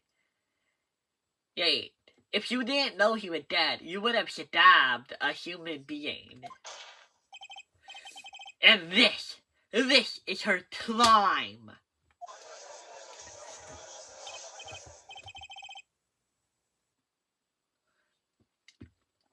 What? How is this possible? I mean, wasn't Miss on... God damn it. I mean, wasn't Miss Andrews supposed to be the real murderer? Mr. Wright, please get over your shock and commence the cross-examination. What? No, Judge, I don't even know what's happening right now. I'm too confused. When I first found him, I really thought he had fainted, honest. But you could tell from the state of the room he was in that there must have been a fight. Are you telling the truth when you say that you did not know he was dead? He had a scarf around his neck. That scarf is also part of the German ninja costume.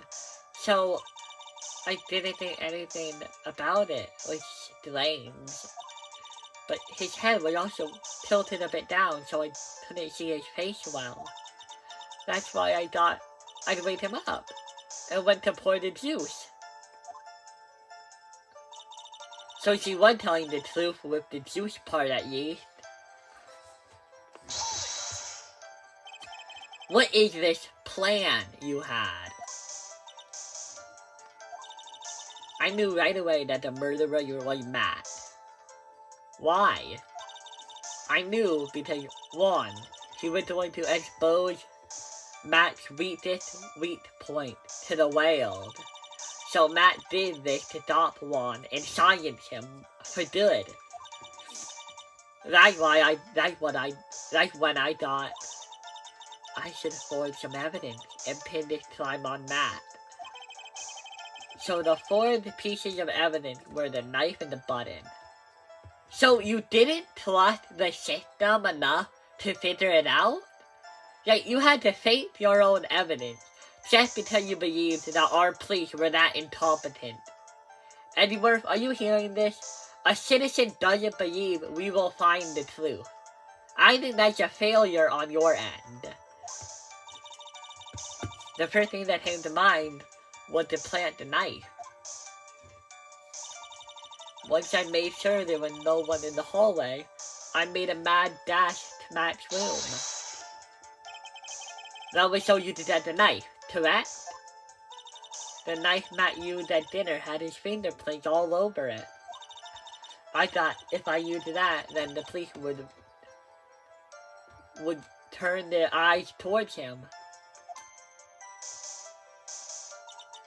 Matt was napping with his costume on at the time. I slipped in, took the knife, and returned to the scene of the crime. And then, I stabbed Juan's dead body with the button, and whipped off the button. So you were the one to stab the victim with the knife? It gives me goosebumps to think about it now. What a horrible thing I did. But, at the time, I couldn't control my body. It moved on its own. Then, when I stabbed Juan's dead body, I suddenly realized something. If I used this button somehow, I could make Matt look even more suspect. So you thought to whip one of the buttons off and plant it in Matt Aldar's Hanama. Okay. But yet, what about your fingerprints? You weren't wearing gloves. We can prove that because of this glass of wine. See, it says, bears your fingerprints. And yet, nothing else does either. So, how did you do it? Yes, that's what I planned to do. But things never go that smoothly, do they? Just when I finished and returned to Matt's room, I had a bit of an inconvenience. Oh shit, wait.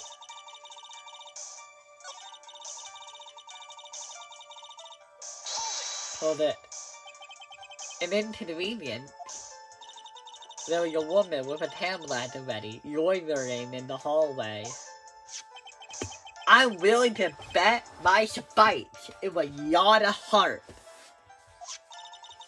There was also a woman with her way done, at the ready, pacing back and forth. Like Miss Old Bad for you. Both annoying as hell. Massive roadblocks. I had already been taught and made into a big sedupe for a certain weekly tabloid one. So I couldn't very well go out looking at myself and get taught again. And that's why I ended up using the Little Samurai costume. You were the one who prepared that costume, weren't you?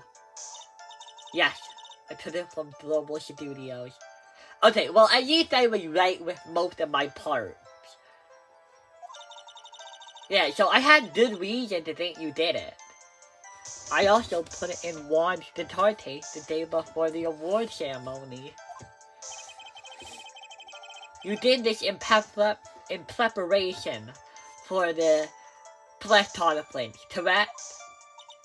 Yes, Juan wanted to wear that costume and hold a press conference in it. He was going to disclose your Matt's big secret there. And what is this secret? You actually don't know, do you? That, I don't know. Anyway, I thought that if I were to leave Juan's room in the Little Samurai costume, then people would think that Matt was the real murderer. I mean, yeah, these sheep did, but not me. I didn't believe it for a second. But Edgeworth and that detective and that judge, they totally believed your idea. It just proves how inferior they all are. I was very careful not to use any fingerprint when I opened the guitar case. I absolutely did not want anyone to know about the costume. Okay, but what about the fingerprints on the button? Are you telling me that you were able to, like, hold the button with a towel and carry it all the way into Matt Aldar's pocket? I think we have heard enough. So, after that, you went back to Mr. Aldar's room and planted the button. Into Matt's Hanama? Yes. After that, I folded up the costume I was wearing and put it in a bag. Then I snuck out of the hotel and got rid of it. My word, what did this all mean? What did it mean? Well, it means that I was wrong, and I am incredibly sorry, Adrian. Unless there's a double click, in which case I'm revoking my apology. But, I'm sorry. What does it mean? It means that we haven't found the real murderer, and this episode is gonna be like 18 hours long. Mr. Edgeworth? Is it? Mr. Edgeworth, is it? The real criminal is Matt Ondard. Yesterday, that woman prosecutor sat me down for a talk. Flynn's sister, huh? She said that I should, under no circumstances, confess to what I had done. That if I didn't try it, then Matt would be found guilty for sure. I had no choice but to believe in her words.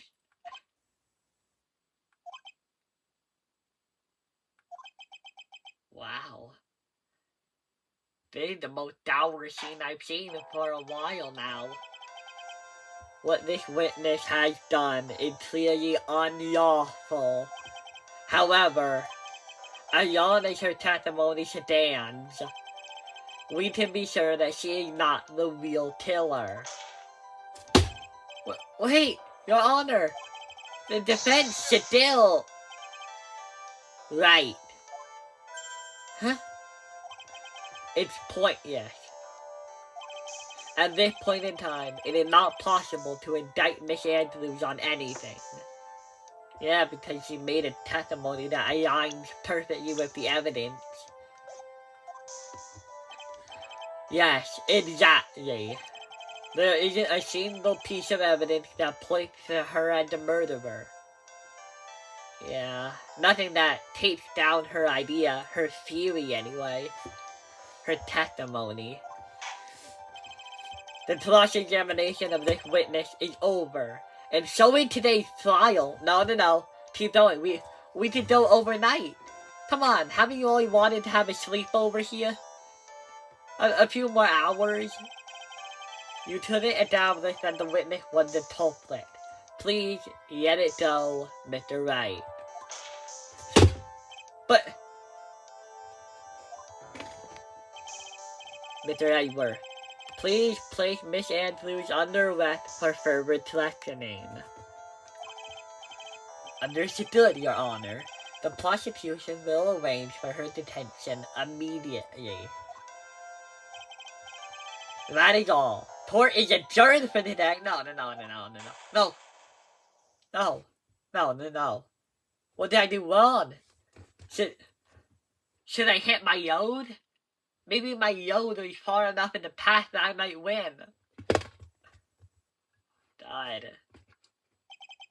Today's trial is over. And I didn't win at a little. Witness, would you mind if I ask you something? Ashworth? What is it?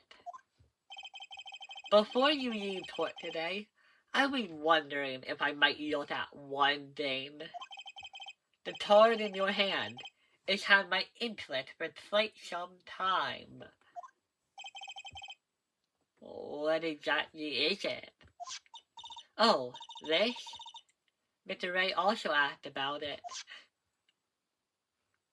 Oh yeah, this was the same toy that the Tiller had.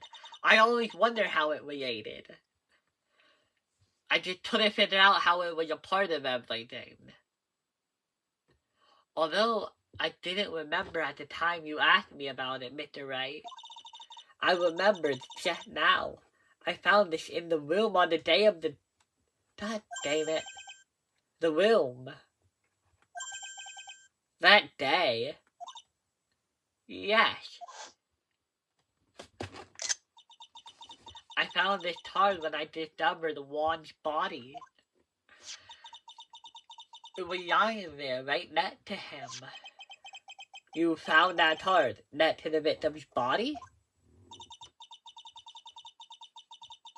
I must have unconsciously slipped it into my pocket. Well, ain't that something? But it's not as if the card has any relevance to Juan's murder, right? Yeah, I guess not, but it's still a strange card if you ask me. But as far as the clue goes to this case, I don't see why... Witness! That card! Give it to me! Hurry! Edgeworth? Do you have any idea what you've stupidly yet inadvertently done? This! I can't believe you hid this from me all this time. I didn't mean to. What is this all about? I've never seen Edward so emotional before. Really? You haven't seen him this emotional before? Maybe, how about this? How about Goodbye Turnabout? What about that taste? Are you telling me he was emotional then?